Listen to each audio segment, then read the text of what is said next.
Hello, I'm Chris Carberry, CEO of Explore Mars. Welcome to the first Humans to Mars webinar, Life on Mars, What Are the Implications? I hope everybody is healthy and safe in these strange days. Like many other organizations, we're launching numerous online programs to educate, entertain, and inform people interested in Mars explorations.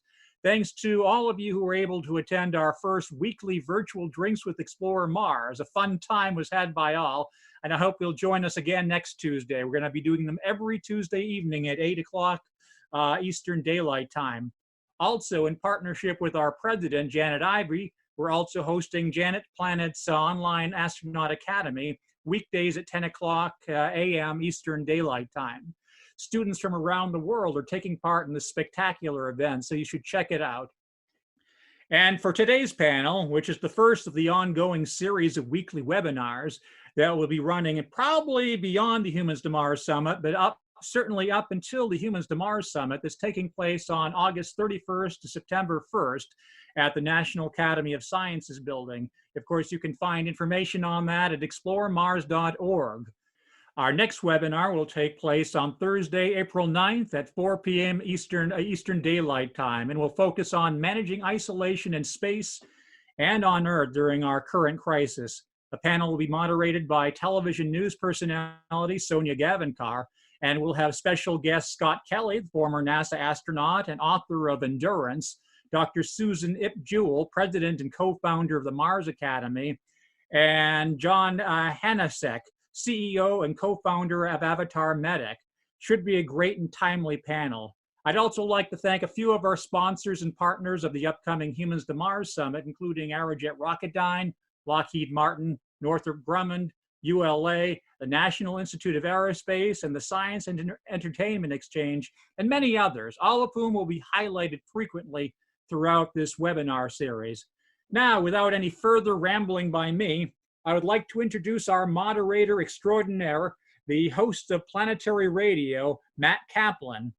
Matt, welcome and thanks for leading our fascinating discussion today. Oh, it is such an honor and a pleasure. Thank you very much, Chris. And Chris, I don't know if you mentioned, you are the founder and CEO of Explore Mars, which is the parent, the guiding hand for this event today. Explore Mars with the Humans to Mars Summit every year. That I so look forward to, and I sure look forward to the return of that wonderful gathering in Washington, D.C. But since we are all faced with these hopefully quite temporary necessities of making life go on from home, we are absolutely delighted. We are thrilled that all of you could join us for this first outing. I am with the Planetary Society, where I have hosted and produced Planetary Radio for the last 20 years. But we have had a wonderful time collaborating with our sister organization, Explore Mars, for a good part of that period, and are delighted to continue that today. And I bring you greetings and regards from our CEO, Bill Nye the Science Guy. Having said that, we should jump in because we have a lot to cover. I mean, it's as big as the red planet, our discussion today, and what we may find there. Let me set the stage for today's conversation with a hypothetical. We've jumped forward to 2024. A rover named Perseverance, that we'll be talking more about momentarily, has been rolling across Mars for 3 years. Another visitor from Earth, a more recent arrival, named Rosalind Franklin, has been pulling up samples from below the surface of Mars. NASA and the European Space Agency have just announced a joint press conference that is going to reveal images and other data indicating that we just may have found strong evidence of life. Will this news, as my boss Bill Nye likes to say, change everything? What do we do next, and how will it affect plans to send men and women to Mars? But I'm getting ahead of myself. So hold that thought for now as we meet the two very distinguished guests that will be joining me here. You can see them already, I hope, on your screens. I really can't think of anyone else I would rather have on board to talk about this topic, beginning with Dr. Penelope Boston. She is the Senior Advisor for Science Integration at NASA Ames Research Center in Silicon Valley. And Penny's personal expertise is the geomicrobiology of extreme Earth environments, especially caves and mines, and astrobiology. As a lifelong human space exploration advocate, she co-founded the Case for Mars conferences in the 1980s and 1990s. That makes her a founding member of the Mars Underground as well. She's a member of Explore Mars. She looks pretty great in a fake spacesuit. She earned her PhD in microbiology at the University of Colorado Boulder.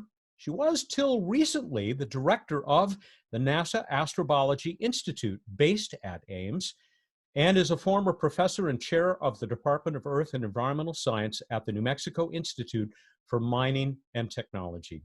Also, the former associate director of the National Cave and Karst Research Institute. Welcome, Penny. Thank you. Great to be here. Dr. Jim Green is the NASA chief scientist. He received his PhD in space physics from the University of Iowa in 1979 and has worked for NASA ever since. That included 12 years as the director of the Planetary Science Division at NASA headquarters. Under his leadership, more than a dozen planetary missions were successfully executed, including the Curiosity rover and InSight lander, both of which are still quite active and delivering great science on Mars. Jim is NASA's representative on the COSPAR Planetary Protection Panel, where planetary protection guidelines are created and agreed to internationally. COSPAR, that's the Committee on Space Research.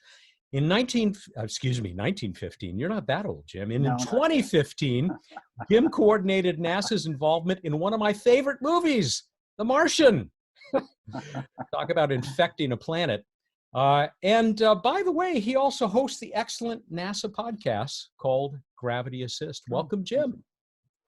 Thank you very much, Matt. I'm delighted to be here.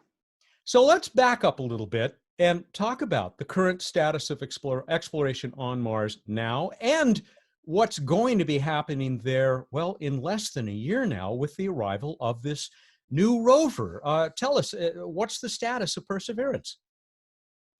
Well, Matt, Perseverance is actually moving forward. It's all down at the Cape. And in fact, the radioisotope power system is already connected. It's checked out in many ways. It still has a number of things to do yet, but we're making great progress. So it is on track for a July 17th open window for us to be able to launch. And that's when that highway opens up for the next 3 weeks that can get us to Mars. This is, like almost everything NASA sends to around the solar system nowadays, an international effort, right? It is, and indeed. And in fact, if you had my little graphic that shows Perseverance, this particular rover has got a fabulous set of instruments where we have participation from Spain on a weather system. We have Norway having a ground penetrating radar. We have the French working with us on some really great camera and laser systems. And we have an Italian retroreflector. But the whole point of this particular mission is really at the end of the arm. This is where we have high resolution images that we want to be able to really look at the rock record and then make decisions in terms of creating cores. It's got a core at the very end of it. And I have an example of one that I can show everyone what these cores look like. They're like a piece of chalk in size, or for those that are young enough that don't really understand what chalks and chalkboards were all about in their education, like a Crayola crayon, one of the large sizes. Once those cores are made, they're stuck indeed into an aluminum sleeve and then dropped on the surface for then later pick up and bring back. So by the end of that decade, the 2020s, we hope to be able to have these samples back in our BioLevel 4 facility and begin the process of really looking through them to determine their viability and allowing scientists to get access to them for further research. So we're doing great. So, and even though she resembles her sister on Mars, Curiosity, You've given at least a couple of examples in that image, and with those cores especially, of the new capabilities that Perseverance is bringing to the red planet. Pretty powerful machine, isn't it? Oh, it absolutely is. And the rock record is so important to us. You know, we know that Mars was a blue planet early on in its history. It went through rapid climate change. It was a blue planet during the time we know Earth had life started on it. And so maybe life started on Mars too.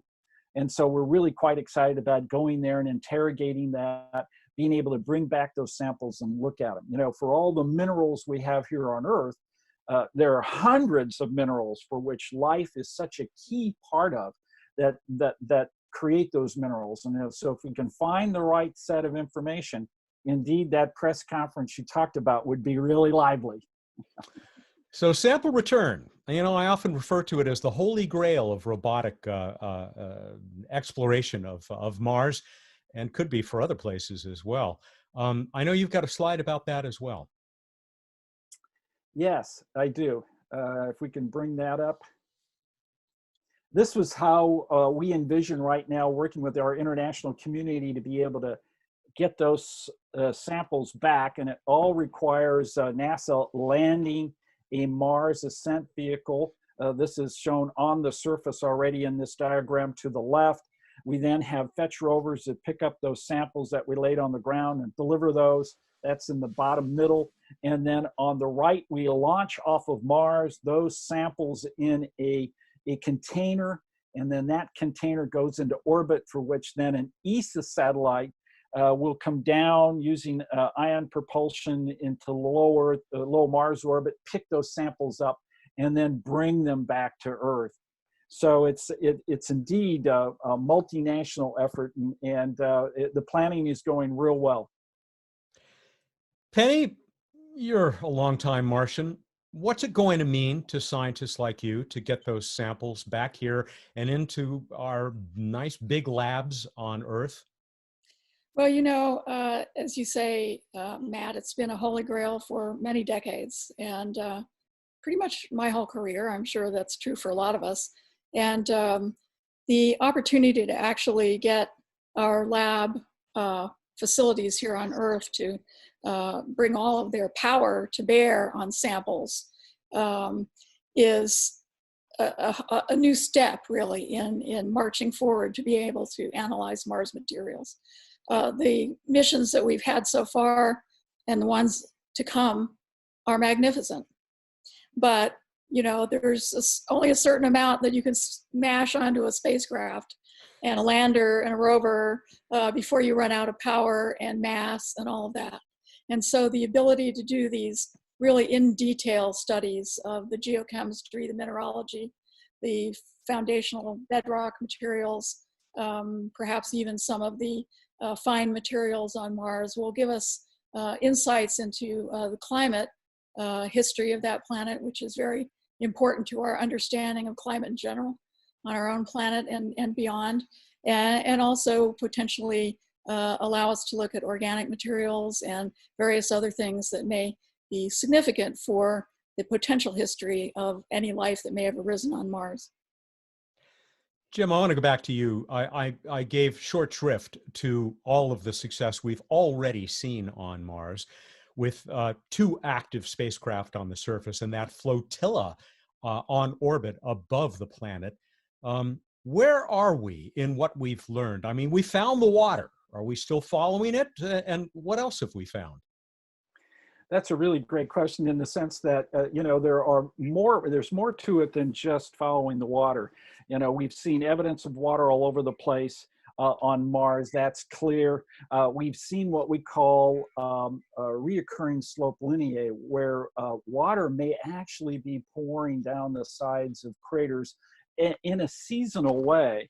This is during a time period, as you can see in this slide, during indeed that summer, where the sunlight shines on the crater walls, perhaps sublimates a water plug that's sitting in, holding back water in an aquifer, and then that water pours out and runs down the slopes.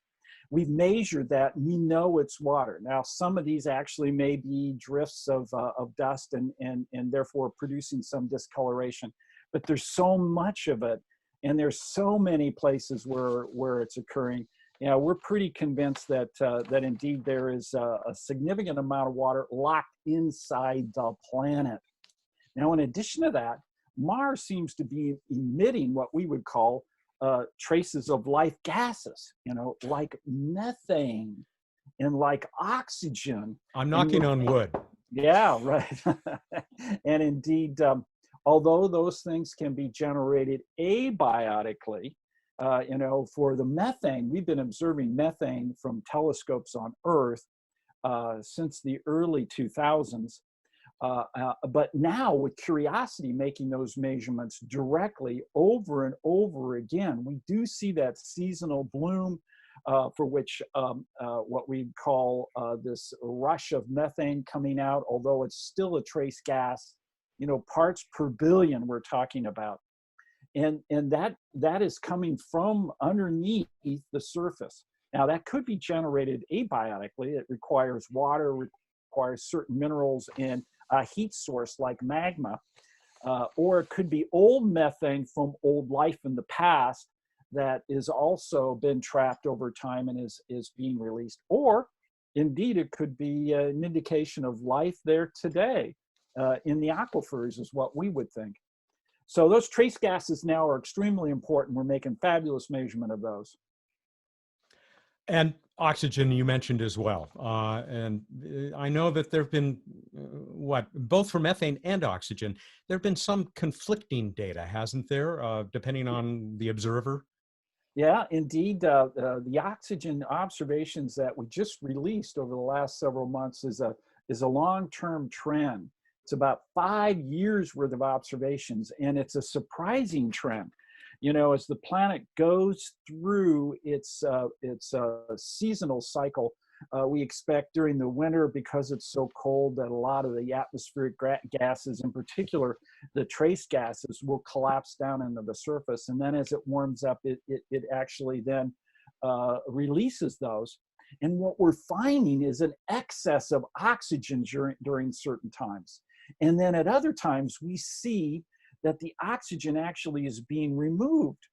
So this has really caused quite a puzzle. We've had many scientists really working, trying to figure out what are the abiotic, in other words, the non-biological reasons that this is happening.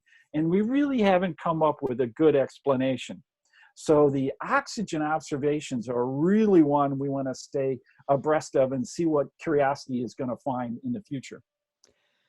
Penny, have we seen evidence other than what Jim has just talked about that could indicate biological activity, or at least past biological activity up there?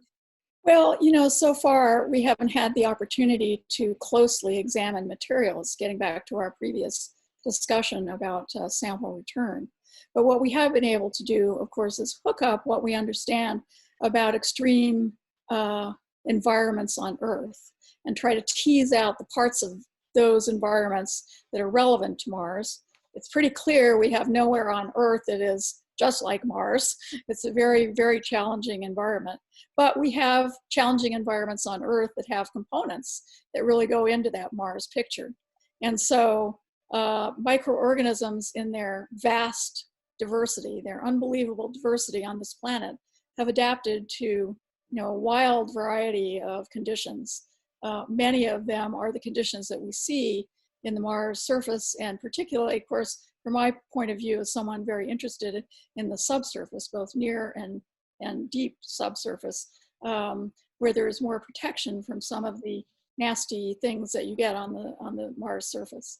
So I think that the importance of the gases that Jim has just been articulating is really because the atmosphere of a planet is its breath, essentially, and the breath of life on Earth is very, very clear. We have a very complicated atmospheric spectrum, which is the sum total of all of the complex gases that life on our planet puts out. When we're looking at a planet like Mars, if we're looking at life that has been not as robust globally, as it is here on Earth for a long time, that is something of a relict biosphere, then we would expect to see a much more subdued signal.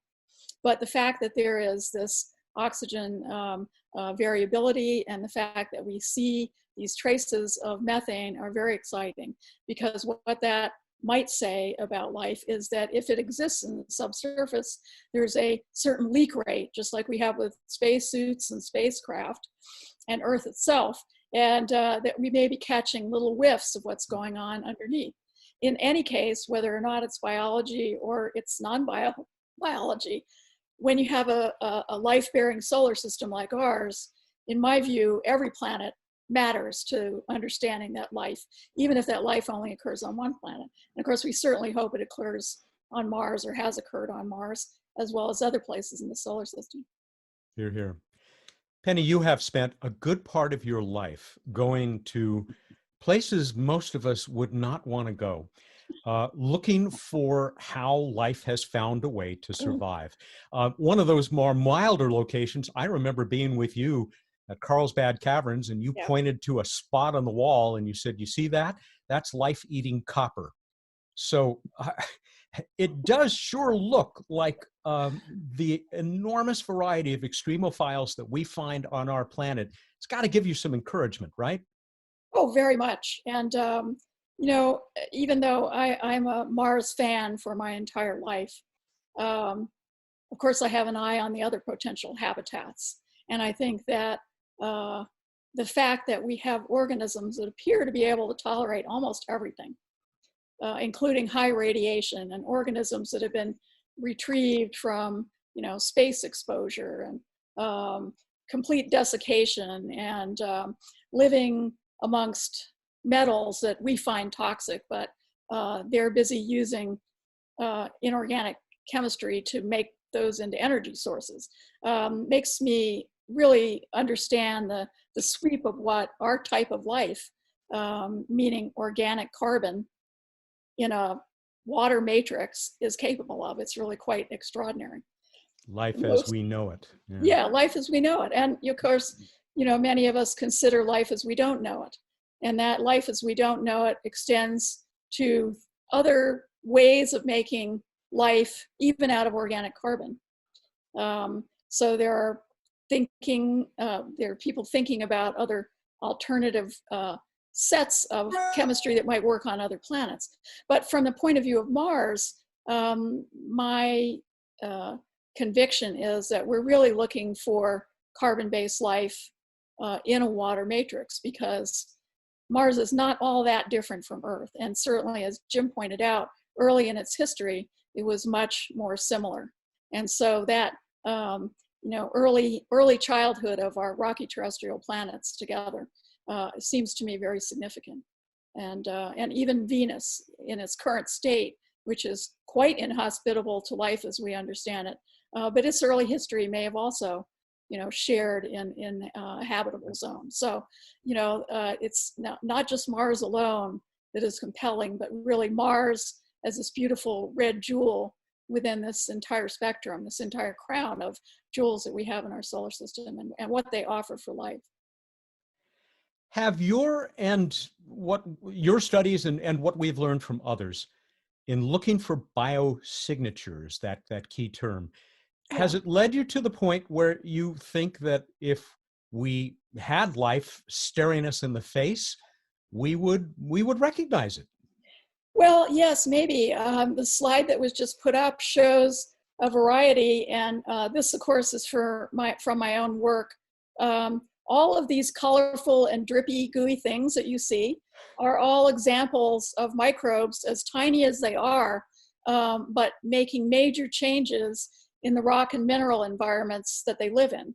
So the orange stuff that you see that looks sort of like a pizza or the surface of Io, that's all rock breakdown material that's been chewed through by organisms that use manganese and iron rather than, you know, eating hamburgers for lunch. They eat rock, and they use those minerals, and then they poop out, so to speak, all of this fluffy stuff. And so they're major geological agents on Earth, but it shows that they can make their living off a geological source You can see the screaming blue patch that one of my French colleagues is standing by, sort of in the middle lower part of the screen. And you can see an example of the same process. You were talking, Matt, about the copper material that I showed you. These are organisms all over the world that are different, but they're different and very unrelated, but they still are able to do the same thing. And so that makes me even more excited, because it doesn't have to be the same organisms. It's finding a pathway of organisms in different places that can use the same energy sources. And so to me, that seems like an encouraging sign for extraterrestrial life. Hey, if you've just joined us as we hit very close to the half-hour mark, this is the Explore Mars Life on Mars webinar, the first of a series sponsored by Explore Mars. And you just heard from Penny Boston. And I'm going to go back to Jim Green, the NASA chief scientist now. Jim, I want to jump back now to that hypothetical that I posed at the outset. That press conference, which you would very likely be a part of. I hope you're still on the job in 2024. You've got big news for us. Right. What's this going to mean if indeed we find evidence better than we've gotten in the past? I'm thinking of a certain meteorite, ALH 84001, that seems hard to argue with, that maybe we have found at least evidence of past life on Mars. What's that going to mean to us here on Earth? Well, let me just mention, of course, there is an important aspect of thinking about that future when we start that announcement, and that really boils down to looking at what's happened in the past, by analogies. The ALH 84001 is a good one in the sense that, we would organize that press conference. On that press conference, we would have the scientists that are announcing the discovery, but also scientists that are a little skeptical. And so that announcement then would go out to the public, and then there would be a period where the community of scientists would really dig into the results. Perhaps if we return samples soon after that, they would then be able to have those in the laboratory, et cetera, and really tease it out, and then public reaction. And then an education has to go on to everyone in terms of the context of what this means.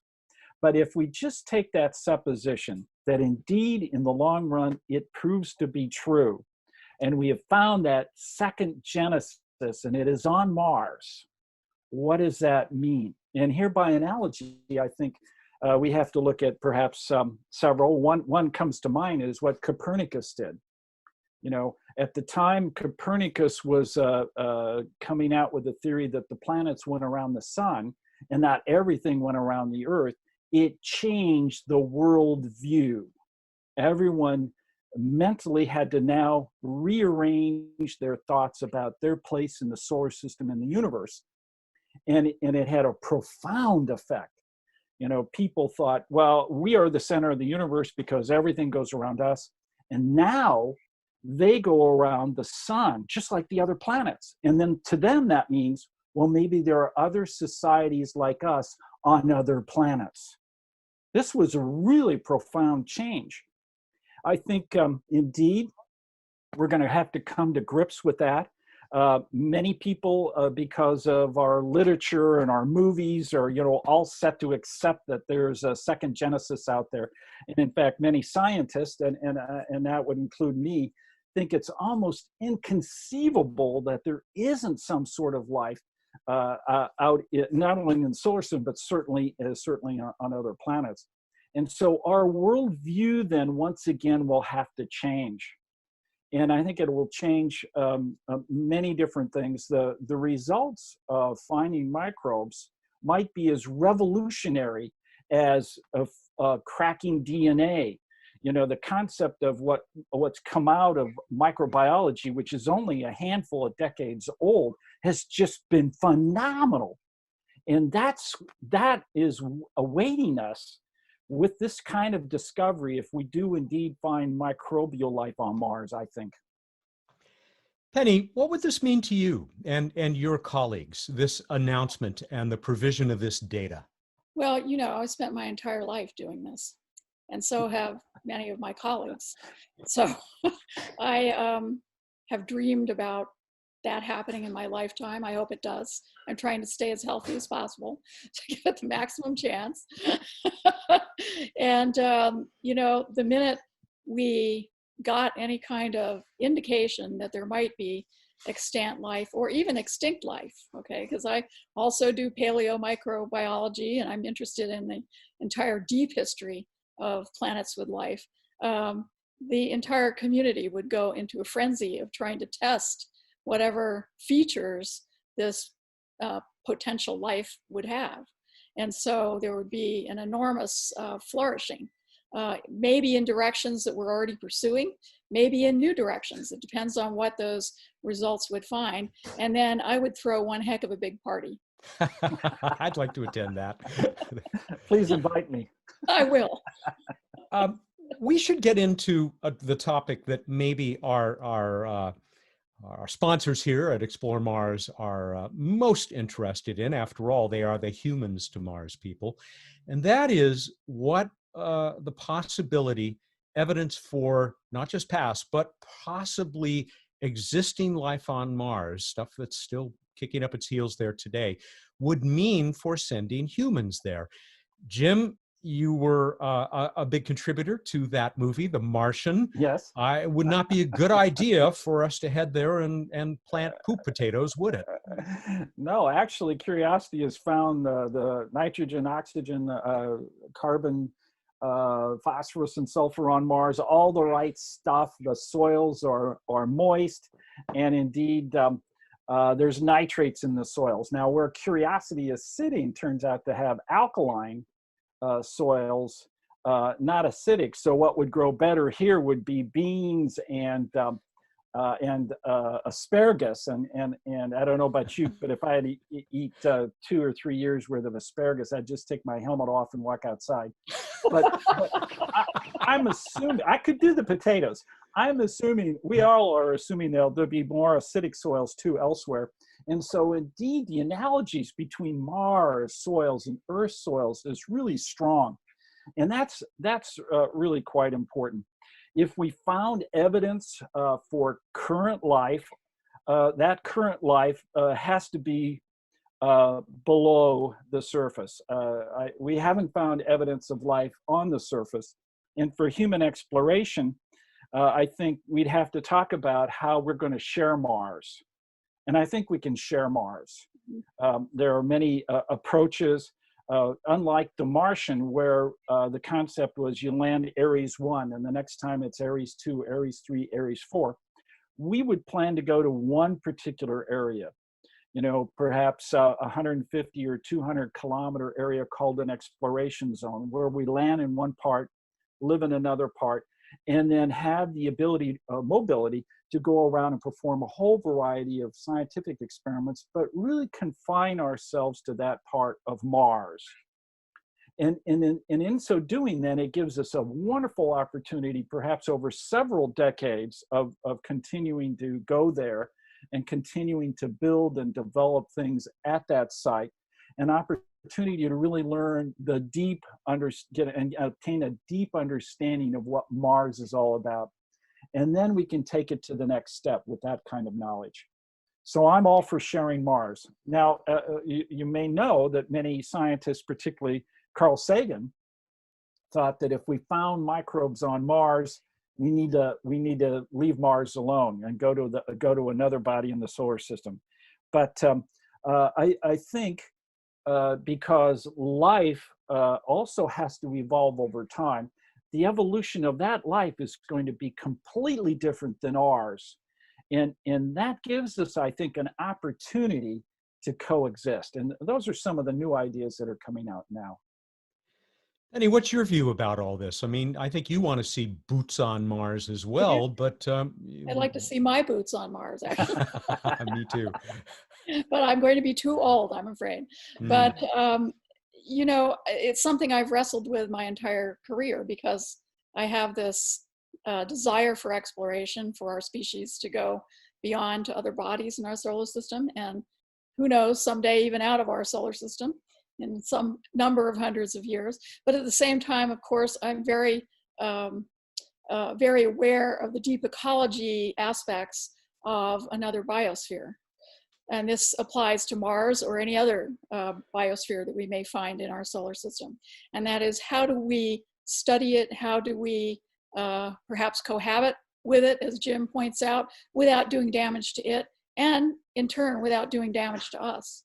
I think that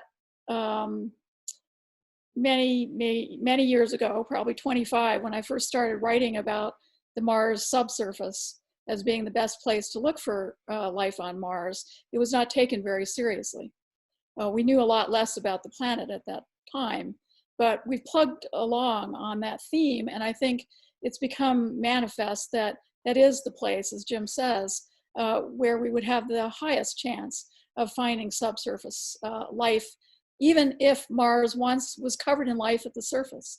That the subsurface, in many cases, particularly even on Earth, is a refugium, a refuge for organisms when circumstances change on the surface. We see this in microorganisms and macroorganisms. So there are caves with fish and invertebrates that have been separated for 20 million years from the surface and things of that sort. So I think that the expectation that I have is that any Mars life is going to be quite deep. And that helps us with this conundrum, because as long as we don't contaminate aquifers, as we're trying to get resources for human use, then the surface Mars environment is very harsh. And while I wouldn't call it entirely self-sterilizing, it will do a lot to reduce the plume of biological contaminants within some distance from a human colony. And then, of course, if we want to study things like the slope lineae, these trickles of water, briny water that Jim mentioned early on in our discussion, those are juicy targets, literally and figuratively. We can't wait to get our hands on them, but our hands will not be our hands. Our hands will hopefully be sterilizable robotic sampling devices that will be able to send out and bring those samples back for analysis. So there are ways to do this. And, you know, we're living through it now with this pandemic that we're all experiencing. How do we separate our activities from, in this case, a pathogen, but in the case of humans on Mars, how do we separate ourselves from potential organisms that are the Martians and keep all of us safe? And so all of these real world things are being worked out in real time. And as you know, Jim mentioned, or you mentioned that Jim is on the COSPAR panel, that dates back to the 1950s and the early part of the space age. So it's not like we just discovered that, oh, gee, there might be a problem. Many of us have served on panels and workshops, and we're writing about it all the time. So it's very, very much foremost in our minds about how to do this safely. I think we can do it. I hope I'm not being naive. Jim, I'm really glad that Penny brought us back to that COSPAR committee that where you are the planetary protection representative from NASA, from the United States. How is this being considered by the international community? These questions of protecting Mars, but also wanting to go there and have humans explore. Well, indeed, COSPAR over the years has looked at each and every one of the bodies in the solar system that were being considered by space agencies to go to. And indeed, early on, we didn't know much about the moon in terms of whether there would be pathogens there. And so consequently, those guidelines that came from the COSPAR committee that the international community signed up to meant that we, for a NASA perspective, wanted to implement a quarantine system. So when samples came back from Apollo 11, you know, the astronauts went into quarantine and the samples went into quarantine. And then we went through our processes of indeed interrogating those and understanding what they are, what we had, whether there were pathogens, etc., watching the astronauts over a period of time. And then finally, recognize that indeed we could have uncontained sample return from Mars. We didn't need to go through the quarantine process. And so then that means the guidelines were revised. So the committee indeed takes it very seriously that as we learn new things about each of the bodies that the space agencies are planning to go to, we take that into account to modify those guidelines. And that's been working really well. In fact, just recently, we took a good look at Phobos. And we recognized that Phobos, indeed, one of the moons of Mars, we could actually back off some of the more stringent guidelines on returning samples. And so we've categorized Phobos as a location where we can have unrestricted Earth return of those samples. And the Japanese JAXA mission is being planned to go there and has many international connections and components to it. But that required for us to bring all the knowledge we knew about Phobos forward and not consider it like Mars in a category of more restriction. And so we're going to continue to do that. And that process is working well. We are rapidly approaching the point in this program where we're going to be turning to your questions. And I do see that lots of you are submitting them. They are being consolidated for us by the president of Explore Mars, Janet Ivey, of Janet's Planet. And by the way, I want to take the chance to acknowledge that a lot of Janet's students are watching us right now. Tapa Sweeney from India, Alex from Pennsylvania, Judah, she's not sure where he is, but Judah, welcome all of you young people, you who may actually be wearing those boots that go to Mars. We certainly hope that you'll have that opportunity and do some of this exploring for us up close and personal. Before we get to some of the questions that are coming in, I've got one more to throw at you, and Penny, you touched on it, but it's a question that Explore Mars CEO Chris Carberry posed before we started this, and that is whether what we have learned about both how we might handle isolating ourselves from life on Mars or anything else in the field of astrobiology might have helped prepare us to deal with the challenge that we're facing around this planet right now, the pandemic. I mean, do you see any relationship there? Yes, I do. I think that one of the things that this horrible circumstance will maybe help is eventually in better public communication. You know, when you are trying to talk to people who are not microbiologists or scientists of some other sort about microbial life, it's very hard to communicate the size of these individual entities, their capabilities, and just how easily spread they are. You know, in many cases, that's very benign. There are many microorganisms that we need in our environment. They basically run a lot of the biogeochemical cycles on our own planet. So on balance, they're beneficial. We only sort of notice them on the broad scale when they're deleterious, like in the case of the COVID-19. But you can derive some lessons from this. You know, the fact that we have a new virus on the scene means even though it's related to other Earth viruses and similar to others in its group of coronaviruses, it's many different properties. And so a lot of the scrambling that's going on now in the medical and research communities is to try to figure out its properties. And so the way that we do that in real time is orders of magnitude accelerated compared to what we would have been able to do with something like this even 20 years ago. So within mere weeks, we had an entire genomic sequence for this RNA type of virus. And that was propagated around the world. And so the biggest issue is, you know, we are a world full of people with different traditions, different levels of technical sophistication, and different access to communication. And so it's the human response to that that's been the trickiest part. But one of the things that I think is important to communicate is that microorganisms, for the most part, are benign and absolutely essential to us. And so one of the things I don't want to see is an increase in sort of mindless germophobia from this. And, you know, that could be a natural outgrowth of this. But we are talking about studying microbial scale life on another planet, although we're mostly looking at bacterial size things. And if you look at a bacterium, you can probably line up maybe 80 or 100 of them across the diameter of one of your hairs.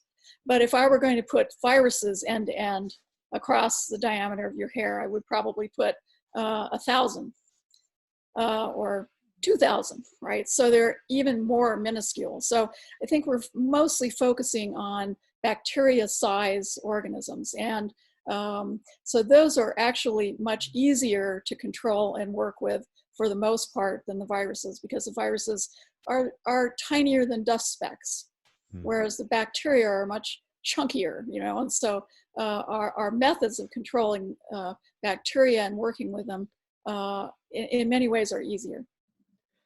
Jim, anything to add from the NASA perspective? Well, yes. Penny did a wonderful job with explaining the various aspects of that. What's critical also to understand is, viruses aren't considered alive. They really are cellular parasites, if I were to describe them in some way, and they invade the body and they have some genetic material associated with them. But in reality, for them to live and grow, they actually have to co-evolve with a host. And so when we think about bringing material back from Mars that is alive, that life has perhaps a second genesis, perhaps is related in some way to us in terms of the fact that it started in a similar environment like Earth, but it has a completely different evolutionary track. And so the current thinking is, yes, we're going to quarantine those samples. Yes, they'll be in what we call a biolevel 4 facility, where they handle anthrax and everything else, and it will be closely monitored. But I think, as Penny points out, our ability to understand the microbial and virus environment will allow us to use those current tools to interrogate those samples and begin the process of releasing things to the science community, which will be really important to do, because that's where those laboratory equipment really comes into play. In many places around the world, that will really tease out some of the most spectacular science in terms of really having a deep understanding of that planet than we can dream of today. So those are all just right around the corner, and I'm hoping also to be around when we start cracking into that next generation. You and me and Penny, all of us, and everybody watching this program, I am sure. All right, we are now at approaching about 10 minutes of the hour. But I have also heard from both of our guests, Jim Green and Penny Boston, that they might be able to spend a couple of extra minutes of bonus time with us. Yep. So let's go ahead and start getting to your questions. And I know that many of you are submitting them through the Zoom window, but we also got a couple. Well, I'll read one of these that was submitted ahead of time to Explore Mars. And this came from Andrew Planet, how appropriate, in Gibraltar. And so we also welcome our international audience for today's program. Andrew says, if we ever find native life on Mars, and if it had the same method of storing genetic information as we all share here on Earth, would that mean that biology originated independently at both worlds, but had evolved analogously, because it was a good solution, I guess, or that they've evolved out of a common ancestral biochemical panspermia? There's a term that we all love. Penny?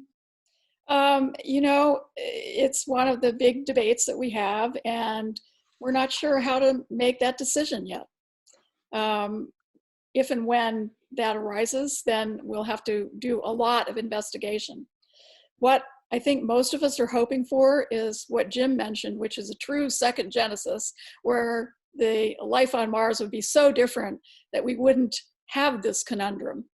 But if the life resembles ours in terms of its basic biochemistry and molecular machinery, then we're going to be faced with this conundrum. Is it regional, shall we say, panspermia within the solar system? Or is it that it's such an optimum solution to make life the way that we do that it got reinvented again? And it's very hard to know how to actually go forward.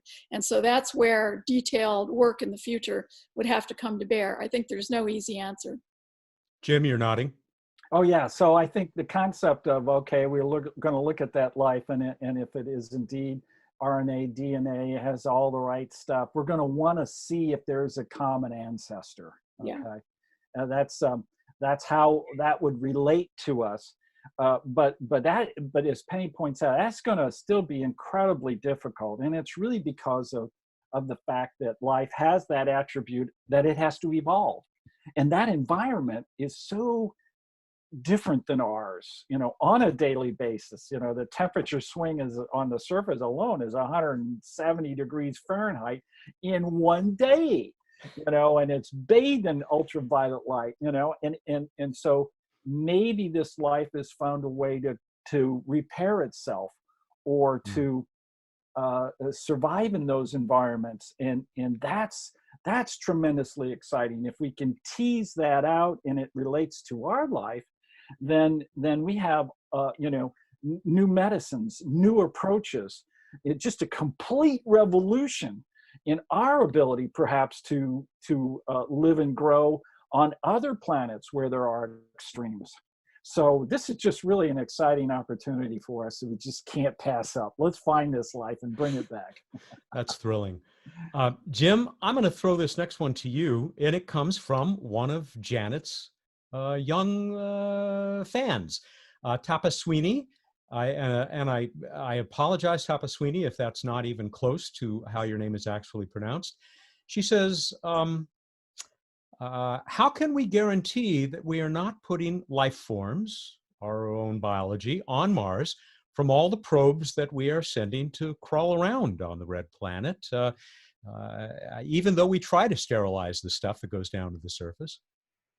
This is a really good question, because indeed it's all about that planetary protection guidelines. We early on through COSPAR and had this international agreement that Mars would be a place where potentially life could have been or even is extant, living there today.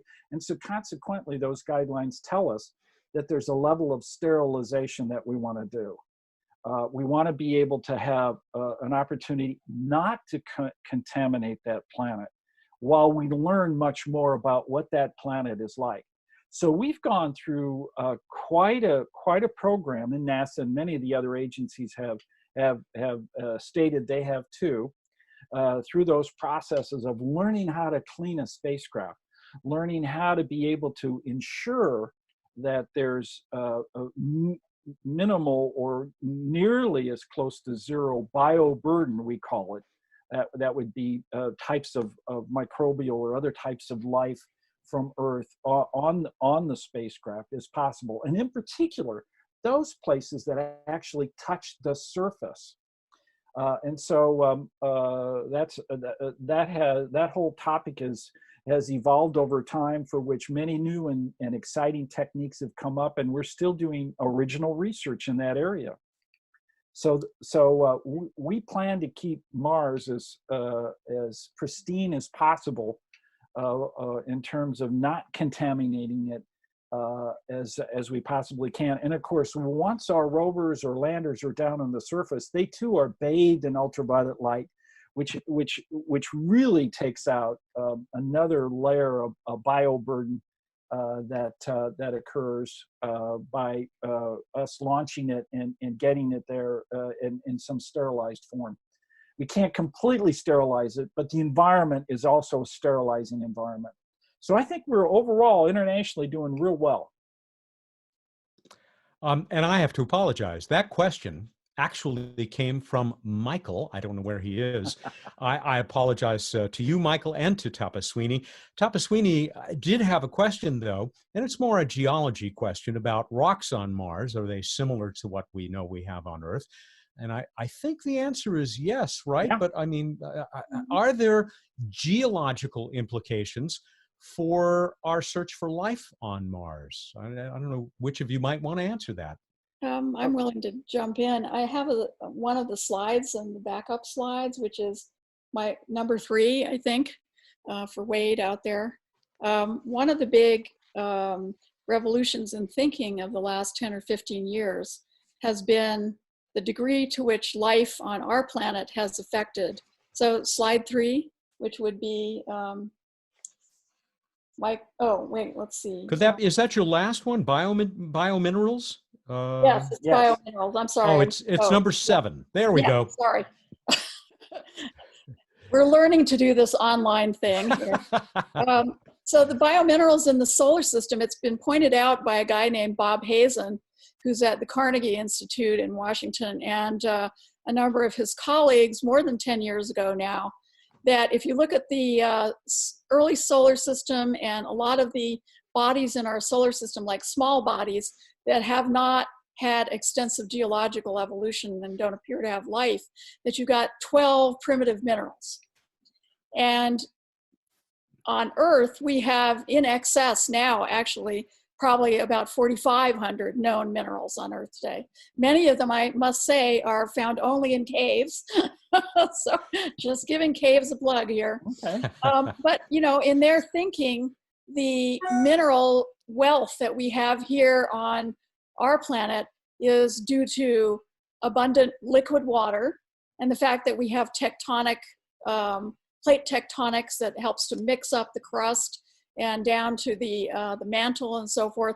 But the rest of that 4,400, 4,500 is due to the geochemical and biochemical interactions of life with the geology of the planet. And so one of the things that I think we're very interested in is not just the bulk chemistry of Mars, but where we find a lot of these unusual minerals on Earth are places, micro niches, sometimes hidden niches, many of them in the subsurface or at the bottom of the ocean or in rock fractures where the life is actually working to create these minerals. And so this is another whole class of biosignatures that I think we did not really grasp in its complete form until Bob Hazen and his colleagues pointed that out. And so I think this is has been a revolutionary concept. Yeah, the slide that that Wade just put up now shows the life-produced gases, which relates to Jim's early remarks today. And then the biological molecules, there are molecules that we can see from space. Chlorophyll is the most abundant protein on our planet, and it drives the solar production of biology. But there may be other pigments that we could find, and then of course there's morphology. So when you add all these things up together, biominerals, real fossils if we ever find them, microfossils, and my favorite is Baby Yoda, so I'm still holding out hope for that. Let's see. Well, indeed. Go ahead, Jim. Let me just follow up by saying, Curiosity has an experiment that actually looks at the mineralogy, and so consequently, over its 5 years of operation on the surface, it brings in material and does X-ray diffraction, and then that pattern tells us the mineralogy, the structure of how these things are put together. And right now, I think the count is well over 300 individual minerals, and of course, that we have found and discovered. And then the first thing we want to do is that a new mineral? Is that something we don't have, or do we have it? And in every case, we've said, yes, that is also exists here on Earth. But the concept then of bringing back those samples, bringing them back and actually having in the laboratory an opportunity in that rock record to look at the change in mineralogy over time, because we have cored that rock and we have that time record, is going to be incredibly important for us to understand how Mars has evolved, and evolved in a way that's different than the Earth, because of, perhaps its distance from the sun, or it's the lower mass, or it didn't have a magnetic field that kept it preserved for as long as the Earth has had. all those other factors then come in to really understand and figuring out that history of Mars. So this is really an exciting time, and that rock record is just so key to being able to tackle those questions and those things that Penny was bringing up too, all important. Let's see if we can squeeze maybe a couple more questions in here. We Good. are now into bonus time, and so we thank all of you for sticking with us for over an hour here. And this one comes from, if I can find it again, from Gene of Talking Space, another great podcast, for both of you, actually. Given the fact that there is an interest in Mars colonization by several commercial entities, what would the impact of microbial life on Mars or Second Genesis due to these commercial ambitions? Jim, why don't you start with that one? Well, you know, the planetary protection guidelines that come out of COSPAR are implemented by each of the space agencies. And so our commercial entities here in the United States would indeed fall under those same guidelines. So indeed, they are just as interested as NASA is in terms of what that means relative to the exploration of Mars. So we're working together to be able to think about how we would approach colonizing Mars in the sense of that exploration zone. Commercially, we expect them to be major partners. We expect things to be landed in those areas, things that can be put together. And in fact, they may eventually have commercial astronauts that will go. But because they are US companies, they will follow the US implementation, the NASA implementation. And that's why they're interested in these topics just as well as we are.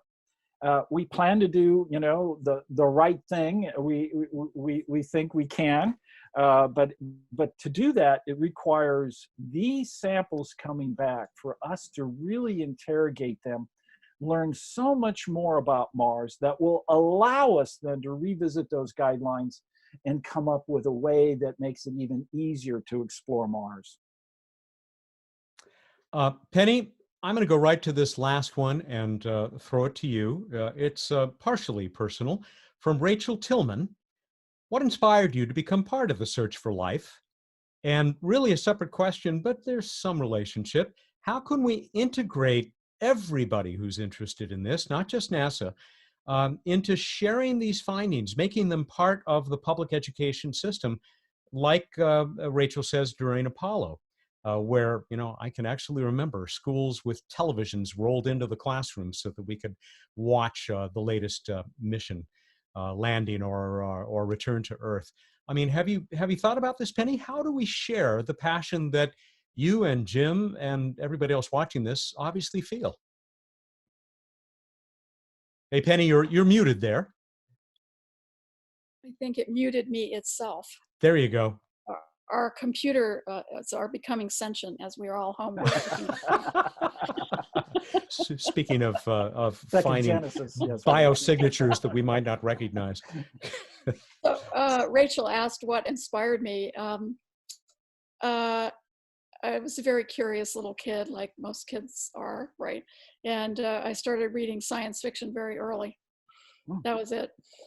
I wanted to get in my rocket ship and cruise the galaxy looking for things with long tentacles and 15 blue eyes, and I still do.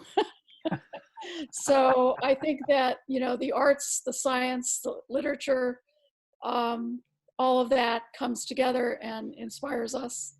I come from a family derived from many different countries, and that has moved around a huge amount. And so there's that taste for exploration, you know, in my background in terms of Earth. But I think the joy of what we do is impossible not to communicate. I know Jim and I and many of our colleagues go out of our way to do public events, large and small. So, you know, I have done many discussions with fourth grade classes and elder hostels and gem and mineral groups and anybody that wants me to talk, if I can fit it in, all the way to, you know, big television broadcasts that are commercially produced, or PBS or whatever. And I know Jim is the same way, and he has his own podcast, which, you know, serves that function. I show up to things, and I can't keep it inside. I mean, this isn't just a job where you kind of punch in the, you know, 8 o'clock and go home at 5 and stop thinking about it, right? This is an all-consuming lifestyle, and it has saturated my entire life. And even when I eventually go off NASA's payroll, I don't plan to go off the scene entirely, you know. And that this is true of so many of our colleagues. I think, Jim, you will have seen that too. You know, they retire, maybe they're not picking up a paycheck, they're picking up a retirement check, but they're still actively doing research, they're actively thinking and writing and talking to folks. Yes, indeed.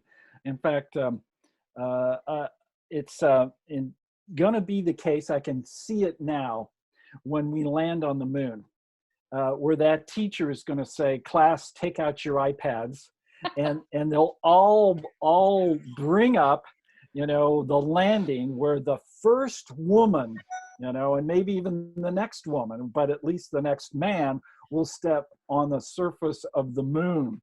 Now, I was alive in high school at the time of the lunar landings, and it was just awe-inspiring, even with the grainy, yucky, you know, black and white TV. Yeah. And so today we're going to be doing it in high definition, and the colors will be spectacular, and the shadows will be long, and it will be incredibly eerie, but it will be just as inspirational. So everyone, you know, that hasn't seen that original lunar landing of any of the Apollo astronauts have really got a treat in store for them, and that's coming up. What a great way for us to end this wonderful conversation. I want to thank both of you. There truly were no better people to be a part of this discussion of life on Mars and why we, examples of life down here, are so excited about it. Thank you, Jim Green, NASA Chief Scientist. Thank you, Penny Boston of NASA Ames, astrobiologist. Thank you. And thanks to all of you for tuning in, for joining us for this, and to Explore Mars for making it all happen, and the great people there who have been helping us out: Wade, Janet, Chris, Ron Sparkman, Adrienne. It's just been terrific, and I know that this is just the first of many that Explore Mars plans to bring you. I'm Matt Kaplan, the host and producer of Planetary Radio for the Planetary Society. I hope you'll check out our podcast, Planetary Radio, and keep looking up there at Mars, because we're there, and we're going back. Thanks again for joining us. Have a great day and stay safe. Live long and prosper. Live long and prosper. Thanks, Matt.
Welcome, everybody. I'm Chris Carberry, CEO of Explore Mars. Welcome to, I believe, the 5th Humans to Mars webinar called Mars Mission Architecture Advancing Tech for H2M. This is a series of webinars we're doing leading up to the Humans to Mars Summit.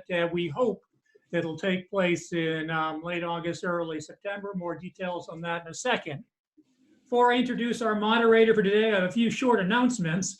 First of all, join us next week on Wednesday, May 13th at 3 o'clock Eastern Daylight Time for a webinar called The Overview Effect. We'll be featuring Frank White, the author of the book, The Overview Effect.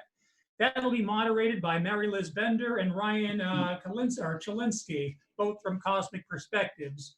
If you want to register for that, you can go to our website at ExploreMars.Org. So that should be a spectacular one. We also have a couple of other great webinars coming up over the next few weeks. The week after that, we will have a session on the 19th of May. We will have a webinar called the 30th anniversary of the Hubble Space Telescope, and we will have John Grunsfeld on, and Matt Kaplan will be moderating that session as well. So we look forward to that. And then 2 days later, we'll have Star Trek personality and director Jonathan Frakes, who will be talking to us about the collaboration between the entertainment industry, space community, and STEM education. So we have a really great lineup of webinars coming up. And if you haven't checked it out yet, Explore Mars is co-hosting Janet's Planet Online Astronaut Academy every day at 10 a.m. Eastern Daylight Time. Janet's put together a wonderful program for students, but even if you don't have kids, it's worth checking out. She does a wonderful show every day, so definitely check that out. Just a reminder, as I mentioned earlier, we hope the Humans to Mars Summit will take place on August 31st through September 1st at the National Academy of Sciences building. You know, we're still hopeful that we'll be able to do it live. We'll send out updates, but each time before these workshops or these webinars, I also like to thank many of our sponsors for the Humans to Mars Summit. Today, I'd like to thank Aerojet Rocketdyne, Lockheed Martin, Northrop Grumman, ULA, Paragon, MDA, National Institute of Aerospace, and many others who I'll be mentioning throughout this webinar series. So thank you to everybody who sponsored H2M and these webinar series. And speaking of that, thank you to everybody who has made donations as well. It is very helpful. As you can imagine, running these webinars is not free, and it's sometimes not cheap. So thank you to everybody who's been able to donate. But if you haven't, if you'd like to help us out, even a small amount, please go to ExploreMars.org and please donate. Anything you can do would be greatly appreciated. Any rate, so I'd like to introduce you to our moderator for today's session, a longtime friend of Explore Mars, Matt Kaplan, the host of Planetary Radio. So Matt, thanks for leading today's session. This one's a great one. So Matt, thanks. Absolutely. Thank you so much, Chris. I'm thrilled to be back doing work once again for our sister organization, Explore Mars. And sure hope that Humans to Mars conference takes place as planned. A little late, but still a spectacular event for us to attend in Washington, D.C. So welcome, everybody. I really am thrilled to be back for my second of these outstanding live events from Explore Mars. I am with the Planetary Society, and that is, as Chris said, where I've been host and producer of Planetary Radio for the last 17 plus years. And of course, hope that you'll check us out over there as well. The Life on Mars event that I moderated began this series, and that's available, of course, from Explore Mars. You can find it at ExploreMars.org. Really terrific conversation with Penny Boston and Jim Green for that. That was followed by shows about dealing with the isolation that astronauts will increasingly face as we go into deep space. And most recently, I think, saving our planet from climate change through space resources. Now we're going to take up a topic that is well below the radar for many, including even space fans like you and me. And yet it may be more responsible for the success of missions than any other factor. You know what you get when you Google mission architecture? Try it. The first things you'll see are the beautiful Spanish missions that run the length of California. So scroll down. Eventually, you'll get to the kind of mission architecture we have in mind today. What is it? And how will it enable us to send humans to Mars and bring them back safely. This is without a doubt, I hope the panelists will agree, the greatest spaceflight mission architecture challenge of all time. Fortunately, we have three outstanding mission architects who will help us understand why this field is so critical, and we'll also explore how that Mars mission may take shape in the next decade or two, hopefully not more than that. My one and only slide today, which is going to be popped up by our director, Wade, here, gives you an idea of mission architecture from half a century ago, actually even a little bit before that. This is how to get to the moon and back with humans in 27 easy steps. And this is, even at this level, merely the highest level overview of what mission architecture is all about, at least as I understand it. But that's really why our experts are here with us today.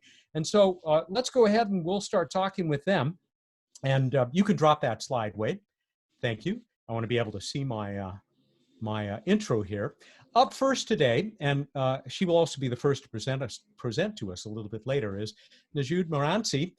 Najud is a systems engineer with extensive background in human spaceflight and spacecraft at NASA's Johnson Space Center. She is chief of the Exploration Mission Planning Office. That means that she and her team are responsible for engineering, designing, developing, and integrating NASA's human spaceflight portfolio beyond low Earth orbit. And these missions include planning for the Orion Multipurpose Crew Vehicle, which you'll be hearing more about, the SLS, or Space Launch System, that big rocket, Exploration Ground Systems, Gateway, formerly known as the Lunar Gateway, and Human Landing System. She also spent years providing critical planning and other support for the International Space. Najud, welcome today. I'm so glad that you were able to join us for this great discussion. Thanks for having me. I'm looking forward to it. So that was a great intro. Thank you. Tell us a little bit about yourself and your work, and then in a few minutes after we've met the other panelists, you'll be able to tell us a little bit more about why mission architecture is something you love to do. Yeah, so in terms of mission planning office, so I really have a fortunate team, and one of the really cool things about our office is we're doing everything from Artemis 1 right now through the Mars analysis. So when we talk mission architecture, one of the big pieces to it is how all these systems tie together. And you know, you've got rockets and in-space vehicles and landers, and everything has to work together. So it really is a system of system challenge. And we get to see it from cradle to grave, from what's going to fly next year all the way out through 20 years ago. Those studies influence what you do today. So that's really the fun part of mission analysis, and my job in particular leading this office. And you've been at this for a while. Would you say that what you've been doing all along has been mission architecture? Because it certainly has other elements, actually many elements involved with it.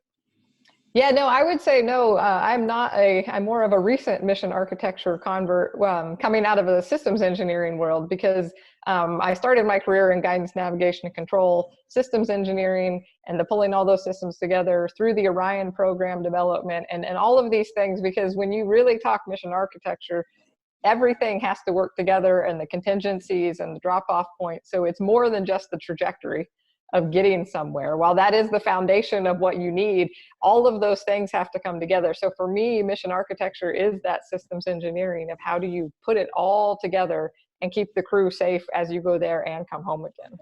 As you know, because I posed this question to you and our other panelists that we're about to meet, this relationship between systems engineering and mission architecture is one that all of you have already addressed. And so I suspect that will come up a little bit later as well. So again, thank you for joining us, and we'll be back with you in a moment. But let's go now to meeting Joe Cassidy. Joe Cassidy is Aerojet Rocketdyne's Executive Director of Space Programs in Washington, D.C. operations. He has oversight of strategy development and architectures for future space and launch systems. He's heavily involved in planning for human missions to the moon and Mars. He also serves as Executive Vice President of the Explore Mars Board of Directors. He has nearly 40 years of experience with rocket propulsion and mission and systems analysis. A Purdue grad, he recently collaborated with 3 professors from his alma mater to author a new textbook titled Rocket Propulsion. Why don't you just call it rocket science, Joe? Yeah, thanks for the plug. You're welcome. So what brings you here today? Oh, so I got started looking at planning for Mars because I wanted to say my interest in Mars probably goes back to being born in the late 50s, growing up in the era of Apollo, having a mom who put me down in front of the TV to watch even the Mercury launches. I think I saw every Gemini launch. I saw every Apollo launch. And so, you know, I think I couldn't do anything else. I was sort of, you know, in the right time frame. I was at Purdue when the shuttle launched, and about 15 of us piled into 3 cars and drove from West Lafayette to Florida nonstop, so we'd be there to see the launch of the first space shuttle with John Young and Bob Crippen. It's in my blood, I think, and in 1986, I was fortunate enough to go to a conference in Washington, D.C. called the Mars Conference. A lot of really, you know, big name people were there, Carl Sagan among them, and it just was something that fascinated me. The company I worked for at the time, which has been subsequently bought and now is part of Aerojet Rocketdyne, built the Viking lander engines. So, you know, I think I've always seen Mars as the thing that really defines my career. And I'm very hopeful that by the time that ends, in not too many more years, we're able to say we've put humans on that planet. You and me both. I was sitting on the floor in front of our black and white TV watching those Mercury launches, and I was at the other end of that first shuttle mission on the dry lake bed when Bob and John came floating in. What a spectacular, spectacular moment. Thank you, Joe, and I look forward to hearing your presentation in a few minutes as well. So let's get to the third of our panelists today, and that is Tim Cheehan. He is the Space Exploration Architect at Lockheed Martin. What a great title. He leads a multidisciplinary team of engineers who figure out how to help astronauts and robots visit the moon, asteroids, and the red planet. He used to be the Orion system architect for the company, helping to create that spacecraft that is designed to carry men and women into deep space. He's been with Lockheed Martin since 2002, also working on both human spaceflight and commercial communication satellite teams in such areas as optimal trajectory design, mission analysis, subsystem development, and systems engineering. There's that phrase again. Tim, welcome to you. And sounds like you are yet another great person to have for this discussion of mission architecture. Yeah, thanks, Matt. And, you know, when I think about as a kid, my dream job and what I wanted to do when I grew up in a much more simplistic way, this is it, to be able to be, you know, have all the responsibilities and the freedom to look towards the future and understand how are we going to accomplish these missions? How are we going to send people to the moon? How are we going to send people to Mars? And but sometimes, you know, once you get into college and all of that, and you kind of lose sight of that really big picture, and you don't know how to get from graduating with an engineering degree to being a, you know, dreamer of the future. So now my background in communication satellites and trajectories really kind of prepared me for the big picture. And then when the Orion program started, I knew that, hey, I had forgotten about my human spaceflight dreams, and it's time to get back to that. Spent a great time on Orion, really learning how to do it and what it takes at every detailed level of how to design a spacecraft to go to deep space.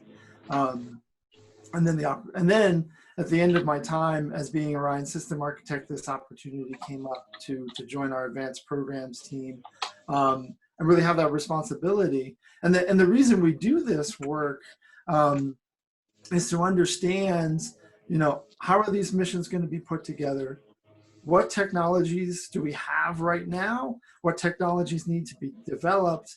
And also to keep our eye on, because these things take multiple systems, you know, what does Orion need to do to be ready for its most challenging missions today? and to understand where the evolution path of each system as it builds up, Orion, SLS, Gateway, HLS, Mars landers, Mars cargo vehicles, all of those things. How does that all work together? So pretty excited. Fantastic. Very exciting stuff. And I'll say again what I quote from my boss, the science guy. You can hear the passion, beauty, and joy that all three of these panelists feel for their work. That's what partially why we're talking about going to Mars and the mission architecture that's going to help us get there. Slight departure for a moment, Tim. I hear that Orion spaceship is pretty much ready to go, ready to take humans at least as far as the moon. Yeah, and our Artemis 1 spacecraft, which is an uncrewed test flight, we're on track to hand that over to NASA later this year. So that's pretty exciting. The first crewed Artemis 2 vehicle is in full production, and we've started on Artemis 3, which will take the crew to the moon to go climb into the lander and go down to the surface. So yeah, full speed ahead. Can't wait. All right. Najud, we go back to you because we're going to let you take over and make a little presentation. Of course, later we'll open this up for general conversation amongst ourselves. And then, of course, all of you watching today, and thank you again for joining us. I see we're nearly 250 strong now. It'll be your turn. And you probably know that you can submit your questions at any time. The great Janet Ivey of Janet's Planet is going to be threading through these and consolidating them for us and feeding them back to us. And we'll be getting to that before the end of the hour. And hey, if the questions keep coming in, I know that all of our panelists are prepared to stick around for a few extra minutes beyond our nominal 2 o'clock stop time. Nominal. Love to use that word, right? Najud, I turn it back over to you. Hi, thank you. So we'll just go straight into slide 5 here. So really, one of the first questions you always talk about is why the moon before Mars? And, you know, as was announced last week, was really exciting. 3 systems were picked for a lander system development, at least to start evolving. And really, we're going back to the moon because we need to work on building our hardware and system skills and really setting the foundation of that open infrastructure to mature systems to eventually go to Mars. So all of the things we're doing, this isn't a dead end at the moon. This is a road that goes through the moon onto Mars. So, and if you go to the next slide, as you can see, as you push farther out from the Earth, these challenges get harder and harder. You know, when we're in low Earth orbit on the space station, it's just a few hours to get home. And your speed's at 17,000 miles per hour to re-enter. When you come back from the moon, it goes up a good 7,000 or 8,000 miles per hour on that entry, and even more if you did a direct entry from Mars. And even while the speeds can be linear, the heating is exponential. So all of these challenges are just more of the reasons why, as we push farther out, it's harder and harder to make the systems continue to work and to have all the aborts and contingencies that you need to support humans. So next slide, and you're all very well aware of some of those challenges for humans in the system. So when you send robots, you get around some of these very easily because you don't have to worry about isolation and the mental health of a robot, as we're all experiencing currently, more so than normal with the coronavirus response. So we're getting our little taste of being astronauts right now, but all of these things are the systems that you have to incorporate into human mission design, which is makes it so much more challenging. Humans need all these things. We need to have backups and safeties so we can keep them safe. And especially one of the hard parts of human mission design, even for the moon, is how do you turn around and have aborts? You never have just one mission, you have thousands of missions. Because if you go to the moon, and you need to abort for any failure, that's a different trajectory than you were planning for when you left. So all of those challenges of integrating things together continue to be the big hazards and the opportunities, though, to make our systems even better over time. And I'll stop there and pass it on to Joe to talk a little bit more specific. Thank you, Najud. Joe, let's go right to you. All right, so we can go to my first chart then.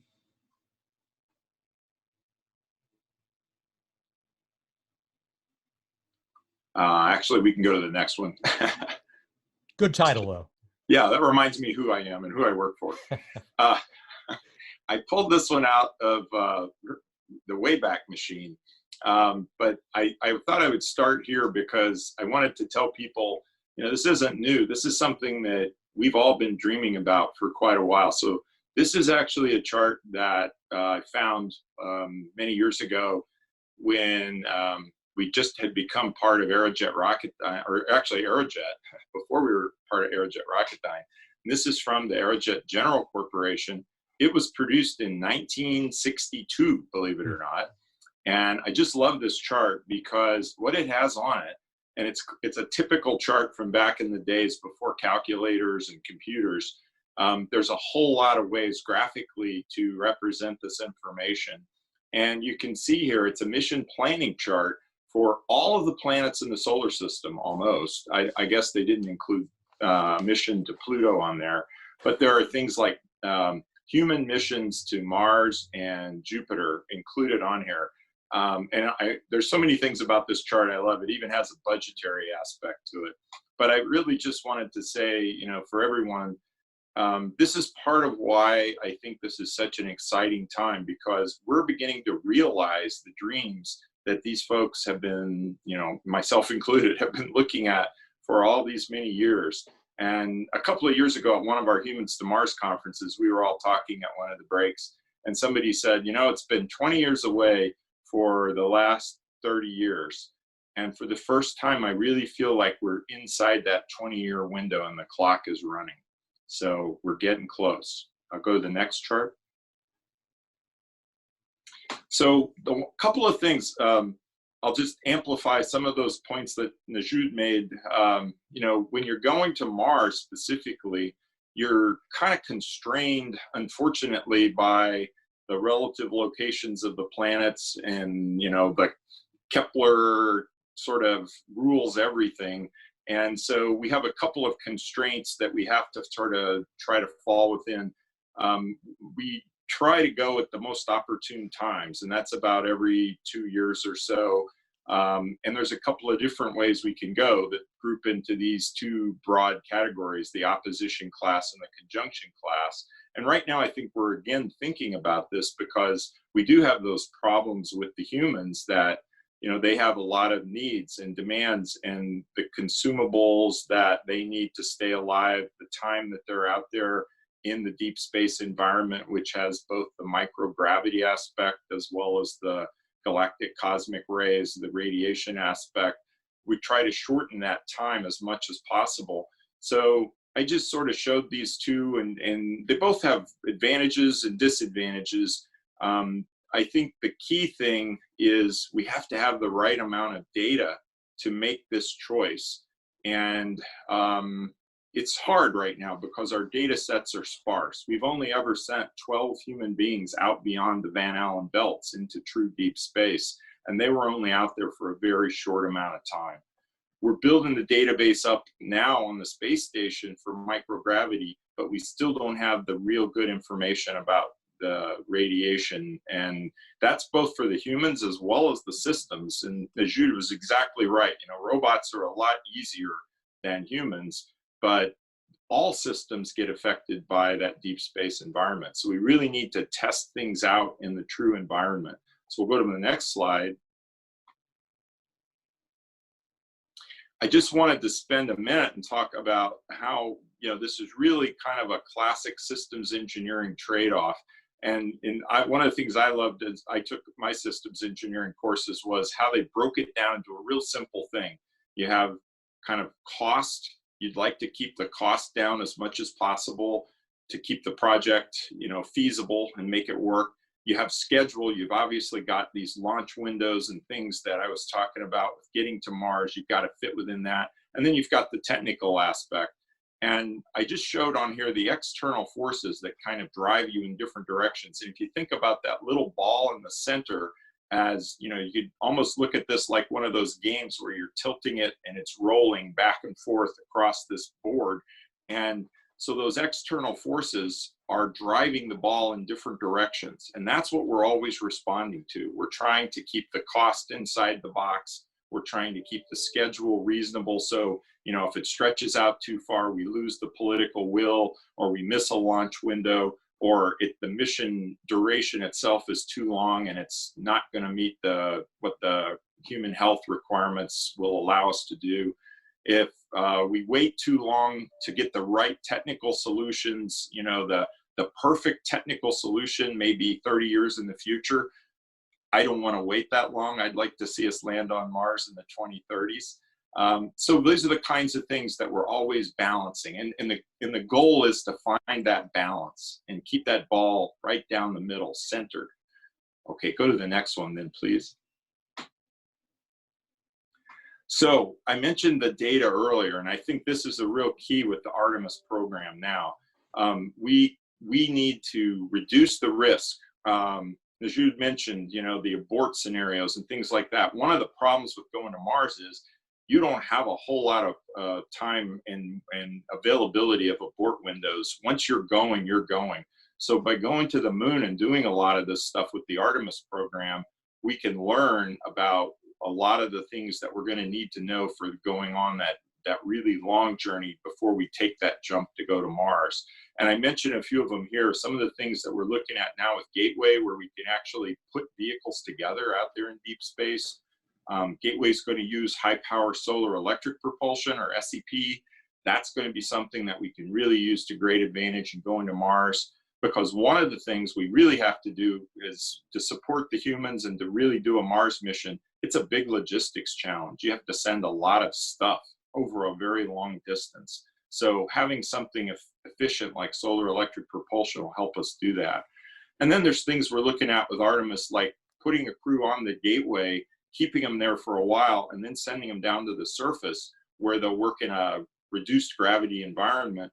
But it's similar to what a crew going through a 200-day transit to Mars and then landing will have to do. So we can actually do some pretty effective simulations at the moon.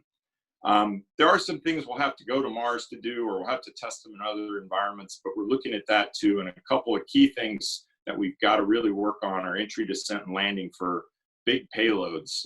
With the Curiosity rover and now with Perseverance, we're talking about roughly 1,000 kilograms, about a metric ton.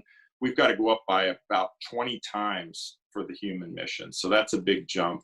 And then things like making propellant or oxygen off of the surface or from the atmosphere of Mars. That's something else that's a big enabler. So we're looking at all this, we're gathering the data, and I think with the information we'll get out of Artemis, that'll help us from tipping that board over too far, because when we do that, we end up getting a game reset and we have to start all over again. Okay, next slide, please. Next slide, thank you. So the bottom line is, when we do all that, when we look at these things, and I think Najud made a really good point earlier, you end up with a lot of different pieces, and you have to make sure all those pieces work together effectively. So I just share this chart for everyone. This is kind of one of the ways we're looking at it at Aerojet Rocketdyne. Obviously, the SLS and Orion play key roles. The lunar experience and working at the Gateway is going to be something that's important. And then we see a kind of a split crew and cargo approach, where we can ship a lot of cargo out to Mars on the slow way, like we do with ships here on Earth, but it can get there and be pre-positioned. And then we'll send the crew more effectively with something like a nuclear thermal or a chemical rocket that can get them there as rapidly as possible. So that's just a little bit of our view of the world right now, and I'll turn it over back to you, Matt. Thank you, Joe. Boy, I suspect I was not far off the mark when I said we are looking at the biggest mission architecture challenge of all time in getting humans to Mars and back. And I'll let you folks comment on that further later if you choose. Joe, I hope you've got a bumper sticker that says Kepler rules. Can we go back, Wade, to Joe's slide number 9 for a moment? Because I love the history of space exploration and space development. And this slide, I want this for my wall. I can make that available through the Explore Mars website if you'd like. Would you do that? And I'm hoping, I don't want to put anybody else on the spot, but I'm sure that we have many participants out there who would love to have access to your slides as they can be made available for proprietary and other reasons. But this slide is just spectacular. I have behind me in the bookcase the Life Science Library, including Man in Space, that has the Nova rocket. Yes, Man in Space, Man in Space from early 60s, not Humans in Space. And there's the Nova, which, I was looking forward to after the Saturn V. Never heard of the Sea Dragon, but the other one I want to point out is on the far right, that Taurus space station, or actually it looks like a vehicle to get places. Yeah. Look at the fine print, zero gravity gymnasium. You have to take care of human needs, right? Right. Okay, again, thanks, Joe. We're going to go on now to the third and last of our presentations. So Tim, take it away. All right. Well, and before we start looking at slides, I wanted to talk about the kind of things that we have to take into account when we're doing planning. And Joe, I really liked your triangle of competing forces, and it's always a challenge not to push so hard that the ball falls off, right? And the other thing that I've learned as we've started to do these architectures is, there's all the technical things, there's all the trajectory things, and Kepler rules, and there are things that you can't change. And from a technology point of view, there's always this push and pull of, well, do I wait for the big advancements in technology like nuclear thermal propulsion, or do I go now? And how do you got to be prepared for both ways and make your decisions about, okay, we're going to take this technology we have today because we know it works, but this thing is very intriguing and we want to move forward. And also to have the flexibility to incorporate new technologies as you move along. But more than just technology, there's other things that are very important. And one of those is operations. The actual execution of the mission with the ground support and the crew interacting with multiple vehicles is so important. And a lot of what we need to do at the moon to get ready for Mars has that, it comes from the operational point of view. And we've got lots of great experience with ISS and the cargo vehicles and the crew vehicles and spacewalks and repairs and science.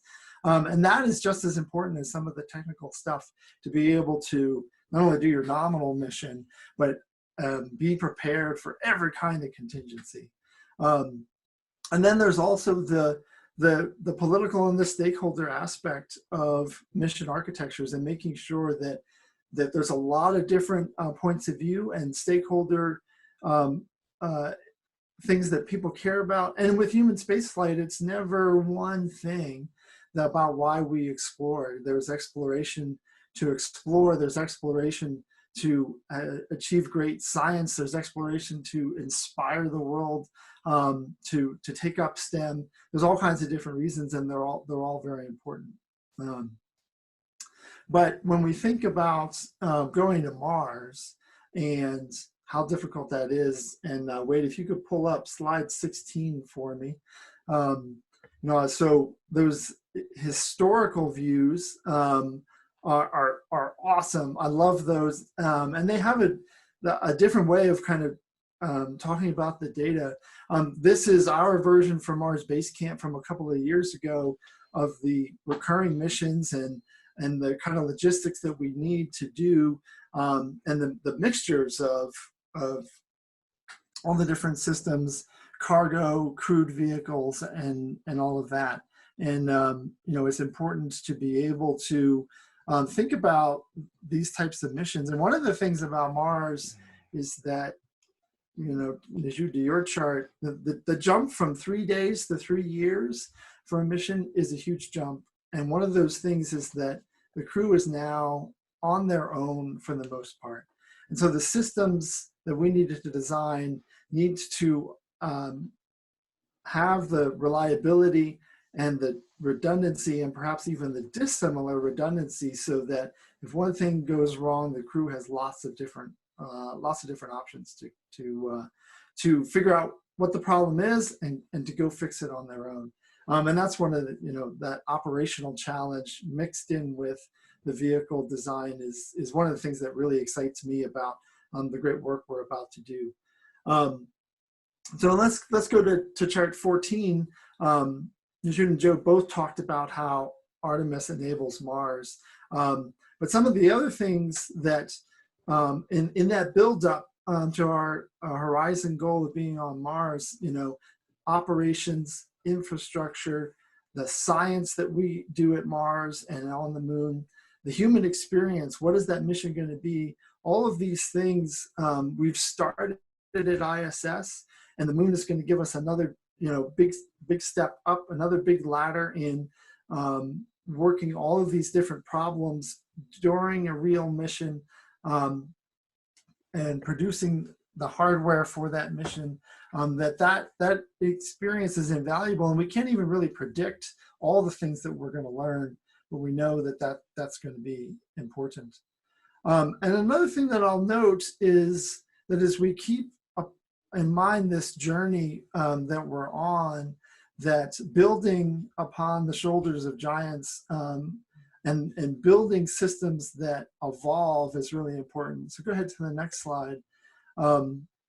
And this is from a few years ago where we were thinking about, well, from a crew perspective, the two key systems for Mars are the lander and the Mars Transit Vehicle. And the Gateway and the HLS landers are really the first step that is necessary before we get to the Mars systems. And so as we lay out a way to make these systems more capable and more and necessarily more complex to support crews for longer and longer durations, we see how we can start from where we are today to where we need to be for Mars. And we can actually probably even have overlaps here as we develop the next system. We'll test it at the moon, then we'll test it at Mars. So I'm pretty excited about the future ahead of us, and I'm really excited that we're taking those next steps with HLS. And I can't wait to be on the surface of the moon, because I know the surface of Mars is not far behind. Wow. Thank you, Tim. I remember, and I think it was a couple of years ago, at the Humans to Mars conference from Explore Mars, it was the first time I was introduced to this ambitious Lockheed Martin base camp plan.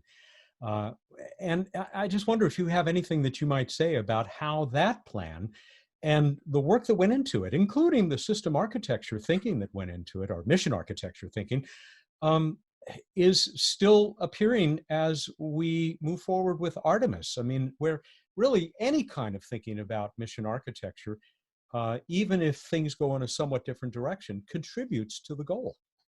Oh yeah, sure. So, the two main elements of Mars Base Camp at a high level are the main Mars Base Camp vehicle. NASA calls it the Mars Transit Vehicle, and its applicability to, starting with the Gateway, the human habitation piece, the closed life support piece. Those are still the same problems that we're dealing with. And then on the lander side, our idea for Mars is a single stage ascent and descent vehicle. And we know that will take a little bit of work. But the HLS vehicles, from the announcement last week, there's a couple of different ways to do that. But you can some of them are one stage from the beginning, and some of them are starting with multi-stage and can build up to one stage. And so that really fits in well. Yeah, three very interesting concepts announced from those three companies picked for further development of HLS, the Human Landing System. Thanks again, Tim. I was just reviewing there some of the great questions that a lot of you are submitting, which Janet is collecting for us, and we will be getting to those very, very soon.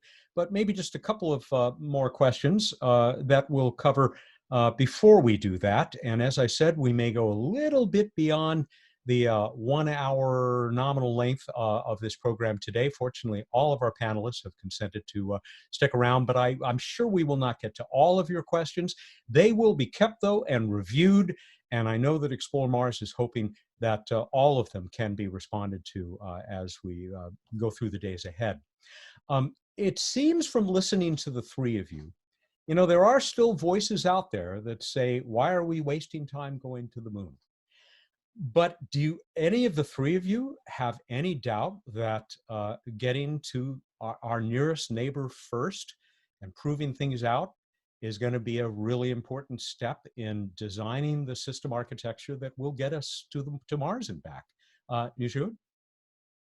There's no doubt in my mind, right? Even as we're having the conversations and people have looked at the HLS systems and the proposals, right? A lot of people go, well, why don't you just do what Apollo did?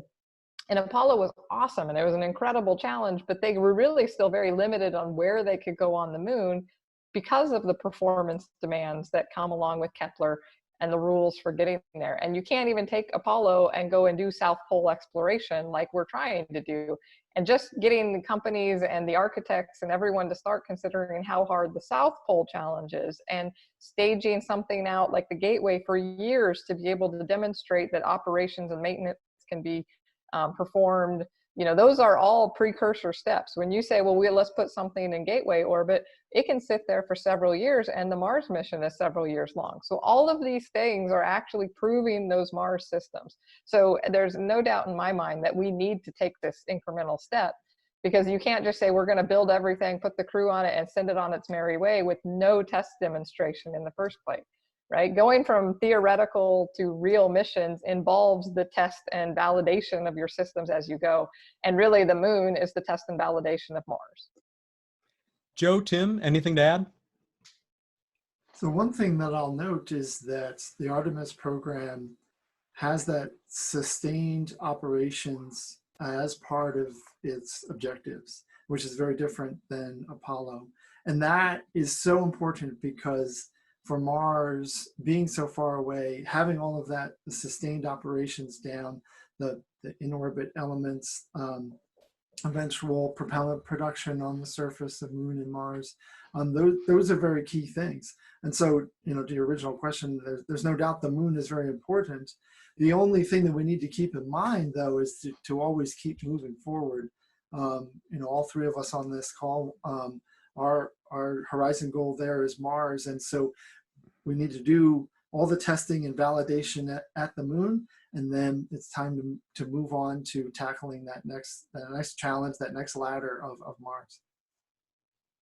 And I'll jump in and just add to Matt. Recently in November, we had a workshop, for Explore Mars sponsored a workshop that we've had a series of Fording Mars workshops, Achieving Mars. We call them different things as we've evolved them, but the focus of this one was actually looking at the Artemis program and looking at what is it we're going to need to know to be ready to take this jump to go to Mars. And our group that I was part of, we basically brainstormed about 85 steps in the whole process, as Nijud and Tim have referred to. You know, we've got to get the crew out there, we've got to land, we've got to get back off the surface, and we got to come back home and get safely back down to Earth. So we took all that, broke it down into about 85 steps. Each one of those, and some of these were, you know, technical things like propulsion. Some of them were operational things like docking vehicles or roving on the surface, you know, all these kinds of pieces of that overall big picture. And we found that, I think it was, you know, more than 90% of them had value from the various pieces of the Artemis program in burning down some of that risk by doing these things that we're doing at the Moon. So I think that was a big validation of the idea that we can learn from going to the Moon, the things we're going to need to do to go to Mars. Fortunately, Administrator Bridenstine of NASA has said, at Humans to Mars, he said it on my show and many other places, make no mistake, we're going to Mars. And in other words, the Moon is not the final destination. I said I wanted to bring up systems engineering. And that's the question I posed to all three of you before this program began. There are so many factors that have to mesh in good mission architecture. But what I've learned fairly recently, in large part because of reading a great book called Spacesuit, is about the importance of systems engineering. Is it a more important factor, or I mean, than the other things you have to consider? And And you've talked about some of these factors, but how do you fit them all together? I mean, there's so many different areas of expertise to come up with, to design good mission architecture. Najut, let's go back to you first. Yeah, I mean, this is really, you know, this is my background, right? I have degrees in this, and this is my job, is making all of these pieces fit together. Systems engineering is the art of solving the complex problems with all the competing demands, and mission architecture is just the biggest, most visible piece of systems engineering, because you have to do it with multiple systems, with systems of systems. And I think Artemis is a really good example of, once you set out with a mission architecture, you set out with the best of intentions, but as you work through the design, you run into constraints and issues, and there's always this iterative process. So really, for what we have to do a lot at work is keep iterating on the design as you go. So where you started with one concept, you'll run into an issue. So, okay, well, let's tweak it and do this. And so it's that art of continuing to tweak things all along. And so you're balancing those constraints. And a lot of, like, currently the moon mission architectures, even for Artemis 1, there's a lot of balance between sunlight and, you know, eclipsing. How long is that constraint versus what is the performance on the rocket, and how long can the systems operate, and how big is your engine burn? There are so many constraints. You're always trying to balance these things coming in. And it's really that integrator, that systems engineering job, to make sure you still have a viable mission when you're done. So that is the big challenge. I'm sorry. Joe, I saw you nodding enthusiastically there. Oh, yeah. Oh, what Najut said was perfect. I'll throw in a little anecdote that I learned. I actually think I learned this, Tim, from somebody at Lockheed Martin when I was working on a project with you guys. But the systems engineer, their job is, you've got all these different discipline engineers, right? You've got the thermal guy, you've got the structural guy, you've got the propulsion guy, and you know, they all see the problem very differently. And the job of the systems engineer is to take all those inputs and figure out a compromise that makes everybody equally unhappy. Yeah, I always joke, if everyone likes you, you're not doing your job as a system. You're not doing your job, right? I hear the same thing from principal investigators on robotic missions. So, yeah. Tim? Yeah, and I definitely agree. Everyone equally unhappy. That's the goal. And one of the most important parts of the system engineering process is the definition of interfaces between all of the different elements. And sometimes it's, you know, the mechanical interface between the vehicles, but sometimes it's the interface between the crew and their vehicle, and how they communicate between and control their vehicle. And sometimes it's interfaces amongst the different ground control centers. And so it could be electrical or mechanical, or data or communications or fluids. And the best system engineers are the ones that can pull all of the different disciplines together and get those interfaces defined as early, as clearly, and as simply as possible. And that really goes a long way to making the whole system work well together. And often in just defining those interfaces, that you very quickly figure out, oh, this interface is going to be very complex, and we got to put some emphasis on that. And I'd even add a little bit to Tim, because even once you take those mechanical interfaces, you go up a level. Well, you've got a rocket and a spacecraft and a lander, and now you have to negotiate between programs. So some problems mean this program has to spend money that they didn't really need to, but that might be the most efficient solution across the architecture. So it is a delicate art of balancing not just the technical, but that programmatic cost and schedule that Joe brought up earlier. I think of the human factors involved as well. You compare this to a robotic mission where you might say, okay, the engineer says, yes, we can accelerate, or we can land with this many Gs. And then the human factor person says, well, that's great. I'm glad the vehicle will survive because the astronauts inside won't. How do you integrate human factors like that into mission architecture design work? Tim, do you want to take that one first? Sure. So human factors, or the environmental requirements for the people, are just as important as any other system. And so they need to be defined and well understood. And this is a case where we've got so much data all the way back to the Mercury program that that part of it, the environmental part and the life support part, that is very well understood, and we've got disciplines all across both companies and NASA and around to do that. But also human factors often means the interfaces between the people and the vehicle, both on the ground, people putting together the vehicle or operating the vehicle, and the astronauts flying the vehicle. And there's an art and a science there to how do you display information so it's quickly understood, and how do you sort of provide the right controls to be able to quickly assimilate all that information and tell the vehicle what it should be doing. And I'm excited about the future here, because now things like artificial intelligence and talking to your spaceship and those sorts of things are actually possible, not quite possible in space today, but soon. And so that's another exciting opportunity.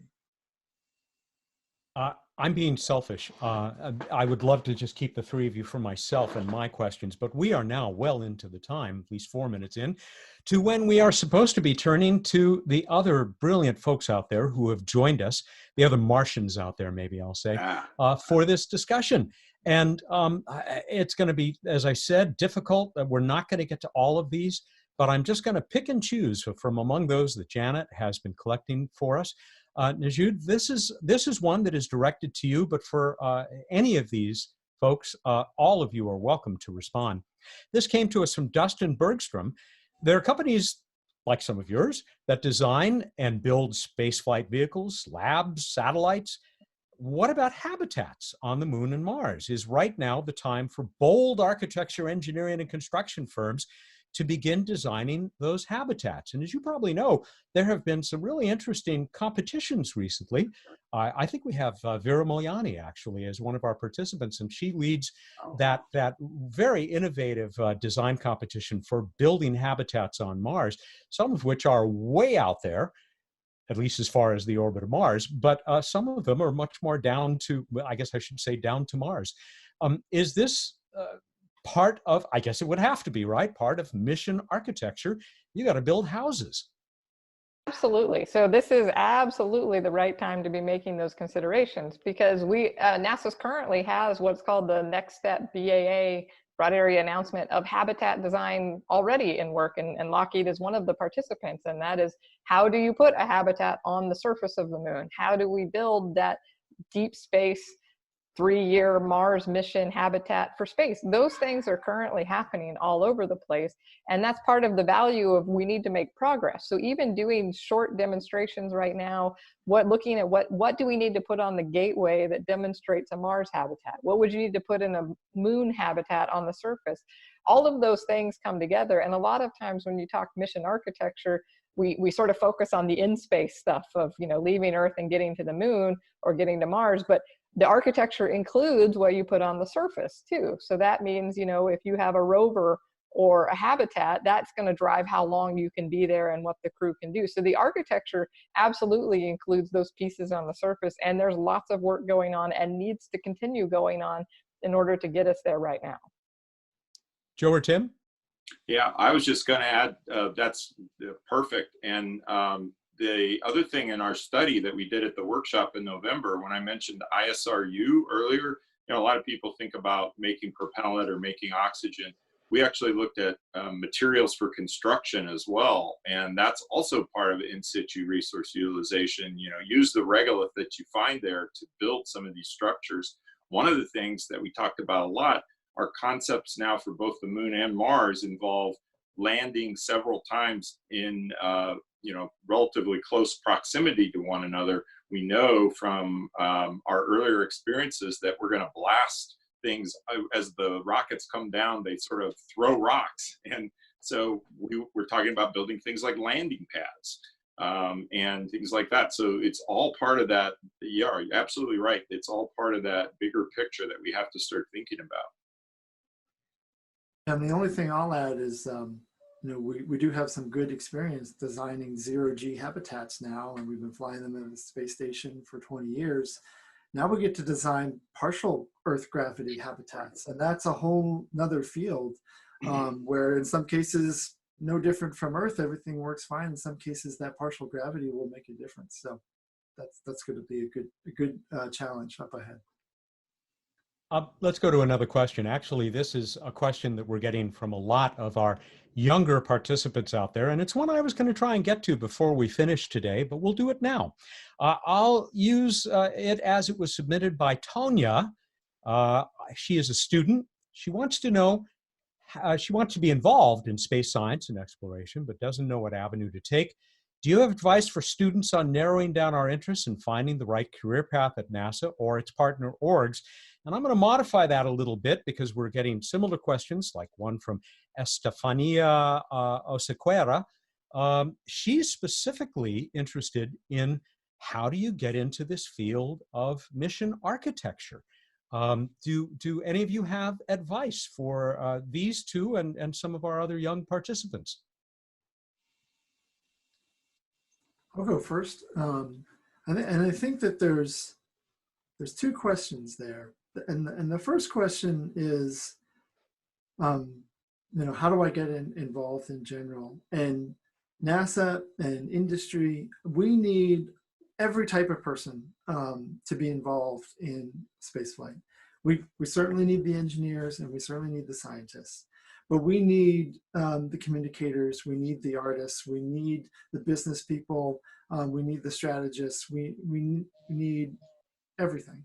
And so if you have a particular passion, whatever it is, and a passion for spaceflight, there's no reason that they have to be separate. Bring what you're great at and develop that, and come join our community in one way or another, and we'll welcome everything. And then on this, to me, the specific question on the mission architecture part is, I've got lots of people on my team and Najud's team and Joe's team with different engineering backgrounds. Some of them come from the structures, some of them come from guidance, navigation, and control. And a lot of people come from the trajectory side, but it is really a multidisciplinary thing. So curiosity is important in learning about how things have been architected in the past. And then also what's very important is doing the day-to-day work on a program before you are in one of these roles, so that you know what it's like to design a mission and have the nominal mission and 16 different off-nominal missions and all the pain of doing that, such that you're prepared when it's time to think of the big picture, to understand all the little details. And then you get to take off that detailed hat and think like a fourth grader again. And if you've got the right background, then that's the perfect mix. Joe, Najud, any advice? Well, I'll just echo what Tim said. Everyone comes to this field from a different background. And I mean, I have the job I never knew I always wanted. Because, I just wanted to be in space and it's so cool. And like, I wanted to be a part of specifically human space flight. So I started on the space station and guidance and control, and things just sort of evolved. And really my interest has always been solving those big picture problems. So first you solve them on a small scale. I did it at a system, and then sort of at a vehicle level, and now sort of at the architecting level. And that's just because my skill set is the solving of problems. And so you come in and you solve those issues, and you need the knowledge of the spacecraft, like Tim said. You need to know how it actually works and comes together, and how the operations works, and how the crew needs to interact, because you can't just step into this and go, I can design the perfect mission to Mars. Everyone has to come from somewhere, and it all is a big team.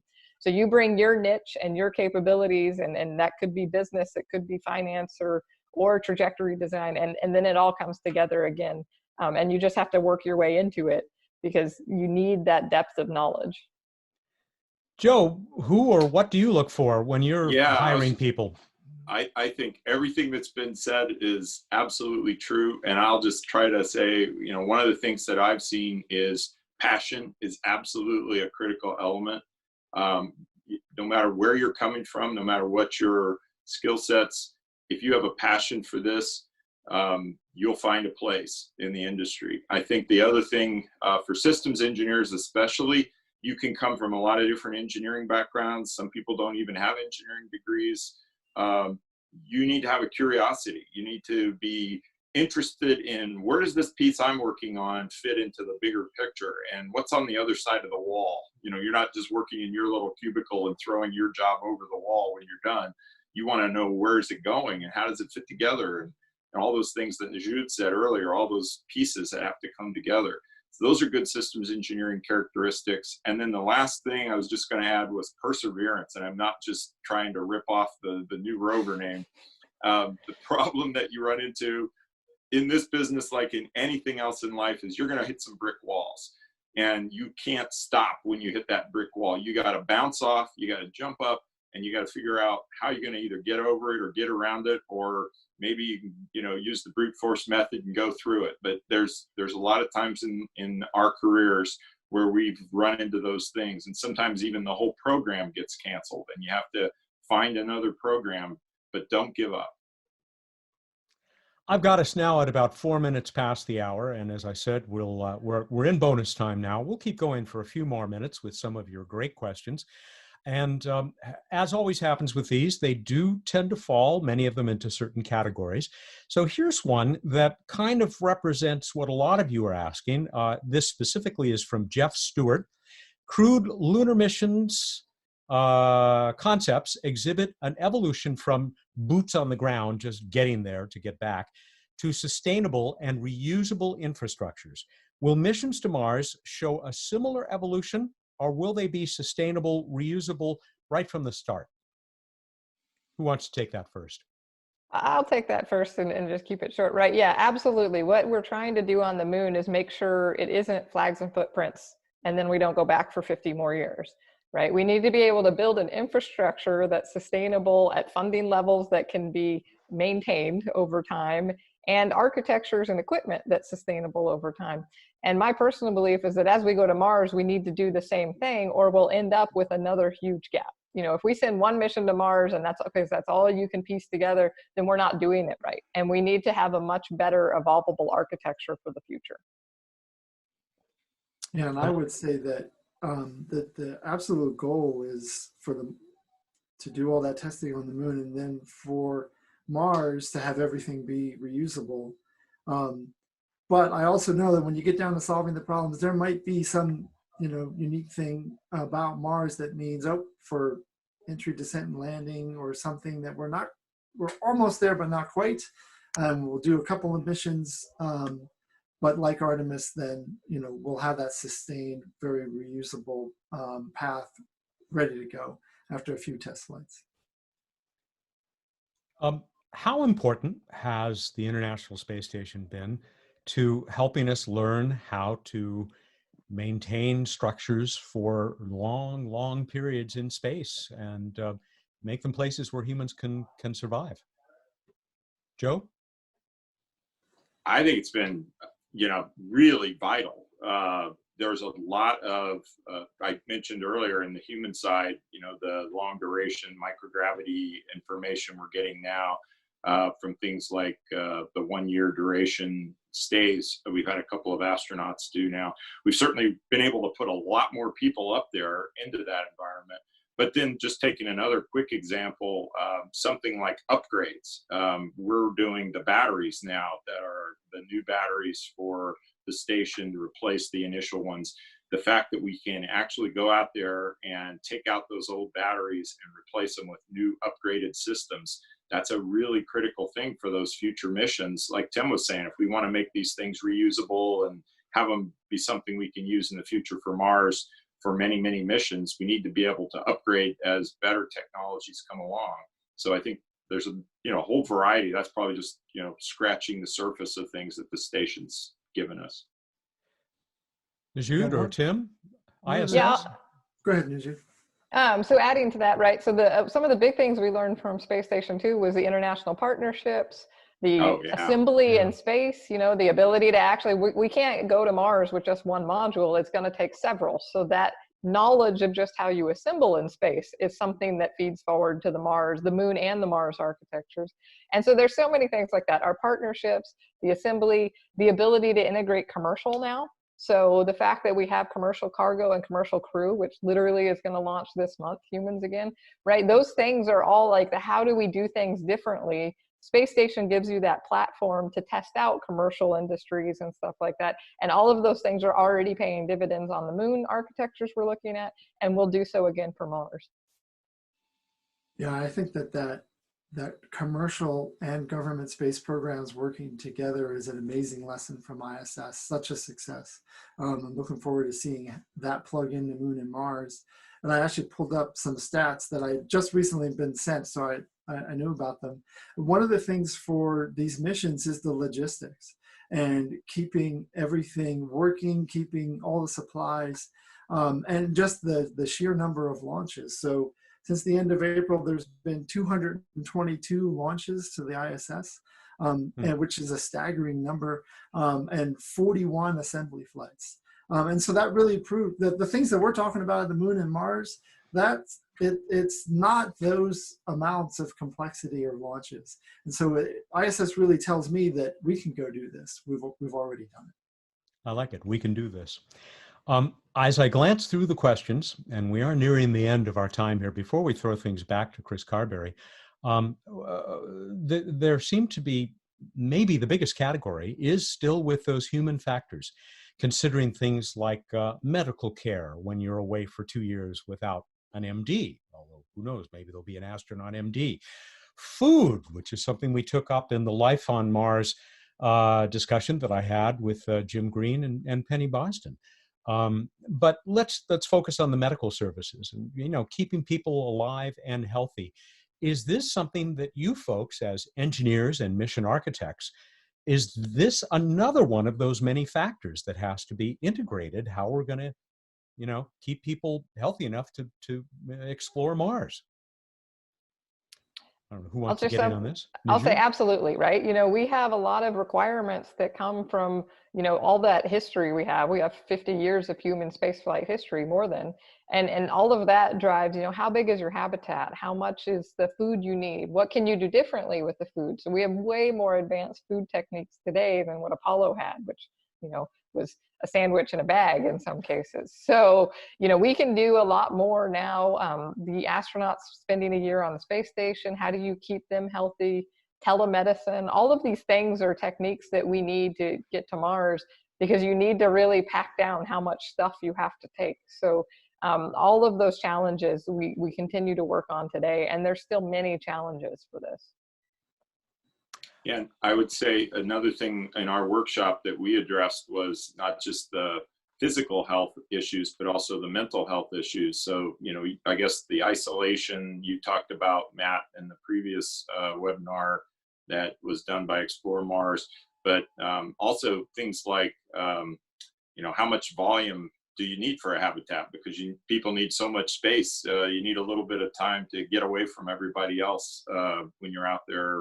Even if you're the, you know, best crew ever, that you all really like each other, it's probably going to get a little tough. And Najud said it earlier really well. We're all kind of going through that right now in our own individual houses here. But, and then the other thing I was going to say is AI. We talked about artificial intelligence a little bit earlier. I think a lot of that, both telemedicine, but also because of the latency time, you know, for the Mars missions, some of this may be dealt with an onboard computer that has a lot of medical information stored in it, so that the astronauts can call that up if an incident occurs. Yeah, what if the doctor is an astronaut and she gets sick? You know, it's not just one doctor. Every crew member is going to be cross-trained in everything, because they're going to need to rely on each other, and even more so than they do today. One of the most interesting and unexpected conversations I've ever had with anyone on planetary radio was with a woman who is a dentist, who was speaking at a conference about what happens when one of your astronauts halfway to Mars gets a terrible toothache. Who's going to take care of that? And, you know, be sure to floss, everyone. Wrong set of pliers. Could be. we probably should wrap up here and get ready to go back to Chris, but I want to give each of you a chance to sort of sum up here. And in some cases, it's going to be repeating what you've already said, which is about, are we on track to achieve this through the kinds of great systems engineering and mission architecture efforts and the development of all the technologies and other factors that are going to get us to Mars, hopefully, before another 15 or 20 years goes by. Jude, why don't you start us? Well, I'll just sort of say, I think there's never the only other time that could have been more exciting this was 1968, when people were actually going around the moon and about to land, right? But as of today, we have real hardware, real rockets, real spacecraft, and we are really going to the moon. And I know, people don't quite believe that till you see the smoke and fire and it takes off, but I couldn't be more excited about the future we have right now, because we have a real plan and we're building the real stuff that's going to get us there. Joe, your turn. Yeah, I'll pick up on that and say I agree with everything.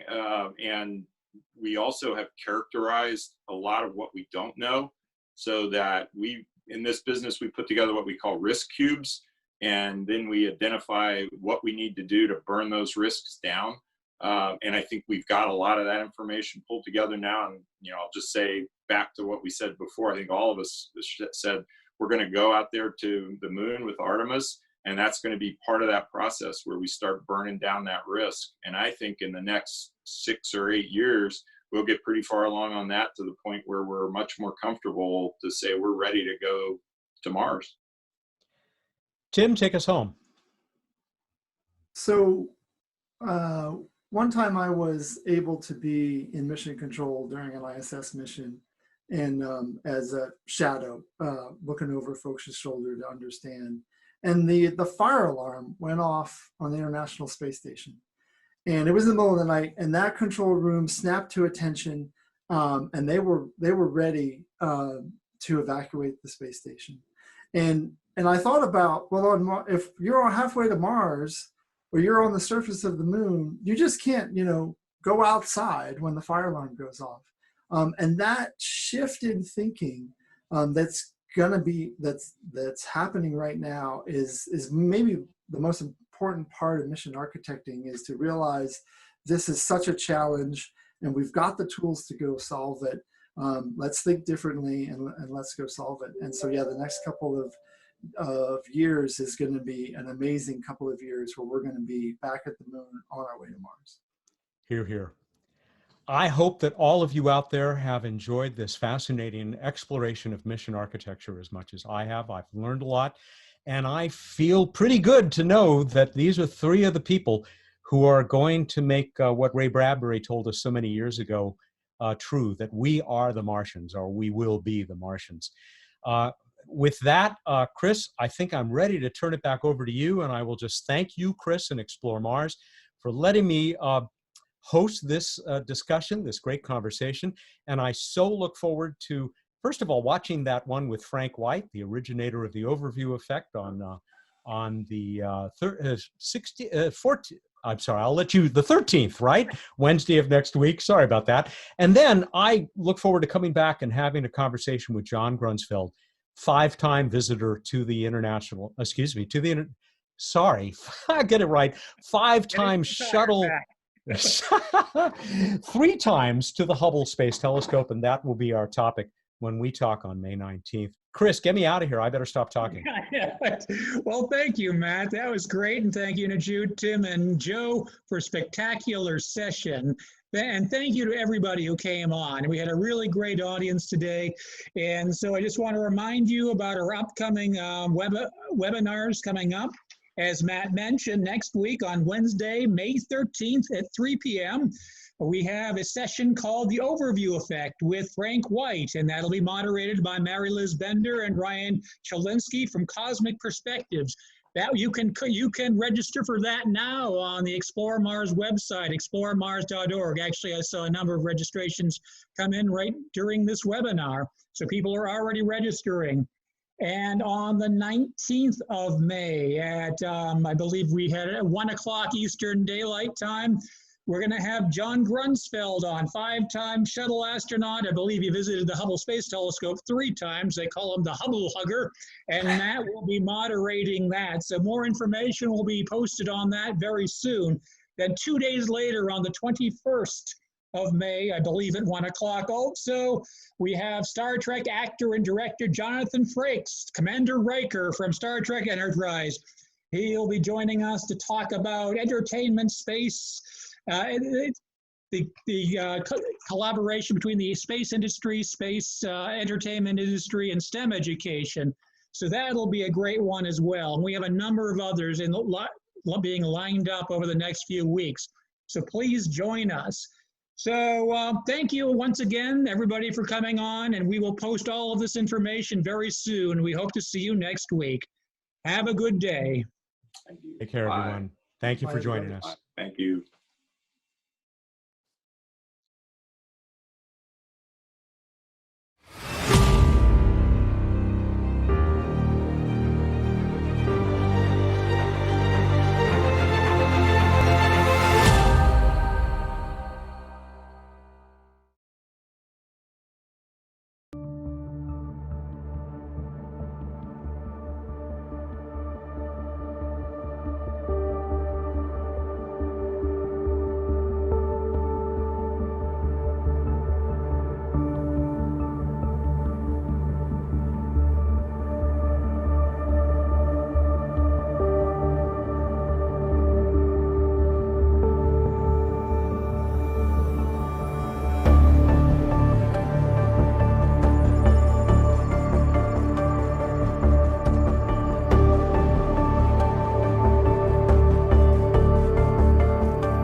Hello, everybody. Good afternoon. It is my great pleasure to welcome you all with us this afternoon, as well as moderate this great conversation we're going to have with Dr. Sarah Lynn Mark on precision innovation. But before I do that, there are just a few folks we want to say thank you to. They are our premier sponsors, without whose help Explore Mars and bringing you these great programs would not be possible. We want to say a special thank you to Aerojet Rocketdyne, Lockheed Martin, Northrop Grumman, Boeing Company, and the Phillips Company. Again, a great thank you for their support and underwriting that, again, helps us to bring these great programs to you. Another reminder for all of you out there, January 19th, we will have a Drinks with Explore Mars. That is at 8 p.m. Eastern, and that will be with Kelsey Goad. She's with space.com, and I'm thinking that by the middle of next week, you guys all may want to join us and say salud and enjoy some time with your space family. So please join us January 19th, 8 p.m. Eastern for Drinks with Explore Mars. We also have a fantastic happening this weekend. Whether or not the world is as we would all want it to be, there is something fantastic almost every month of this year happening in space, and Saturday is no exception. The SLS will have one of its most historic green test run. The success of this event on Saturday will be that moment in time when we are surely on our way back to the moon and onto Mars. We will be live streaming from all of our platforms, so you can find us anywhere that you normally kind of visit or connect with Explore Mars, but we will be having a watch party and all eyes on the SLS. So we are wishing the team that has put all of those compartments and things together great success and good luck on Saturday. But again, tune in, find us on any live stream where we will be, and that is at 4 p.m. Eastern. So without further ado, it is my pleasure to introduce not only my colleague, but my friend. It's an It's an amazing thing, Dr. Mark, how space does indeed unite us, even via something virtual. But let me tell you a little bit about not only my colleague, but my friend, Dr. Sarah Lynn Mark. She's an expert on space medicine, and she's a world-renowned leader in women's health. She's an endocrinologist, a geriatrician. I can't even say that word right. How do you say that word? Geriatrician. That word. And women's health specialist. She created the first women's health fellowship in the United States. She's also president and CEO of SoloMed Solutions. She served as a medical and scientific policy advisor for 4 different administrations, including in the White House Office on Science and Technology. She's also kind of been a policy advisor to the Office of Women's Health, the Bill and Melinda Gates Foundation, and other organizations that are dedicated to improving health on Earth and in space. In August 2019, I had the great pleasure of watching her testify before the Space Council. And her talk was all about focusing on gendered innovation for human exploration. And she's developed and led 2 NASA decadal reviews on the impact of sex and gender on adaptation to space. And these decadal reviews have fostered some amazing policies and programs that have already been part of improving the health of our astronauts. She's the president of iGiant, and I know we've got a few of her iGiant ambassadors watching today. It is the only nonprofit that is accelerating gendered innovation in the world. They've hosted 5 roundtables, one of which I've been able to be a part of, 2 challenge competitions, and they've got much more planned, including a podcast called Stellar Medicine that is going to premiere in February. So we'll update you with more about that. Her doctoral and academic appointments include Yale and King's College London and the Center for Human and Aerospace Physiology. She is the author of Stellar Medicine. If you don't have a copy, go and pick one up. It is a journey basically through the universe of women's health. And it also chronicles her adventures with the space program and her journey across all 7 continents. And she has published and delivered over 700 lectures. And in the last year, she may have become a real familiar face as she has led the COVID-19 for the American Medical Women's Association. She's appeared on Fox, MSNBC, Sky News, Forbes, and Business Insider with also helpful ideas about how to combat and to protect ourselves in this pandemic. There are so many other things that I could say about my dear friend, but I want to give you the time, Dr. Mark, to enlighten us on this idea of precision innovation in medicine for all. Great. Thank you so much, Janet. And I want to extremely thank Explore Mars for inviting me to be part of your kickoff for 2021 and to have the opportunity to talk to you about precision innovation and why it's so important for space exploration. Explore Mars has been an amazing champion for iGiant since our inception. Chris Carberry has been at many, many of our events. Janet, we've actually had over 80 roundtables and 5 summits and 5 challenge competitions, and Explore Mars has been such an amazing partner throughout all of this. I think it's important when we talk about precision innovation, we have to first ask ourselves, why is that important? How's it come to be? I know in the age of COVID, we have begun to appreciate how social determinants of health, or in NASA parlance, human factors, or FDA lexicon, subpopulation demographics play a role. And what do I mean by that? You know, we define ourselves by age, race, sex, gender, even socioeconomic status. So we know all of that plays an important role in how we live our lives. And certainly as we take the deeper dive, we see the role of sex and gender. So what I want to do very quickly is just define sex and gender for our audience. And I use the National Academy of Science definition. Gender is really the psychosocial construct, how one sees oneself as male or female, or how they identify themselves. And sex is more the biological construct. We know the definitions are a lot more complicated. You know, we see as we interact with the environment's interacting with us and certainly influencing our genome. We call that epigenetics. And that influences how we perceive the world and how sex and gender play a role in our lives. For our talk today, let's talk about sex and gender. And I think, as we talk about precision innovation, we've talked for many years about personalized medicine and precision medicine. And we know that plays such an important role. We certainly see it with COVID, we see it with space exploration, we see it in so many aspects of our lives. Now, you mentioned that I had the honor to testify in front of the National Space Council back in August in 2019. Seems like many, many moons ago. And I introduced the concept of gendered innovation and design with this paragraph. And I just want to share it with our audience today. I said that gender and sex impact every aspect of our lives on Earth and in space. It's more than spacesuits not fitting female astronauts. We see the impact from the shoes and clothing we wear, the electronic devices we use, the cars we drive, and even the medications we take. Modifying appearances or the pink it, shrink it approach for gendered innovation will never work in any environment, including space, battlefields, hot zones, and in our homes. And who would have thought back then that the hot zones would have been in our homes?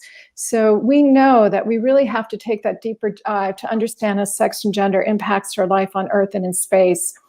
I had the privilege also to work with NASA for over 18 years, and I've always found it an exciting place to be because as the body adapts in space, you're able to discern very small changes which have extremely important impact. And certainly we've begun to appreciate the role of sex and gender in our adaptation to space. As you mentioned, we've held 2 NASA decadal reviews to really assess how the body adapts, because we know the changes that we see on Earth from sex and gender certainly follow us into space. And then as the body adapts in space, that's just compounded. And we need to understand these changes so that we can develop the resources and the tools so that we can live and work well in any environment, including in space. So for the sake of time today, I have a PowerPoint presentation. I'm doing it as a video presentation for our virtual environment, which will explain a little bit how and why iGiant, again, that acronym for Impacted Gender and Sex on Innovation and Novel Technologies, developed. It's a nonprofit. It's an accelerator for gendered innovation and design across health, IT, transportation, and the retail sectors. And then we'll have plenty of time for questions from our audience. So let's go ahead and roll that tape. Hello, I'm Dr. Sarah Lynn Mark, founder and president of iGiant. iGiant's an acronym for the Impact of Gender and Sex on Innovation and Novel Technologies. And I want to thank the conference organizers for the invitation to join you today. I wish we could be together in person, but I hope in the near future that will happen.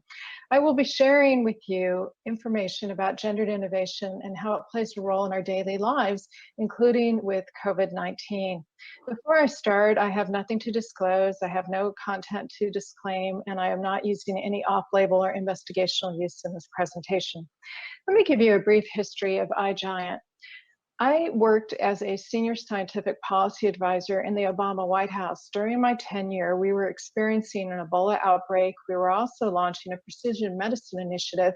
And I was also working at NASA as a senior medical advisor. And we had just published the second decadal review to look at the impact of sex and gender on how the body adapts in space. It became very clear to me that we needed to focus a great deal on gendered innovation, gendered inclusive design. So I developed the blueprint, which became iGiant. I launched iGiant after I left the White House because I did not want to politicize the issues that we were going to address. Over a period of just a few short months, many roundtables percolated across the United States, focusing on iGiant and gendered innovation.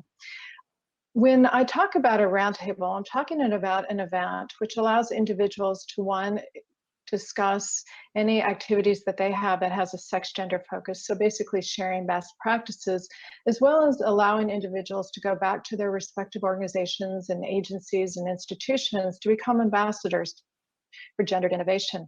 In a very short period of time, in just over a year and a half, the iGiant evolved into a 501c3, a nonprofit. And we are basically the only nonprofit accelerator for gendered innovation across health, IT, transportation, and retail sectors in the world. The mission of the iGiant is to accelerate the translation of research into gender and sex-specific design elements, such as products, programs, policies, and protocols. The vision is to improve the safety and quality of life, including work performance for men and women. I like to say for everyone in every environment on Earth and in space. Now, we often use the terms male, female, men, women, boys, girls. I really want us to take a non-binary approach when we talk about gendered innovation so that we have a more inclusive approach to these issues. Now, my next few slides talks about women's health research, and we have a very long history. I went back to 1977, and we are familiar with the thalidomide and DES tragedies and how women were barred from clinical research. For the purpose of time, I'm not going to go through this extensive timeline, and I'm sure many of you are familiar with it because you were present. There are some seminal moments, such as the NIH Revitalization Act in 1990, which signed into now required in all clinical trials an analysis of results by sex for phase 3 clinical trials.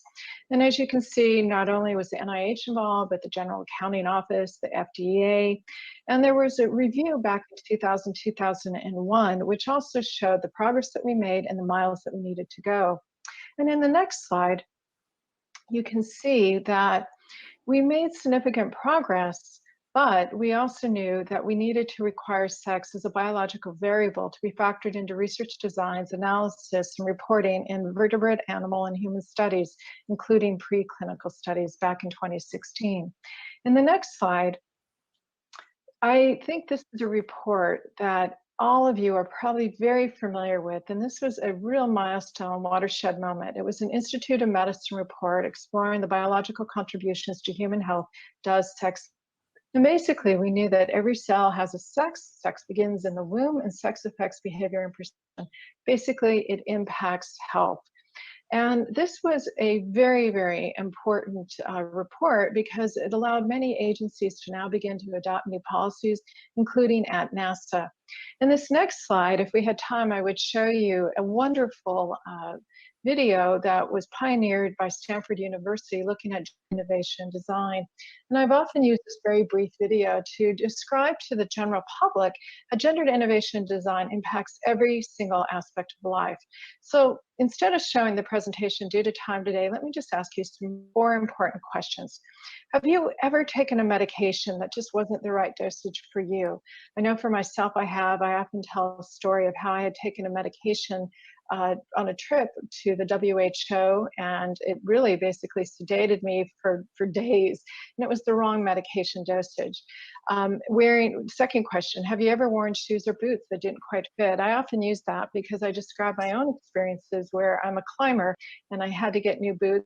I was given boots that was really told to me that it was designed to fit a woman's fit. Unfortunately, after I wore them, I then tore the ligaments in my midfoot when I started walking in my natural day shoe. And that really, again, was an eye-opening moment, realizing that we often market shoes and boots to fit women's feet, but we're really not looking at a woman's gait, we're not looking at the Q angle, we're not looking at how she ambulates. Another question is, have you ever experienced repetitive stress injury just by using your electronic devices? And I think this issue is so important today as all of us are wired to every device that we have around us, such as what we're even doing now. And we see repetitive stress issues. And then finally, have any of you ever sustained neck trauma in a car accident? We know that women have less musculature, muscle strength, and we know that car seats are really designed more for the male body, and certainly the position of a human being in the cockpit or in the cabin of a vehicle will relate to how they may sustain injuries in car accidents. In fact, there was a report in 2012 published by the American Journal of Public Health that showed that women sustain 47% more severe neck injuries in car accidents. So with all that, when I designed the blueprint for the iGiant, I thought it was important to focus on these 4 sectors: health, information technology, as well as transportation and retail. And just taking it back to a moment, let's talk about COVID-19. We are seeing across the globe that men are twice as likely to die from COVID-19 compared to women across all age groups. We also see that more women on the front lines, as far as being essential workers and frontline workers, are becoming infected. In fact, 73% of the workforce that's infected are women. And we believe that it's because the PPE does not fit. As I described during Ebola, I saw women who were donning and doffing their gowns, infecting themselves. We know that gowns may not fit. We know the N95 respirator mask may have a problem with fit for women. And it's not just size and shape, it's really how the woman moves. And we need to be clear that you can't just kink it or shrink it and think that you're going to get the best fit. So the next slide focuses on health, and I want to take it now from Earth and dealing with COVID-19 to what we saw with NASA and our sex and gender decadal review. Basically, this graphic shows that every single system in the body adapts in space. And in the body, you can see in space these very dramatic changes as we adapt happen very quickly and again very dramatically.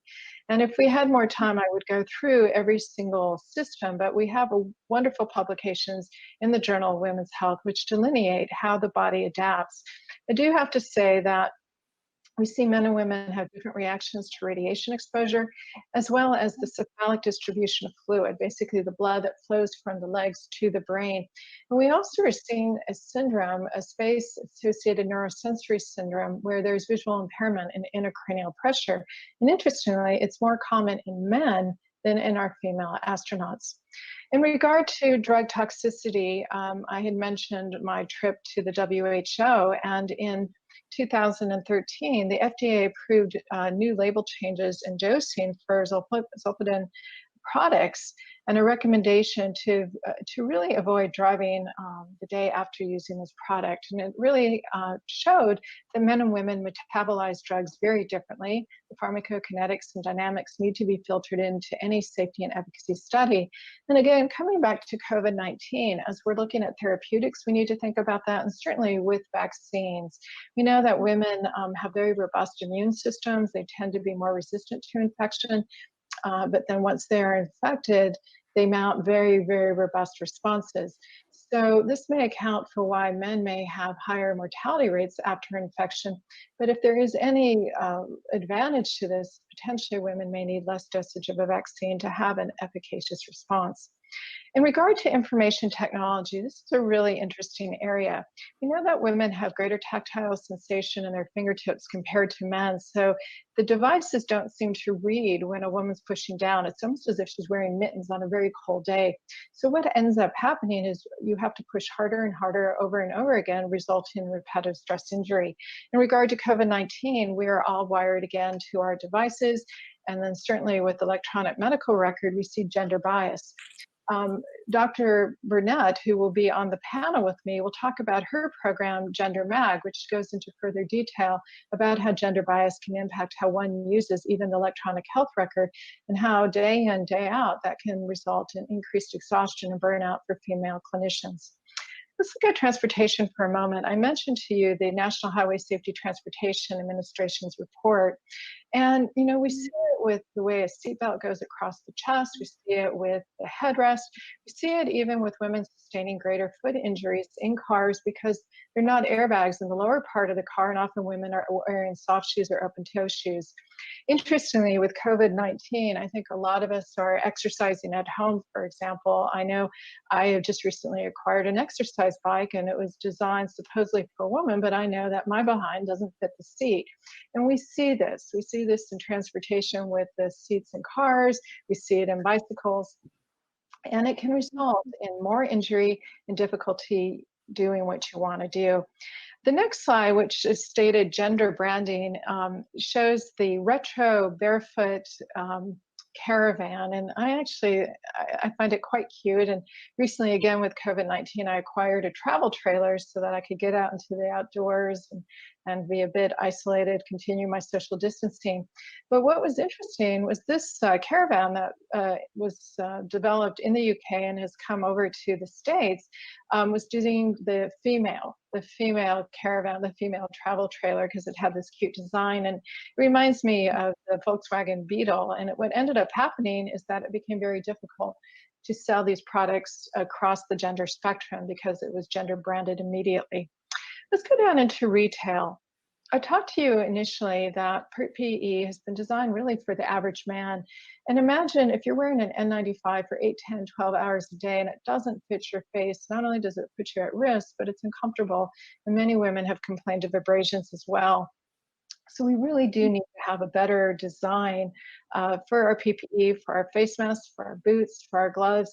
Women who were on the front of Ebola were talking about having to duct tape their gowns and their gloves, and again, putting themselves at risk for contamination when they're donning and doffing their gowns. This slide goes a little bit more into the impact of retail and the role of ergonomics. It's not just that you are alone in the environment. We have to understand how you interact with your environment. We're seeing a lot of injuries, neck, shoulder injuries now, as people are sitting at their desks and their chairs are really designed for a way a man sits and for the height of a man. So again, taking a look at every aspect of your environment will influence what you see and how you're going to be able to do your jobs.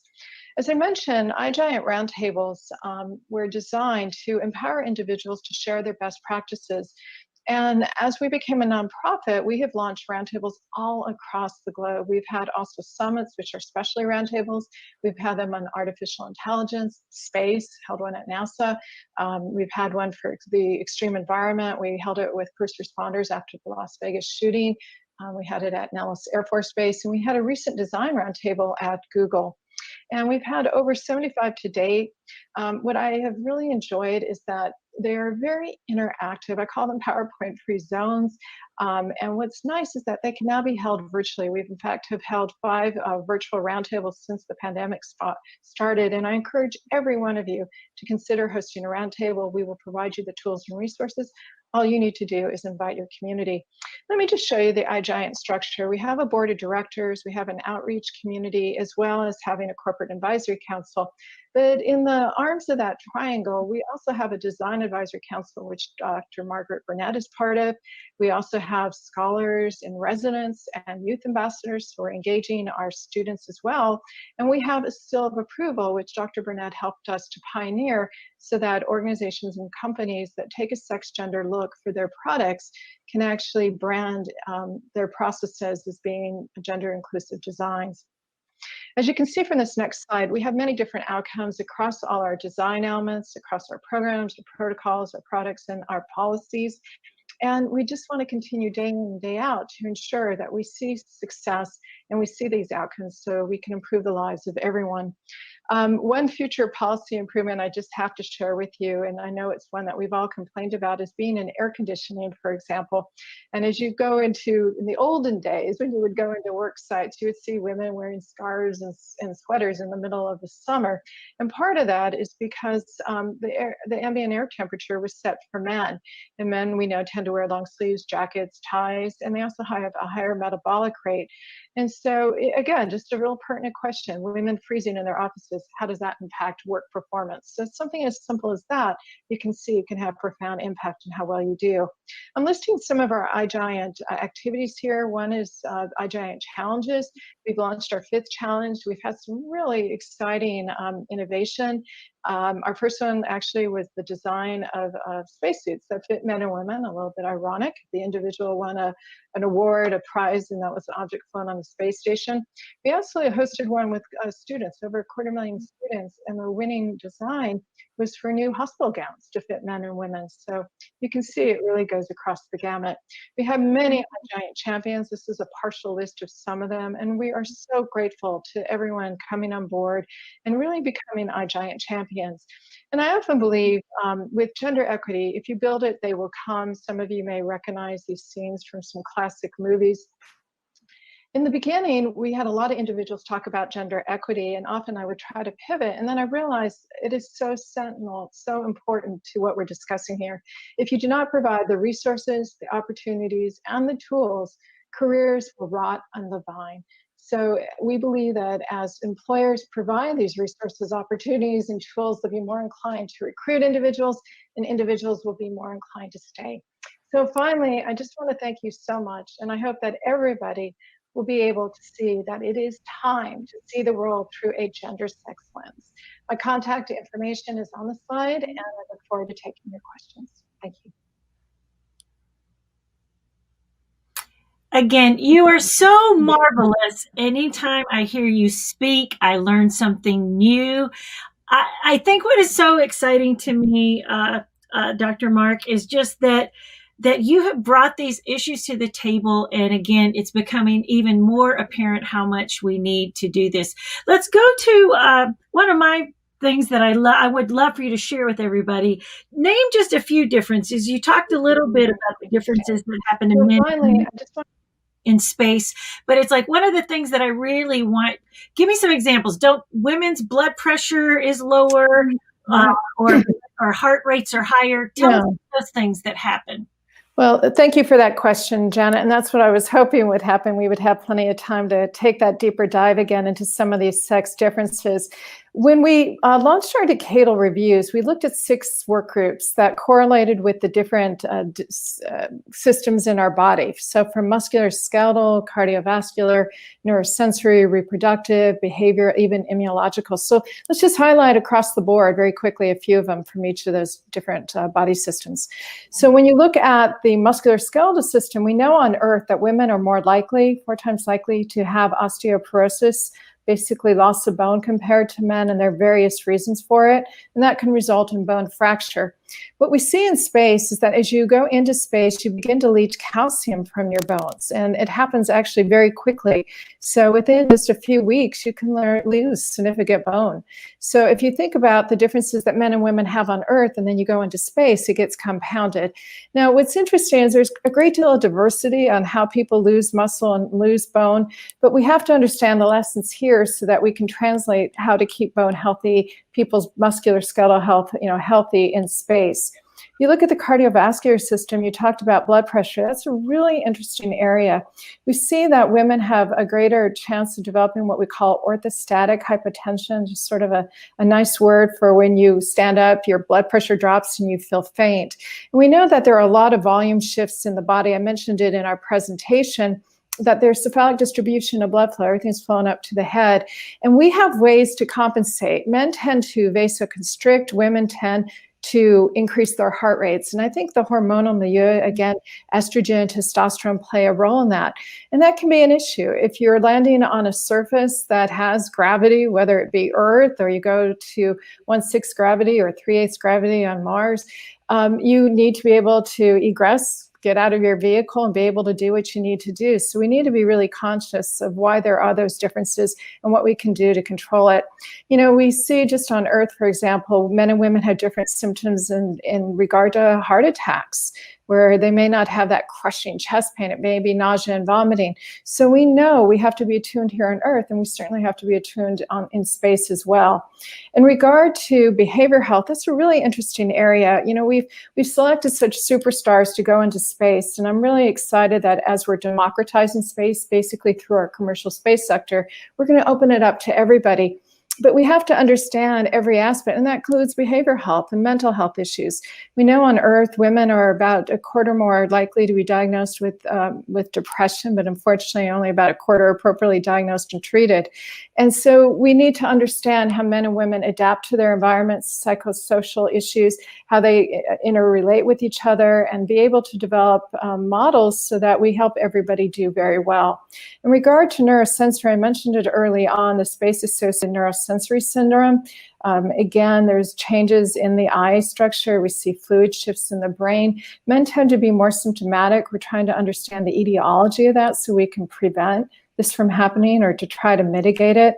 It's interesting on Earth, we see that men and women's brains are different in the sense that corpus callosum, that little highway between each hemisphere, very, very, very busy in women, and men tend to focus using more of one hemisphere. What are some of the correlates to that? Well, we see women tend to do better after a stroke. They tend to regain the use of speech a little faster. Again, processing is different. So the neurosensory aspects, as we're seeing, for example, with COVID, with taste and smell, we see that men and women have acoustic changes differently on Earth, and that will certainly translate in space. Whereas men age, they tend to lose the ability to hear women's voices, which is interesting because they're losing that decibel range. And I often say it's a way that we can all stay together. It's an evolutionary mechanism, but it's a fascinating aspect, and we need to understand that. Immunologically, I mentioned a great deal of that in our presentation here because that is really fascinating. We're seeing long hauler syndrome. That's where people have experienced COVID, and then months and months after they've had it, they still have signs and symptoms. And we think it may be due to autoimmunity. And on Earth, women have more autoimmune diseases compared to men. So if we go into space, we know that we have suppression of the immune system, the bone marrow changes. And so we have to understand, does that put us at risk for developing cancers and relapse of infection? So we really have to take an understanding that this isn't about who's faster or better or smarter, just different, so that we can develop the tools and the resources so we give everybody the most beneficial opportunity to live and do their jobs well and safely in any environment.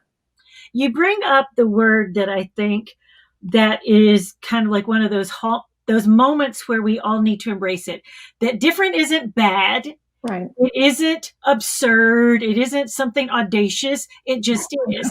And that it's like again, if you and I were to have blood drawn right now, it's like all of a sudden I might be, hypoglycemic, or my thyroid might be you might be overreacting. So anywhere in that metabolic range, just for you and I, two women, fairly the same age range, we've never had children, so we have some things in common. But again, because we are not all the same metabolically, or our endocrine systems work very differently, I just think it's very profound thing that we should all embrace this moment of different is good. It's like what makes me different adds to that thing of like, oh, we just figured out how to work on this for this astronaut. Let's do this for another, or do that kind of like more personalized, specialized thing. And you are really getting at that when you're talking about precision innovation. Right. And my question is, does this go to personalized medicine and personalized everything that we can think about that would make, whether it's me, like they even have said this darn MacBook Pro keyboard, everybody comments on it, that the newest keyboard is harder. You have to hit it harder. Mm-hmm. There's sometimes that I feel like I'm going to get out my hammer and like go start banging it. The darn thing won't work. Yeah. So all of these things matter because we want to be the most effective, but we sometimes tire out or get frustrated. So let's kind of break that down a little bit. When we talk about inclusion and diversity, I often see it as being invited to the dance, but when you are actually included, when you're asked to dance, then you really have achieved your goals. And we also want to ensure that you have the tools and the resources, so you have the shoes to dance. So that's just sort of a way to think about it. For example, when we talk about spacesuits, we knew that you just can't shrink them down. You have to really look at how the body interacts with the environment. And by doing that, you're able to develop a better fitting suit. I've often been asked if, do you really need diversity? In fact, I was asked that during the National Space Council meeting, and absolutely, the answer is absolutely, in the sense that with diversity, you have improved team performance, improved work performance, improved career satisfaction. You even improve the economic calculus of an organization, of a company. So everybody benefits. It's sort of like the rising tide, all ships rise. Everyone benefits. So as we look at the new technologies that we're developing, we have so many different resources at hand to look at innovations. So for example, through artificial intelligence, 3D printing, computational modeling, we can really move in that direction of precision innovation so that we provide individuals the tools that they need to be able to live and work well and safely in any environment. I'm going to invite a young friend of ours. She's a junior at Portland State University, and her name is Nicole Henderson. Come on in, and we're going to invite you here. I'll ask for you to ask a question in just a minute. I foresee her being one of your iGiant ambassadors very shortly. But we do have a couple of comments here in the chat.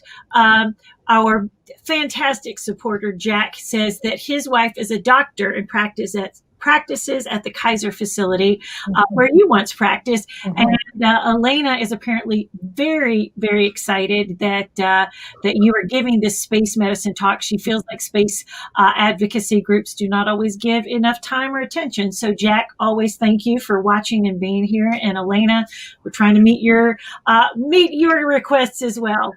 We have someone else, Janine. Thank you for your talk. She's talking about being a victim of poor seatbelt design, and she's even suffered neck injuries because it was attached to the side column too high and everything like that. So how can people participate, or how can they change these things? I know you're on the forefront of this, but what do you need from all of us listening to you to enact or to request these things? Well, I think, first of all, we have to become aware, just as what you're doing with Explore Mars and Janet's Planet, by raising these issues and having people become aware that there are differences. I think we've all too often just accepted that the way something is the way it is, and you can't change it. We know we can. So I encourage all members of your audience to participate in roundtables. Anyone can host them. iGiant will provide you the tools, will provide you the toolkit. So all you have to do is invite your friends, your neighbors, your colleagues, and we will even lead it for you. Because I think once you have awareness, I always say, once you see the world through a sex gender lens, you can never go back again. It's just, I see the universe through the prism of space using a sex gender lens. And to me, it just adds incredible granularity and clarity. And we want everyone to do that. I think the other thing that we can do is engage, especially our students, in our challenge competitions. I want people to begin thinking early on. So we host challenge competitions. So if we have organizations and companies out there and agencies, host challenge competitions with us. We have the template. We just need your audience. We need your constituents, and we'll get those messages out. I think the other way we can do it is through our seal of approval. At Google last year, we launched our iGiant seal of approval for the IT sector, and it's been absolutely fascinating to see companies look at their design processes and see what they can do. I've mentioned Dr. Burnett several times in my presentation because she was really just has been an amazing leader to help us see the world through a gender mag program that she has, so that we can see inherent bias that may be in software. And then you talked about some of the technologies. Well, that translates down.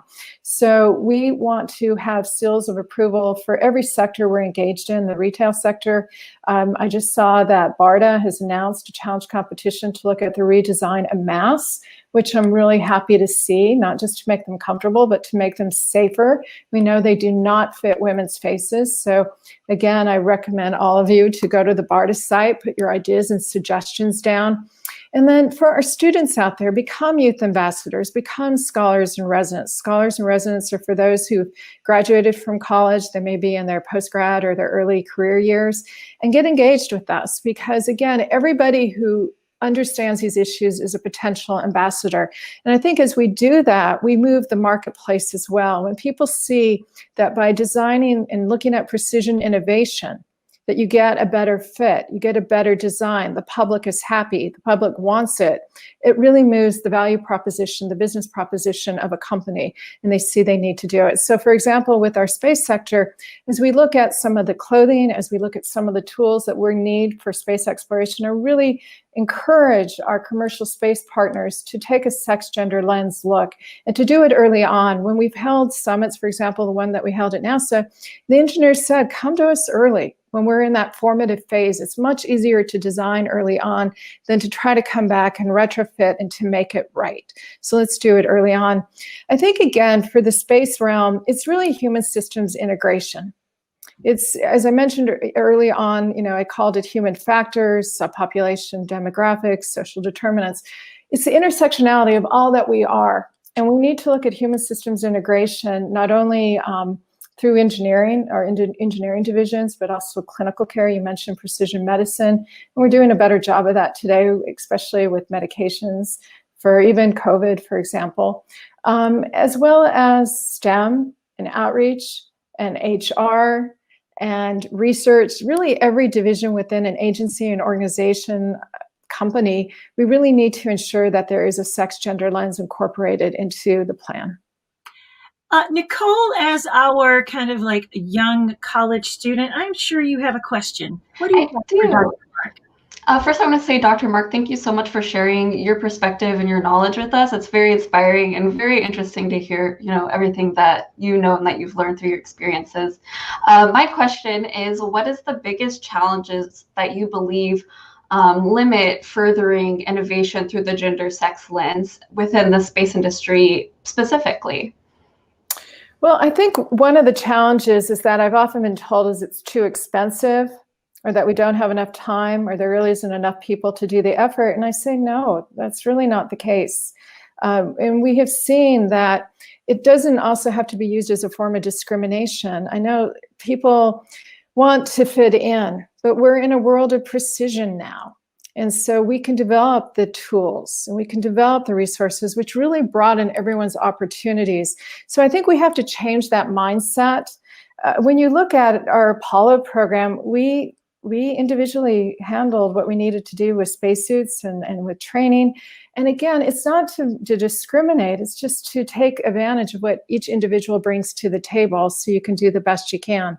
I think as I have seen that when we have had these roundtables, companies that have participated, we have a corporate advisory council, at the end of the day, they realize how important this is for their business plan because they do better. So for example, in the pharmaceutical realm, if you see that you have a medication, you appropriately dose it, then you have less side effects and you have greater efficacy. When you have tools that you're using, for example, in the construction realm, they have a better fit and people are more inclined to come and want to buy that product because it actually works for them. So we see everyone benefits and men benefit too. At one of our first roundtables, it was a transportation roundtable.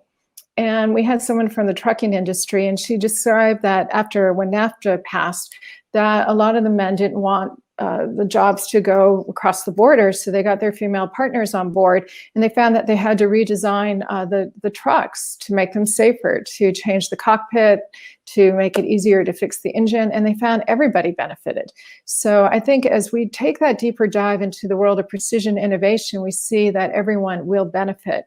We have to become aware, and we'll find that it actually is more cost effective, it is more efficient, and everybody is happier.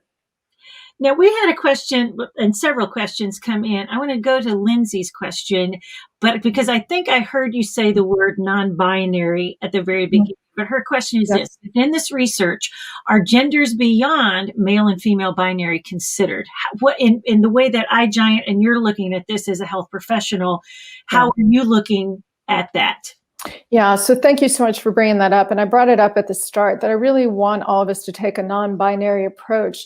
One of our roundtables that we had at Indiana University, we had an ambassador who was from the ACLU, and she was a trans woman, and she described that when she went into the shoe department, she wanted to buy clothing and shoes that fit her, but they weren't designed for the way she walked or for the size of her foot. So that was, nobody had really thought about it around the table. And again, that light bulb moment. We certainly see it in precision medicine. I'm an endocrinologist, so hormones are very much in my toolbox. And we have to appreciate, the full spectrum of who we are. Again, I think by raising these issues, we can hopefully diminish discrimination and expand awareness. Again, going back to that whole issue of providing those resources and tools and opportunities for everyone. And again, just going back to realizing that everybody's a little bit different. Nicole, across the spectrum gradient. How's that next question you see there, Nicole? Yes, I think Dr. Mark already sort of covered this, but Janine was asking, what is the cost implications for different design changes, and will businesses use the bottom line as an excuse for discrimination? Yeah, so the economic mindset has sometimes diminished the ability for people to be creative. And what we found with the iGiant seal of approval, that as companies actually looked at a sex gender process right at the beginning, they actually found that it improved their bottom line because their products were really developed in a way that met the needs of all the community. there were individuals who were more inclined to buy them. So there might be initially a little bit of an upfront cost to raise awareness and to look at the design process, but you save at the end. Again, improving the economic calculus. It doesn't behoove anybody to have a product that doesn't fit the way your body moves or a medication for the way your body metabolizes. So it's really important to do this up front, to do it at the beginning. And if you haven't done it, don't be discouraged in the sense that you may not have been aware of it. I think people have just accepted that this is the way it's been, so this is the way it needs to be. Well, we now know that's not the case. So I'm hoping that as we raise awareness through these type of sessions, through all our various roundtables, we've had thousands and thousands of ambassadors across the globe, that we will move the bar forward so that we realize precision innovation cuts across every sector, and sex and gender is certainly one of those human factors that we need to assess early on so that we can do the best that we are able to do with the tools that we need to do those jobs. And I think I've shared this with Dr. Mark. She happened to speak to my students, I guess it was probably last August, September. And one gal really heard you. She went into an Old Navy and was really saddened by the fact that all of the NASA shirts were in the boys sections and none were in the girls shirts. So she really heard you, and Abby wrote to the CEO of Old Navy, and I will be doggone. So shout out to Old Navy. The CEO of Old Navy sent her some NASA like shirts and everything and said, we've heard you and we're going to be moving some product into the girls area. So it's something even as simple as that we think about. And I loved your line about pink it and shrink it. I have to say, so I hope I don't offend anybody out there. My favorite color is not pink ever. So it's kind of like, there's always this a little bit, it's like, why do you got to make it pink? Like I like purples and blues or whatever. So there's a bit of me that nearly gets offended. Oh, this is for a woman. It's pink. And I'm like, how about I like other colors? So even silly things like that. But in your world, can you describe how you would, those human support systems, whether it's inside the command capsule or it's in the lander or it's in the habitat on the moon or Mars, what are your hopes for those places, Dr. Mark? Well, as you were talking, Janet, I was thinking of the words from one of our premier fighter pilots who said she experienced emotional, physical, and spiritual harm trying to do her job, and the amount of time she wasted trying to retrofit her equipment. So I was really heartened by the military last year really looking at some of their equipment and their flight suits, for example, so that they could do redesigns so that everyone could do their jobs better. I think as we look at our habitats, we need to see what we need to be able to interact with our environments. I mean, we're all living at home now, and I certainly notice, just even in my kitchen, why are things so high up and why are shelves so difficult to maneuver? Or when I'm using some of my power tools, does it fit the grip of my hand? My own protective equipment, I certainly notice it doesn't fit me. I'm very concerned about that, for example, the N95 mask. So I think as we look at our habitats on Earth and on the moon and in our space station and certainly on the way to Mars and on Mars, we need to assume that everyone's going to react differently, and we need to test it, not just using the male model, but really looking across the board, looking at how men and women, that non-binary approach, can interact with equipment, with our clothing, with our tools. Men and women perspire differently. So our liquid cooling garments, how are they designed to meet the needs of those of individuals who are doing extreme activity? Our training protocols, women have different centers of gravity, may not necessarily be an issue as you're in the microgravity environment, the microcosm of space, but when you go to even a partial gravity environment, how does that influence? So when you're able to ambulate on a planet. So we have to look at this. And then as the body adapts, having that modular approach so that we, provide the lens for your eyesight as your body adapts with gravity, lack of gravity. You have spacesuits that are used to protect you, and men and women adapt differently. So I think we have to be aware of it. And then the other part is even communication. Men and women communicate differently. We see the world differently. And again, taking even the non-binary approach and being, cognizant of that so that we provide, behavioral health aspects so that people can communicate and interface in environments that are very challenging and do it in a way that everyone benefits. Nicole, do you have another question? I know that I do. If you have a question, I'll let you go, and then I'm going to have one on the heels of yours. I do. Another question that I have, kind of relating and stemming from that, Dr. Mark, is are there any technologies that we're still lacking that we need to really focus on developing in order to push that innovative design for space? Well, again, I think what we have to do, what I'd like to see happen is we've had 2 decadal reviews, and I would like to go back and see the recommendations from the last review, which was conducted in 2012, published in 2014. What did we accomplish from it? What have we learned? Where do we need to go? We're looking at the Artemis program. We're looking at a shorter time frame to hopefully visit and go back to the moon and have a woman land on that surface. So I like for us to see from our decadal review, what have we accomplished? Where do we need to go? Which partners do we need to bring on board that haven't been there? And do it in a sense that it's translational, not just an academic exercise, but really look at these issues and look at it from the translational aspect. We have the Translational Research Institute on Space Health, which has done a really wonderful job of putting that mindset of taking from the bench to, quote unquote, the bedside to the environment you're operating in, and how do we accelerate that process? So through iGiant, we have looked at tools to accelerate, and now we have the opportunity working with our agencies and with our academic centers and our corporate partners and our NGOs to really accelerate the process of looking at design elements through a sex-gender lens. My question is, of all the lessons we've learned here in the pandemic, having our own kind of personal analogs, kind of correlating with how maybe some isolation goes on the station and in space flight, what are the lessons that you think have been the most helpful that we can go, oh, after a long period of isolation, people begin to really kind of have some degradation of behavioral qualities, perhaps, or it's because they need to be with people, or the isolation moment has gotten to be too great. What are some things you think we've learned from the pandemic that can also help this kind of precision innovation as we go forward? Yeah, and Jen, it's such an important question. I actually wrote an article for one of the lay press looking at lessons learned from the space program, because there are quite a few. You talked about isolation.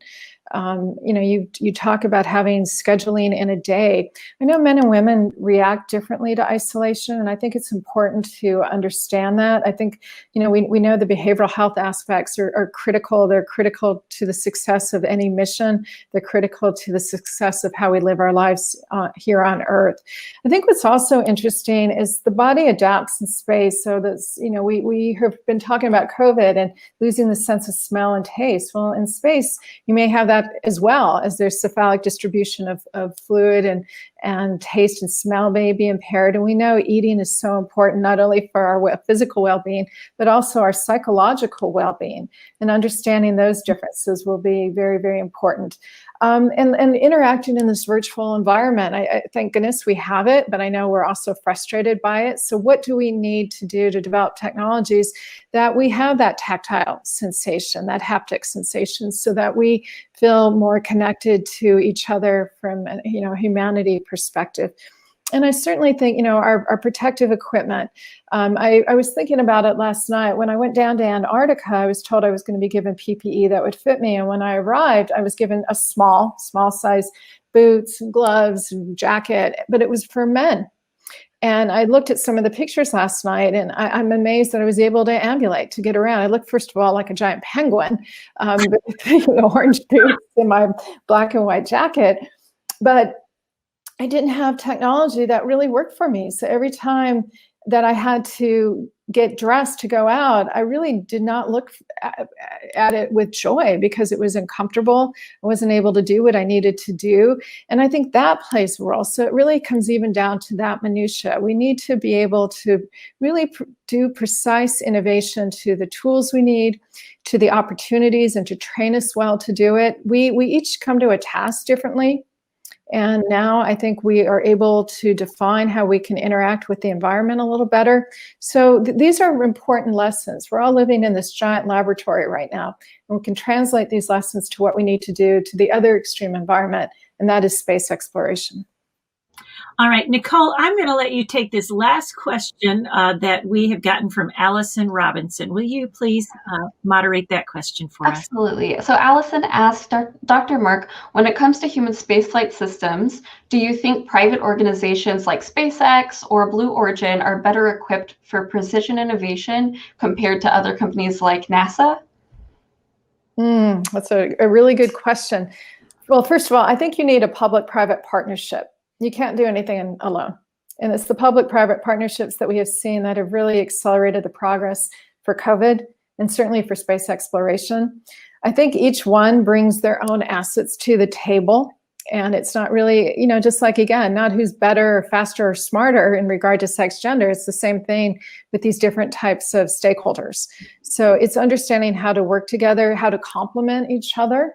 I think what they have done, the commercial space sector has done, has been truly extraordinary this year. But it's also working with the agencies to get there. So it's that hand in glove approach.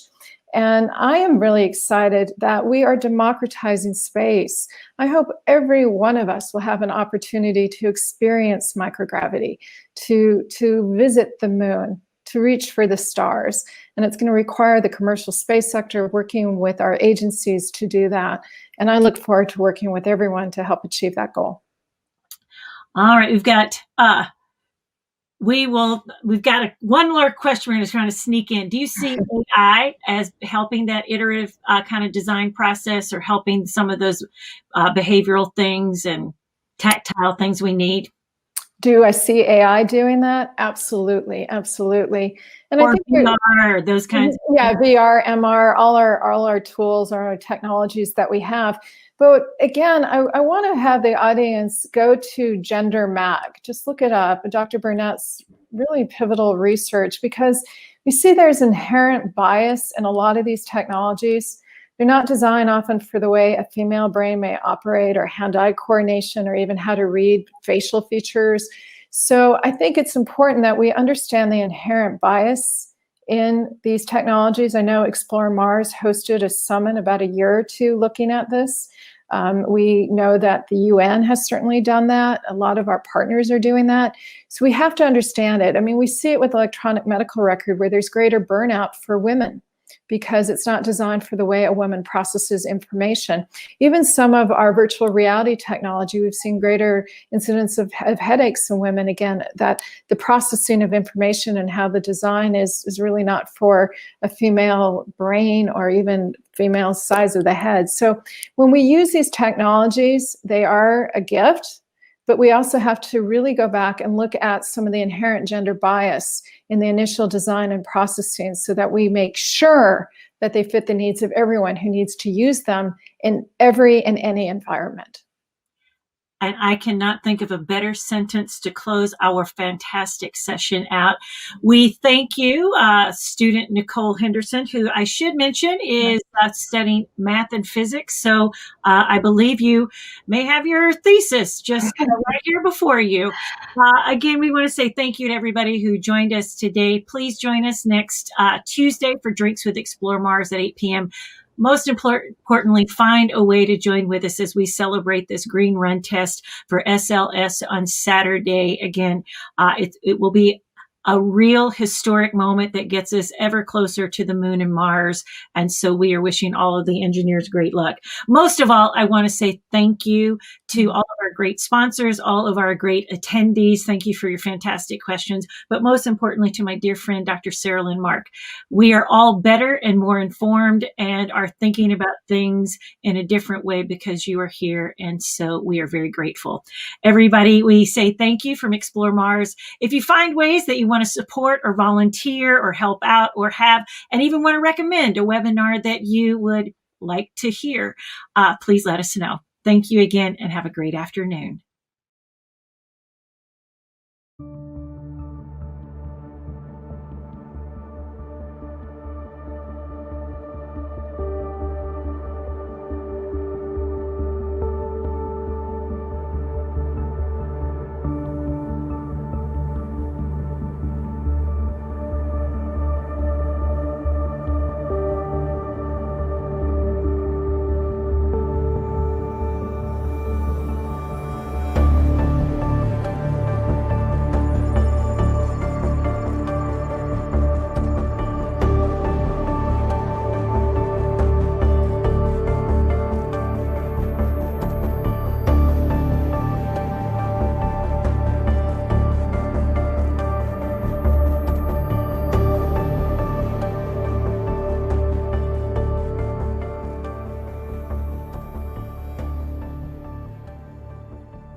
Hello, everybody. I'm Chris Carberry, CEO of Explore Mars. Welcome to our third H2M seminar, Perseverance Preparing for Launch.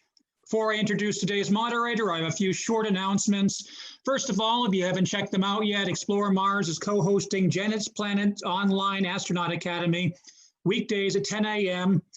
Janet's put together an extraordinary student programming. So if you haven't checked it out yet, even if you don't have kids, I think you really should. It's really quite spectacular every day, so certainly worth tuning in. Just a reminder, the Humans to Mars Summit is now taking place on August 31st through September 1st at the National Academy of Sciences building in Washington, D.C. Registration and other details will be open again soon. And I should also note that every webinar we're doing, we're acknowledging our H2M sponsors.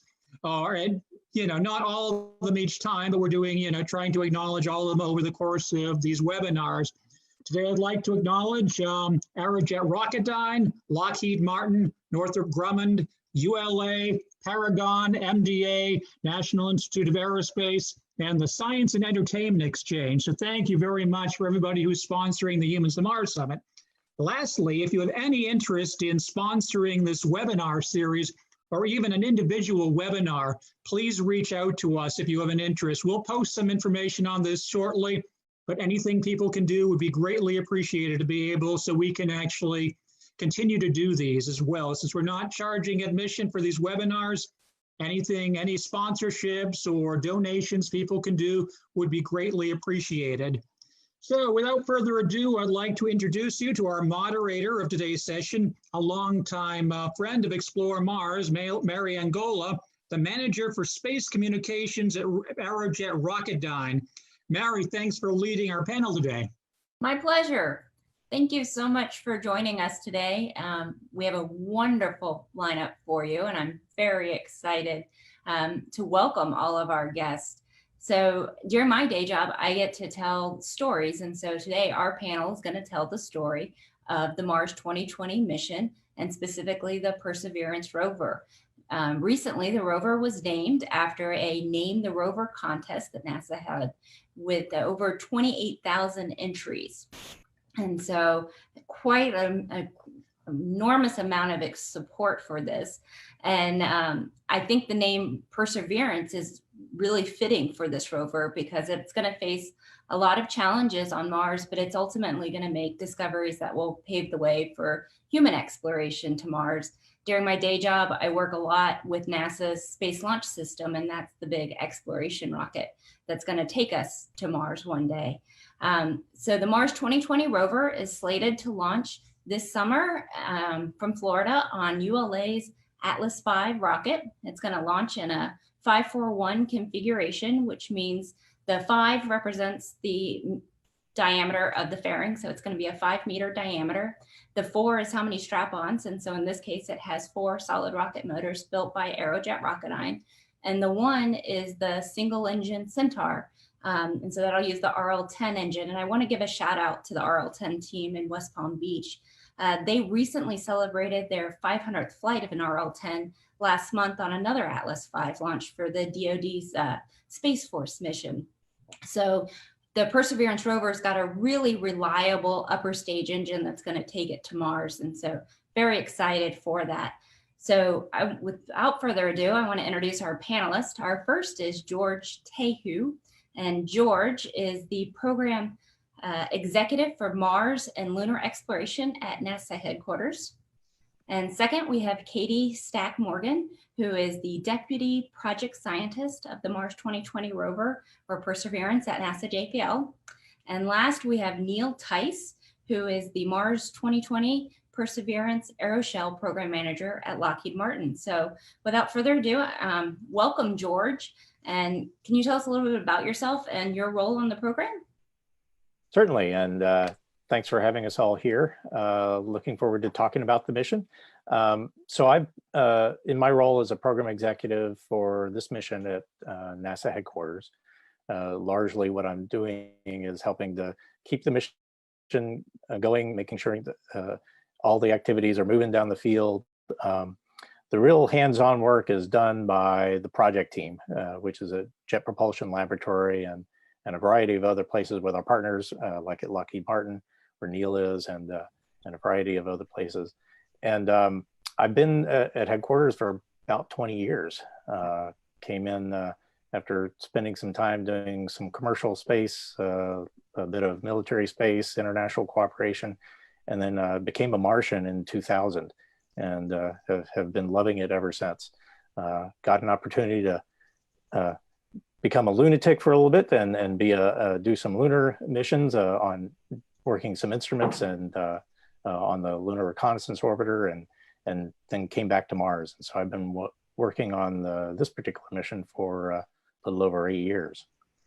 Thank you, George. And we love our Martians. So next I want to introduce Katie, who is at NASA JPL. I'm going to give a shout out to JPL. If you've never been to their website or downloaded any of their apps, I highly encourage you to do that. They have wonderful public outreach tools.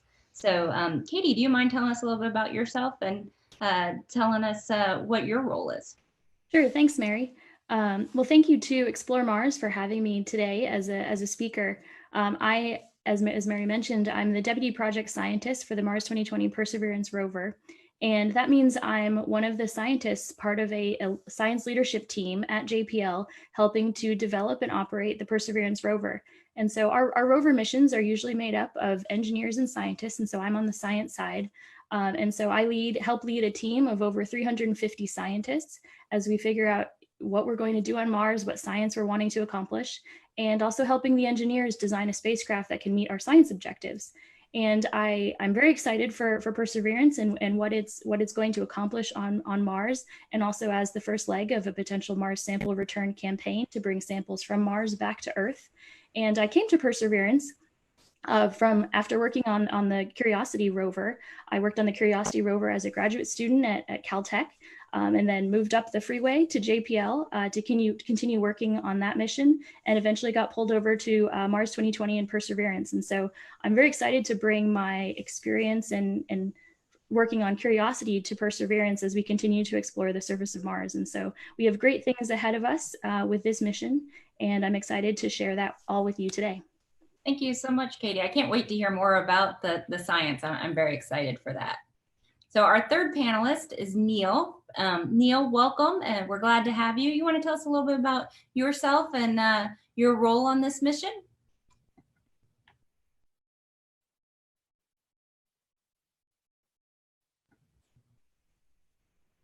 Neil, you might be muted. All right. Thank you for the introduction. As Mary mentioned, I'm the program manager for Mars 2020 Aeroshell. I was also very heavily involved with the Mars helicopter delivery system that we'll get into a little bit later. I've been at Lockheed Martin now for almost 36 years. I actually started with Martin Marietta quite a few years before. Actually, about 3 years out of college, I'd worked for Caterpillar Tractor Company for 3 years as a mechanical engineer. Caterpillar was a very good company, but I always wanted to move beyond mechanical and get into aerospace. When I graduated, I wasn't able to work for Martin Marietta at the time because they weren't hiring, but in 1984, they did manage to hire a lot of engineers, and that's when I started working for them. I've been working NASA programs for pretty much a majority of my life now at this point. Some of the first NASA missions I worked on were Magellan, TOS, MGS, GRS that flew on the Mars Observer, Chandra. I was the mechanical lead for the ACES instrument. It's the primary instrument on Chandra. Worked on Mars Pathfinder IMP camera, Odyssey, Genesis, MRO, Phoenix, Maven, Insight, many NASA missions, and 9 missions to Mars. So I'm probably one of the most experienced Mars people on the program. Currently, I'm the program manager for the Dragonfly New Frontiers mission. We just recently started that one. We're currently in phase B and getting ready for our system requirements review. So I tend to get involved very early in these programs and stay pretty much through the end of the missions. In fact, there's still missions that are flying right now that I worked on at one time, including Chandra, MRO, Maven, and Insight. Wow, that's awesome. Thank you. You're welcome. All right, so let's get into the meat of this panel. So I want to first talk to George a little bit about the technology on the Mars rover. You all always at NASA put such great technology. I remember Curiosity had a laser on it, and everybody was really excited about the Curiosity laser. And so I want to know more about the Perseverance rover and the interesting technology you put on board at this time. Yeah, there is so much going on with this mission. We have a lot packed into it. And as you noted, we're headed towards the launch pad here in July. But the story of this mission and the choices we had to make on what types of technology or what types of science instruments, that story starts a good 8 years ago, shortly after the Planetary Decadal Survey came out and said that one of the top priorities was to, for the coming decade of planetary exploration, was to do a rover that would be capable of starting a Mars sample return, to be able to go to a landing site on Mars, select rocks that could potentially preserve any what we call biosignatures, records of an ancient environment that might have given a clue to life potentially of being on the planet, and starting that process of bringing it back to Earth. But even further back, there was, you have to go even further back to where this capability comes from. We often talk about standing on the shoulders of giants in all our advances, and this mission is a good example of that, in that all the prior missions we've done, the robotic missions, have all been building not just in terms of the scientific knowledge that we've been gaining, but also the technology and the capabilities. And so it's really now is the right time for us to be able to do this type of mission through both what we learned from the prior missions, understanding, and actually if you could pull up, we had one image on chart number 1. This illustrates it a little bit of what all of our missions have been going towards. In our robotic program, we have 4 key goals. We want to, first among equals is trying to answer that age-old question, could life ever arisen somewhere else beyond Earth? And we're looking for that at Mars. Then just understanding the planet itself, understanding its climate and its geology. And for a long time, we've always been trying to do what we can with these robotic missions to prepare for future human exploration. And so as we progressed through that, there have been these evolving themes. The first along that line was the hunt for water. Had there been a watery past on Mars? And those early missions, particularly the Mars exploration rovers, determined, yes, indeed, Mars had a watery past in its ancient time. And then we were able to move to, well, all right, was those early environments even potentially habitable? And the Mars Science Lab, Curiosity, helped answer that question. Yes, indeed, it was able to find in the record of the rocks, a record of a habitable environment. So now we're ready to take that next step, seeking the signs of life directly onto the surface. So if you can go to the next chart, that goes through what are we doing and what types of equipment are we trying to put on this particular mission. We have 4 key objectives. First is to understand the geology of that landing site that we're planning to go to, conduct in situ astrobiology and look for those potential signs of life, put them in a cache that we can potentially go back with a future mission. And again, we're going to be continuing the experience and practice of taking measurements to prepare for human explorations, but now we're taking it the next step, something we've never done. We're actually testing technology that could potentially be useful for future human exploration on Mars. So all of that goes into deciding what type of science instruments. And I want to leave let Katie go into some of the details on the science instruments we picked, but they're all geared towards finding those potential biosignatures. But I will jump in here about the interesting technology demonstration we're doing to prepare for future humans, and that is an experiment that's actually going to generate oxygen on the surface of Mars. If we're ever going to send humans, we'd really rather be able to live off the land as much as we can and use as much resources at Mars as we can. And fortunately for us, Mars has an atmosphere. While it doesn't have much oxygen, it does have a lot of carbon dioxide. So if you can split that apart, you can extract some oxygen. And that's exactly what we're doing with one of our experiments called MOXIE, which is going to suck in that Martian atmosphere and split apart the carbon dioxide, and we're going to be able to actually measure the purity and the amount of oxygen that we can get out of it.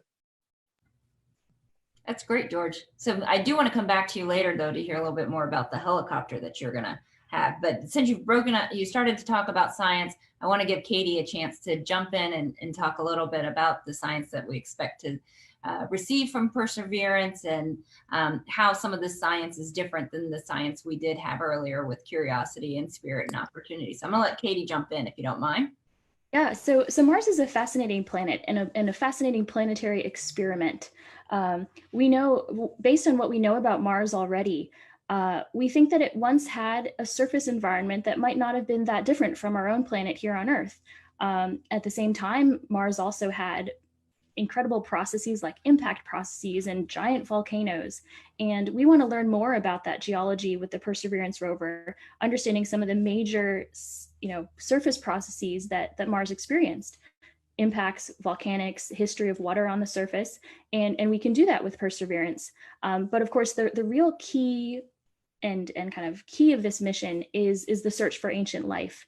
And George mentioned biosignatures, which are basically any kind of pattern or texture preserved in the rocks that indicates that life might have once been there.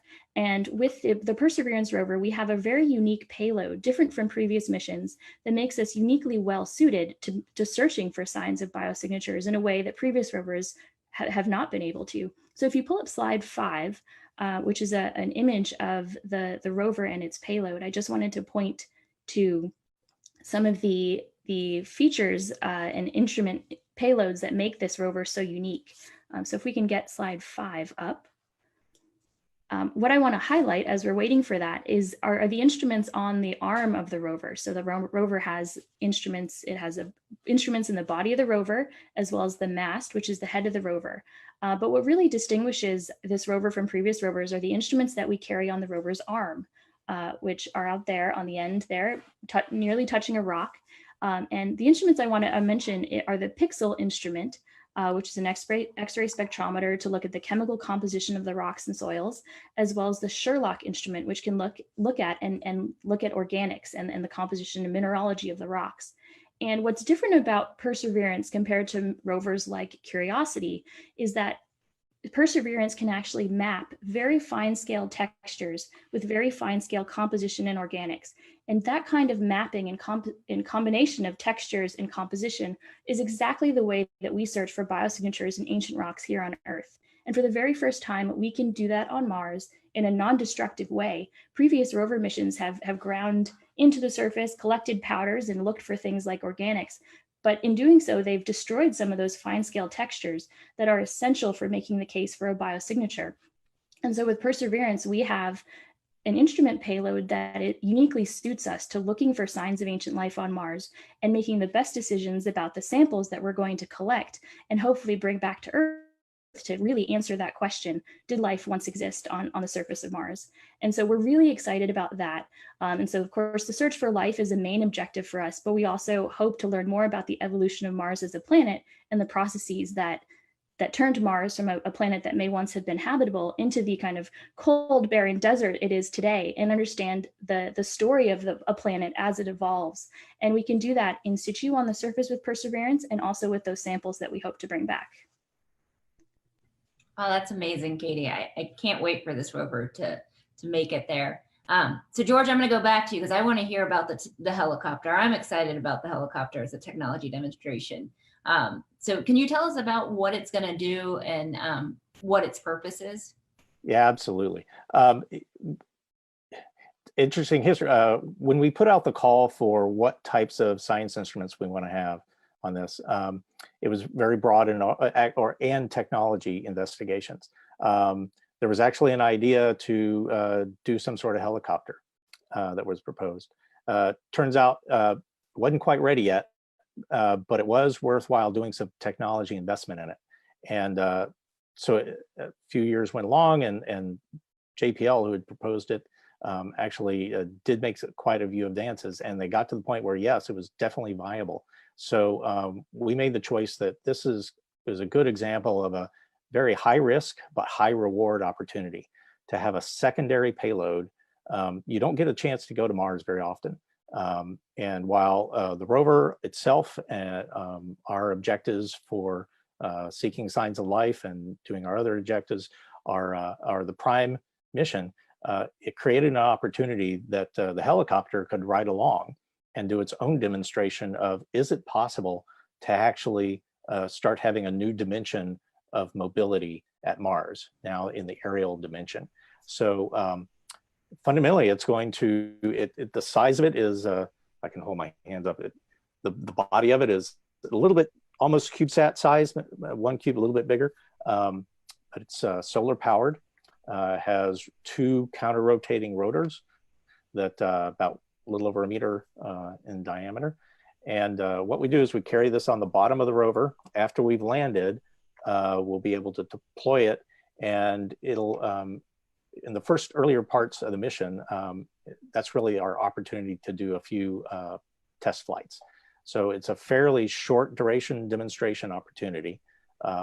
Couple of test flights, taking it slow first, small hops, then trying to go push some of the capabilities beyond that.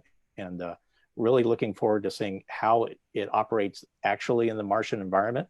We've been able to effectively fly it in simulated environments here on Earth in vacuum chambers, but now seeing how it really works on the surface of Mars, trying to communicate to it.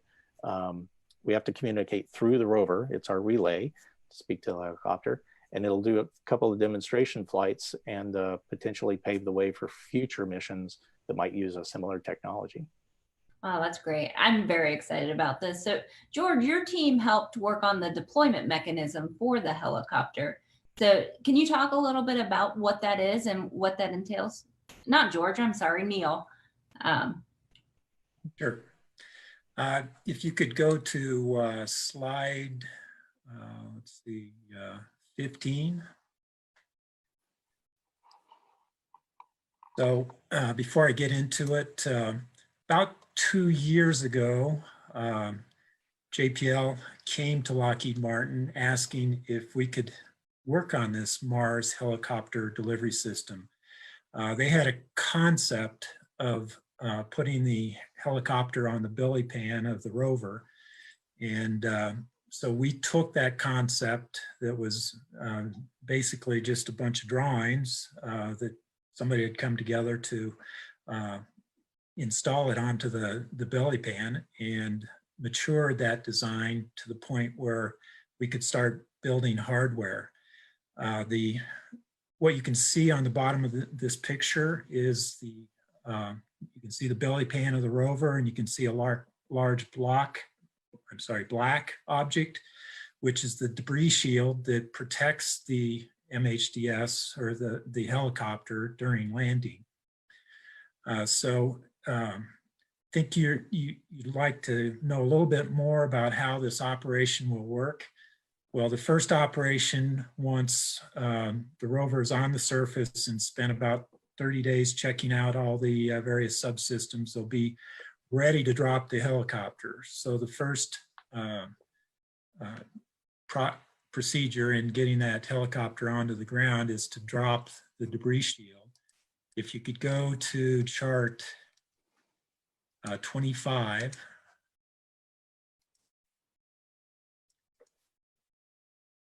Okay, you can see the front view of the the rover like you saw previously. You can see the debris shield in the top picture. There's a cable cutter that will be fired to release that belly pan or the debris shield so that it drops down to the surface. The rover is now able to drive away from the debris shield to get it out of the way. And then that starts the process of releasing the helicopter from the belly pan. There's some launch locks that fire initially to kind of release the helicopter. There's another release mechanism that will be fired to allow the egress arm to rotate downward. In the picture C, you can see how now the helicopter is at least vertical.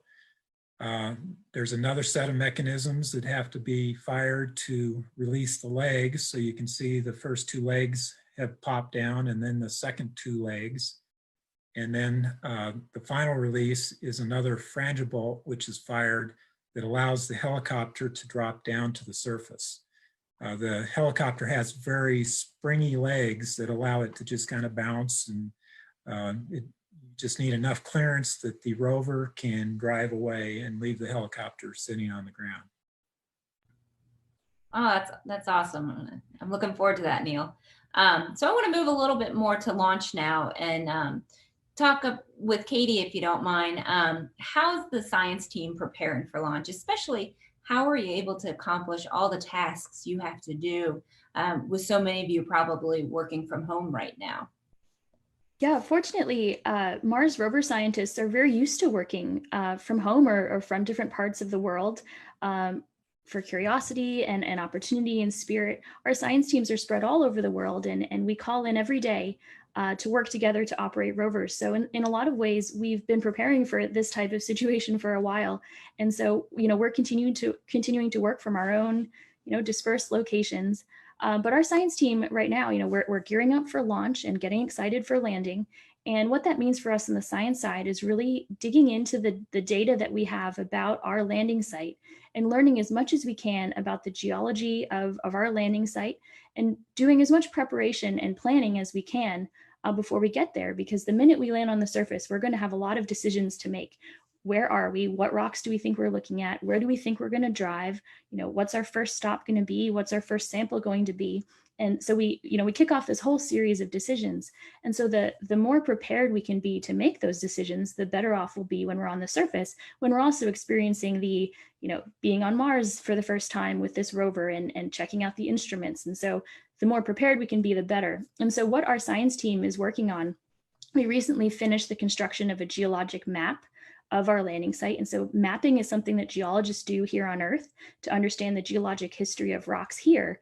And so we did that for our landing site, but using orbital data, so images taken from orbiters around Mars. So we created this geologic map, and now what we're doing is we're digging into that map to identify the very specific locations and questions that we want to ask with the Perseverance rover, and trying to find those spots where we think we can answer those questions, which units we're going to look at, which minerals we're interested in studying, and where do we think the best exposures of those locations are. So we're working right now with the science team to come up with a science mission plan for what we're going to do on the surface, and identifying the questions, the locations, and the potential samples, and even coming up with representative rover traverses to anticipate what we're going to do when we land on the surface. So of course, when we get to Mars, we're exploration driven and discovery driven, and Mars always throws a few curveballs at us.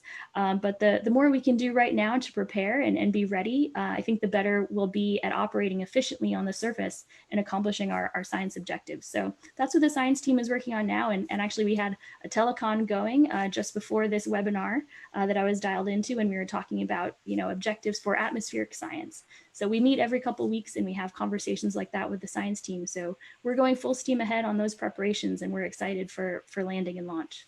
That's awesome. I had forgotten that you're used to working remotely. So that's really good that this isn't slowing you down. Yeah. So George, can you tell us sort of what are the next major milestones before launch?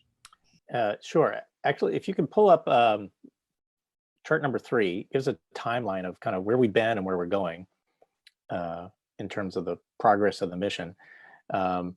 we've been designing, building, testing the rover for the past couple of years. And now pretty much all the hardware is down at Kennedy Space Center being prepared for launch. We've actually already got the rover is finished its functional checkouts and is had its various deployed components stowed, getting ready to be stacked together with the other components of the mission to prepare and putting it in the configuration that we call the cruise configuration. That's the image you see there where it says cruise to Mars, where we have the rover packed inside the aeroshell, and then what we call the cruise stage attached with the aeroshell that helps get it to Mars. So actually, if you can go to the chart number 6, this shows some of that testing that has been going on. Now, this is not at Kennedy. This is prior to that. This is our first driving test of the rover, and then also putting all the components together and putting it through a space simulator, simulating the cruise to Mars. So as much as we can do to simulate the journey to Mars, we're trying to do on Earth. Can't quite do everything, but we can come as close as you can to it. If you go to the next image, this is where we are today. And this is our rover at Kennedy Space Center getting its weight checked.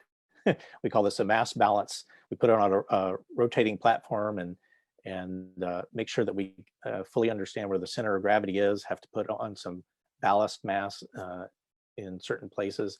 And that's now complete. So you can see the rover is all tucked up. And I will point out here, you can see our nameplate right there, Perseverance, looking mighty nice on the robotic arm. So the team there at Kennedy is preparing the spacecraft to get it in that cruise configuration. Over the next couple months, once we get it all put together, then it will be integrated and encapsulated with the launch fairing that United Launch Alliance provides our launch vehicle, the Atlas V that you described earlier. It'll be put into that launch fairing, and then that whole component will be transported to the Cape Canaveral Air Force Station side of the launch area. We're going to Launch Complex 41, which is where we'll launch out of. Take that whole component to what they call the vertical integration facility, right next to the launch pad. Then that whole, the fairing with the spacecraft inside it will be hoisted up, put on top of the Atlas Centaur rocket, and then we await our launch date for rollout and launch. Our launch period opens on July 17th, and we're getting ready for that. Now, I want to throw in, point something else out. Katie mentioned how her team, at least the science team, is used to working remotely. A lot of our Outload team, of course, is not. And when you're doing the hands-on work, that can't be done. I think a lot of people are asking the question, how is the team handling this new environment where a lot of us are needing to be remote? And roughly a majority of the team is now doing teleworking. There are the small numbers of teams that are who are the mission critical, finishing up a couple of pieces of sampling hardware at Jet Propulsion Lab, but the majority, a lot of that effort happening there at Kennedy. And I do want to point out, across the agency, the first priority has been to the health and safety of our workforce, and also the communities that we're around. So we've been very successful so far in making sure that both our team and the communities they're in are operating in a very safe manner. Thank you, George. I'm glad you all are staying safe. Before we move to landing, because I'm seeing a lot of questions coming in asking about the landing and operations.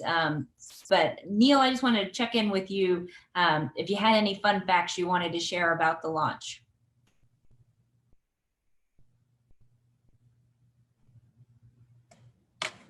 Oh, it looks like somebody already unmuted me, so I don't have to. So yeah, I've got one fun fact that is kind of fun to talk about. The ride on the Atlas 541 is a pretty rough ride, and the payload gets exposed to up to 6.5 Gs of axial acceleration during the launch. and up to 5.5 Gs of acceleration laterally. So it's a pretty rough ride, but believe it or not, that's not the roughest ride it's going to see. The real rough ride occurs during entry, descent, and landing, whereas the aeroshell hits the atmosphere, there's a deceleration of up to 12 Gs, which puts an extreme load on the front of that heat shield as you're slowing down. And that's really the design requirement for the aeroshell, was that 12 G load. So that's kind of a fun fact that normally launch is the worst environment. And in this case, EDL is the worst environment. Another fun fact is during launch, it's very noisy if you're to be right next to that launch vehicle. And a comparison of how loud that noise level is would be if you were standing right next to a jet engine on takeoff. That's how much noise is generated by the rocket engines on the Atlas V. And so it's a pretty noisy atmosphere that creates all kinds of vibrations inside the fairing where the payload is sitting, and can see up to 18 Gs of vibration just from that acoustic level on the launch pad. And then I guess the last fun fact is the Atlas V really has to get going fast in order to escape the pull of gravity from the Earth. And in order to get headed on its way to Mars, it has to achieve at least 25,000 miles per hour of velocity before it gets away from the Earth and on its way to Mars. Thanks, Neil. I'm glad we had those facts. We're ready come July 17th to share those tidbits with our friends. Yeah. So Katie, let's talk about landing, because I think that's what folks want to know about. And so we'll get into the technology, but let's talk about sort of the science and picking a landing site. So you mentioned earlier there are orbiters around Mars. So we've had 8 successful US landings with landers and rovers, but then we also have these orbiters, and probably one of my favorite is the Mars Reconnaissance Orbiter, which has the HiRISE camera, and it took a gorgeous image of Victoria Crater back in 2016. And I think everybody knows that image. It's kind of an iconic image of Mars, at least in my mind. And that really helped the science team look at the terrain that Opportunity was going to have to traverse. And so you spoke to these orbiters and how they play a role. Can you talk about the landing site for Perseverance? What is it called? That was one of the questions that's come into us, as well as some of your decision making that went into picking that landing site and some of the challenges with it as well. Yeah, absolutely. And so if we can bring up slide 17, I think I'll start there. But our landing site is Jezero Crater, and you can see that here. And I'll mention that the selection of our landing site was the culmination of a 5-year process involving the community, the Mars community, and any other interested folks in the community who wanted to weigh in and provide perspective on where the right place was to send the Perseverance rover. And so the result of that 5-year process was the selection by NASA headquarters of Jezero Crater as the place to go with Perseverance. And so what this image shows, this is topography of Mars, shows the location of Jezero relative to some of the other big geological features in the area. So Jezero Crater is on the inside rim of one of the largest, oldest impact basins on Mars, and that's the Isidis Impact Basin. And we think that the Isidis Impact Basin formed about 3.9 billion years ago. So these are old rocks here. And this is one of the major impacts that we think happened on Mars. But not too far away from Jezero and Isidis is Syrtis Major, which is one of the major volcanic centers on Mars. And so Jezero Crater has this unique position, being very close to major impact related terrain on Mars, but also close to a major volcanic center. And if we go to the next slide, what is particularly special about Jezero, in addition to this general setting, is the presence of a delta within the crater. And we think that Jezero Crater was once the site of an ancient lake basin. And there are a number of places on Mars that we think might once have hosted ancient lakes. But what's really special about Jezero Crater is that it's a slam dunk. We have not only the delta that we see, and we recognize landforms like the Jezero Delta here on Earth and deltas that we have here, but in this crater, we have an inlet valley, which tells us that water flowed into the crater. But what is unique about Jezero is that it also has an outlet valley, and we don't always see that in craters on Mars. So we know that this crater once filled up basically like a bathtub to the point where it overflowed out the outlet valley. And so that's really important for us as we're thinking about what a good landing site might be, because not only do we have evidence in the rocks in the delta that a lake was there, but we know that there was enough water there for a significant amount of time to basically fill this crater and then overflow it. And sometimes we think in different places on Mars that water might have been a kind of figurative flash in the pan. But here in Jezero, we know that that water was around long enough to fill the basin. And we think that might have been a great place for life to exist and take hold. And we have the types of rocks, similar to rocks here on Earth, that are very good at preserving that evidence of life. And deltas here on Earth are great places to go to look for organics. And we hope that the same is true here in the Jezero Delta. If you advance to the next slide, I'll just point out that the other thing that's really unique about this location, and this, what you're seeing here is a false color image from one of our orbiter spectrometers. So this is an instrument that tells us about mineralogy. And the colors highlight the fact that there's a lot of mineralogical or compositional diversity here in Jezero Crater. And what you see here in green, those rocks there on the inner margin of the crater, those rocks contain carbonate. And when you think about carbonate, you might think of reefs in the Bahamas or in Australia. And honestly, that's kind of what we think about too. We don't know that that's what we have here, but we have carbonate rocks in what was perhaps a shallow lake environment. And that's a great place for both hosting life and preserving life. And so we're really excited about Jezero Crater for a number of reasons. We know it had water for a significant amount of time. It has the rocks that are really good at preserving evidence for life. And we have a number of very interesting and unique geological and astrobiological targets here in this location. And another special thing about deltas is that they're really good at concentrating and collecting rocks from a large area into one place. And so that delta right there represents, sediment grains in that delta came from very, very far away outside the crater. So by going to this one location in the crater, we can sample locations far, far away that we might otherwise never have been able to go with the rover. So deltas are really good at concentrating a geological story in one place.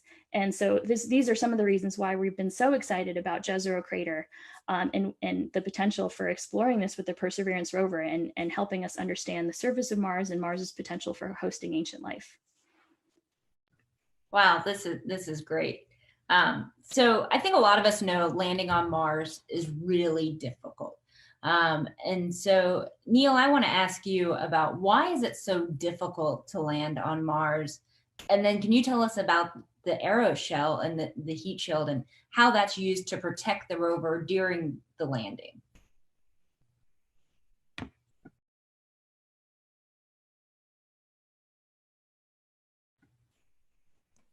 You could go to chart 10 for me. Thank you. Okay, so entry, descent, and landing is a very complex process. There's lots of things that have to go right in order to get down to the surface. And that's one of the things that makes it so difficult. And there's been a lot of failures at Mars. Fortunately, JPL's been very lucky at getting most of their spacecraft to Mars, but some of the other countries that have tried have not been quite so lucky. Just to give you an idea of the complexity, the spacecraft essentially takes 6 to 8 months to get to Mars before it's ready for the entry phase of the mission.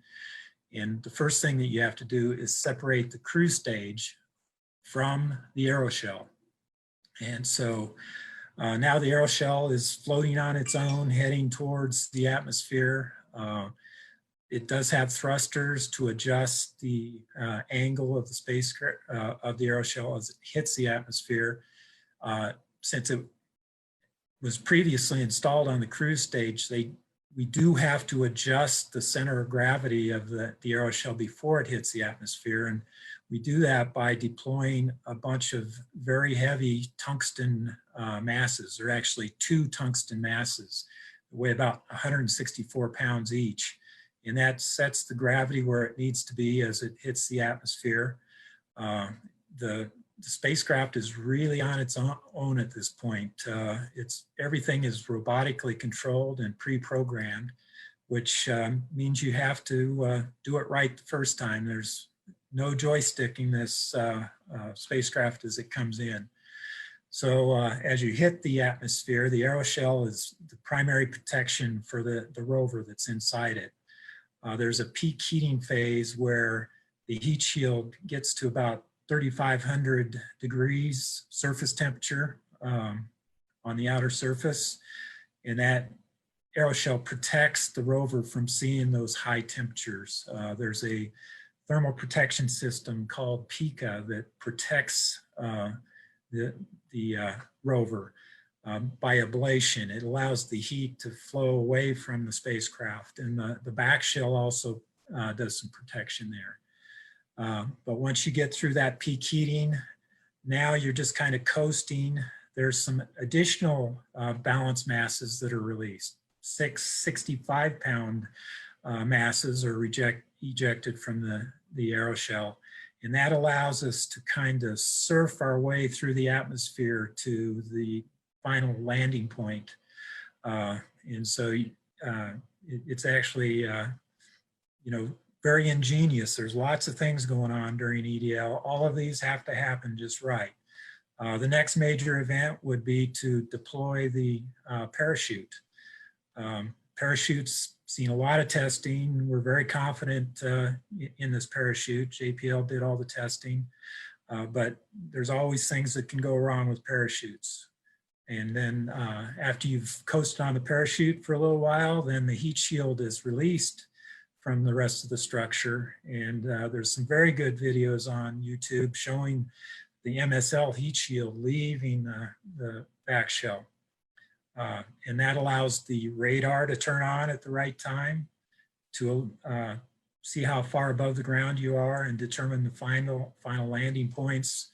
There's lots of cameras on board that are used to optically navigate the spacecraft to a safe landing zone. The sky crane was developed by JPL to allow various separation hardware to fire and lower the rover down to the surface so that it can fly away. So all of this has to happen in 7 minutes. So anytime one of these happens, it's just very exciting. There's lots happening and lots that has to go right. So as soon as you hear that, the word that you've touched down safely, there's a lot of cheering that goes on. Oh, that's wonderful. 7 minutes of terror. I can only imagine. I had some questions about the back heat shield. Yeah. I do have a picture on slide 11 showing you the heat shield.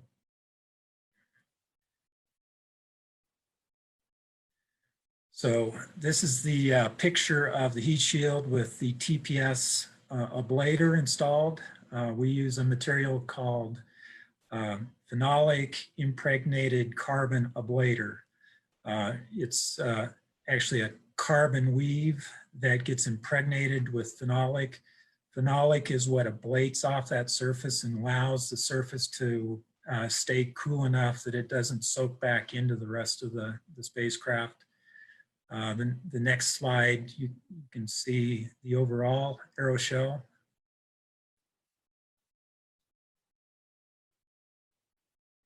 Slide 12, please. So here's some additional hardware that's on board this aeroshell in addition to, and most of it is mechanisms. I talked about the balance mass devices that are ejected. That was all part of the aeroshell mechanism. There's also 9 separation fittings that are fired in sequences of 3. That is all hardware that was built at Lockheed Martin and had to be tested. There's a Medley 2, which stands for Mars EDL Instrumentation 2. MSL also had that hardware, and it measures things like temperature of the surface, the amount of ablation that's occurring, the pressure on that front surface of the heat shield. All of that hardware is installed and will be active during the EDL event, so we get information for future missions. The back shell also has a ablator product on it. It's called SLA 561V. It's the same material that was flown back on the Viking program. So a lot of this, this technology has been used in the past. The structure itself is almost totally M55J composite materials. It has to be very, very stiff to withstand the high pressure of entry. There's 2.5 inch thick honeycomb on the heat shield structure that adds to that stiffness. So it's seems very simple, but it's a very complex piece of hardware. About it, there's aero braking and a little bit more on the entry, descent, and landing. And so, George, can you talk a little bit about the sky crane that Neil mentioned, and why is that the suited landing mechanism versus other landing systems?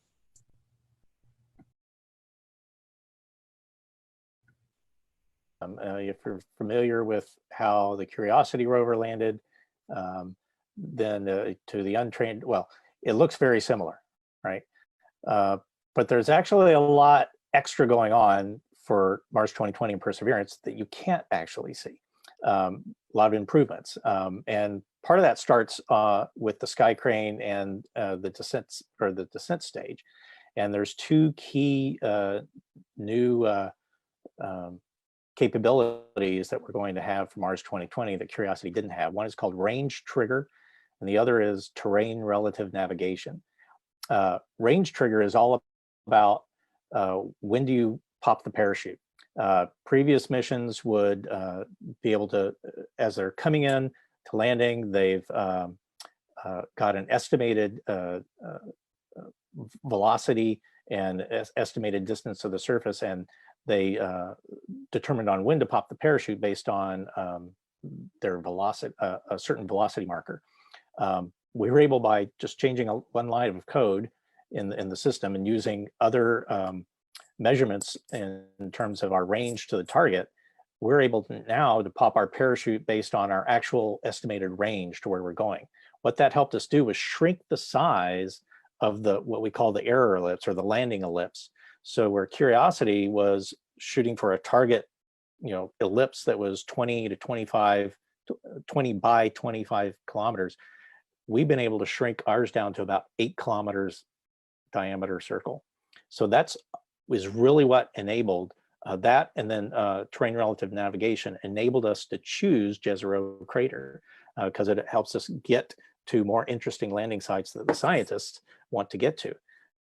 Terrain relative navigation is very similar to how some of that is done here on Earth in different systems, but we have a downlook camera that's on the bottom of the rover, and as we're coming down with the descent stage, we're taking pictures, and the rover is comparing the images it's seeing to an onboard map that it's carried.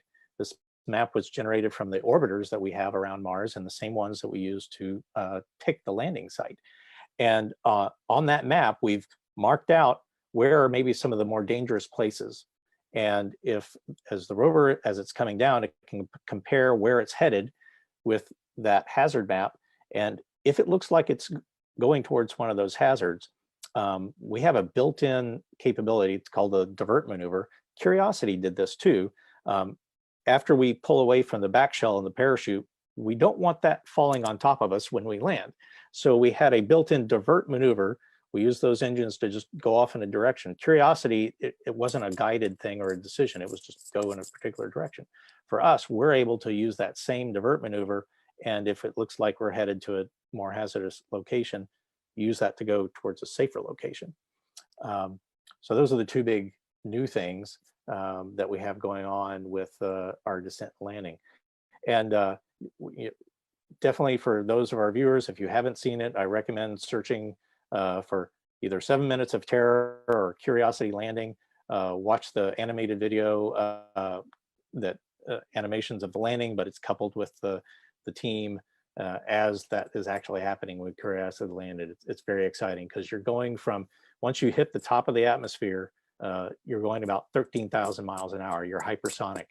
And then when you pull that chute, that's a supersonic parachute, that slows you down to about 1,000 miles per hour. Then you slow down using the descent stage, getting down to 200 miles an hour. And finally, we're only going about 1 meter a second, or 1 mile, a little over 1 mile an hour, when we gently set down that rover on the surface. That's amazing. And I'd be remiss if I didn't mention the Aerojet Rocketdyne thrusters being used on the Sky Crane to lower it down. And thank you. Thank you for providing those. You're welcome. You know, I'm just going to highlight the propulsion throughout the mission. So now that we've safely landed on Mars, Katie, let's talk about the science. And you already talked a little bit about how you remotely operate, but what's your first thing you're going to do once we safely land on Mars? Well, we're all going to heave a big sigh of relief and then let out a major cheer. But then, you know, we get down to business. And George mentioned the terrain relative navigation. And I just wanted to mention that, you know, that capability in the enhanced computer that allows Perseverance and Mars 2020 to do that terrain relative navigation is actually, we're taking advantage of that on the surface as well. And so we're using that faster, better computer processing to actually be able to traverse autonomously in a way that previous rovers have not been able to. So we think we can cover more ground every day with Perseverance than perhaps Curiosity ever was able to do, because we're basically with the rover surveying our landing site as we, you know, our terrain in front of us as we drive, and the computer is making decisions about where to drive. And so that's an exciting new capability that we have thanks to this better processing power that is also benefiting our entry, descent, and landing. But if we think about what we're doing on the surface, I mean, so we'll have hopefully our science mission plan in mind. So the minute we find out where we've landed, that'll all kick into high gear. So we'll think, okay, where did we land in this site? Do we, you know, what do we want to do here at this location? And where are we headed next? Of course, during the early days of the mission, we're doing a series of instrument checkouts and checking to make sure that our systems are operating nominally, and we come online piecemeal. So slowly we add capabilities every day. So the science team during this period of time is really focused on coming up with that science plan. And as we test out our instruments, we'll be selecting targets. And this is something that we do on other rovers. And we say, okay, well, we have this much time today. And we're using this instrument. Let's identify the most compelling scientific targets, and we put a plan together. And of course, there's lots of deliberation that happens while we do that. The scientists talk about what is most scientifically compelling, and then we talk to the engineers. And sometimes the engineers will say, sorry, can't do that. It's too dangerous, or we can't reach it. And then we have to go back in conference and say, okay, well, maybe we'll change our plan, or nope, we really want this rock. Can you get it for us? And so that kind of back and forth is one of the things that makes working on a rover mission, you know, so fun, I think, for so many people, is this working together as a team and doing that back and forth and give and take as you take hundreds of people to operate a single robot on another planet. And so it's a really unique experience that we have, and one that is very satisfying every day when you can come to a consensus about what to do on the surface, and then actually you get that data back. And so we'll be focused on that, you know, getting through those early days of Mars time when we're living on the Martian clock instead of the Earth clock. And those are, you know, those are fun, but kind of stressful days when you're walking around like a zombie sometimes because you're sleepy. But we do our best to make good decisions for the rover during that time, and that time is really essential to take full advantage of all the time that the rover has awake on the surface of Mars before we take our own human considerations back into account. So eventually we will transition off of Mars time. But then during that time, you know, that's when we are getting excited for our first sampling opportunity. We have ambitious sampling goals with this mission, and so we know that we have to get going putting together that sample cache, because, you know, we hope that we have a rendezvous a couple years down the line with the next leg of Mars sample return. So we've got to get going, and we've got to do the science and collect the samples that will enable the next leg of that campaign. So we'll be thinking about that as soon as we get on the surface. and doing our best to plot a course and collect a suite of samples that will really feed, I think, generations of scientists when those samples come back. So we feel the responsibility, but we're excited to have that responsibility, knowing, you know, the potential for what it sets up in the future. Oh, that's wonderful. So I know we're at the top of the hour. The panelists have agreed that they can stay longer, but and so we're going to talk a little bit about future Mars exploration, and then we'll get to more Q&A from the audience. But I just want to let folks know who did have somewhere to go that the panelists are going to stay. So let's move in. You mentioned the sampling. So Perseverance is collecting samples. So Neil, Lockheed's been a part of some previous sample return missions. And so can you talk a little bit about sample return missions and how you possibly could return samples from the Mars Perseverance rover? Sure. So there's already RFIs in place for this next mission that you're talking about. It's going to be called Mars Sample Return. We recently completed a proposal for one of these RFIs to go off and build another aeroshell. This one, Mars 2020 aeroshell, was 4.5 meters in diameter. The next aeroshell for Mars Sample Return is going to be even bigger, believe it or not. It could be as big as 5 meters in diameter. So we were asked to propose this newer, bigger aeroshell. In addition, there's a new lander that's an even larger lander that's JPL will be responsible for. It's called the Sample Retriever Lander.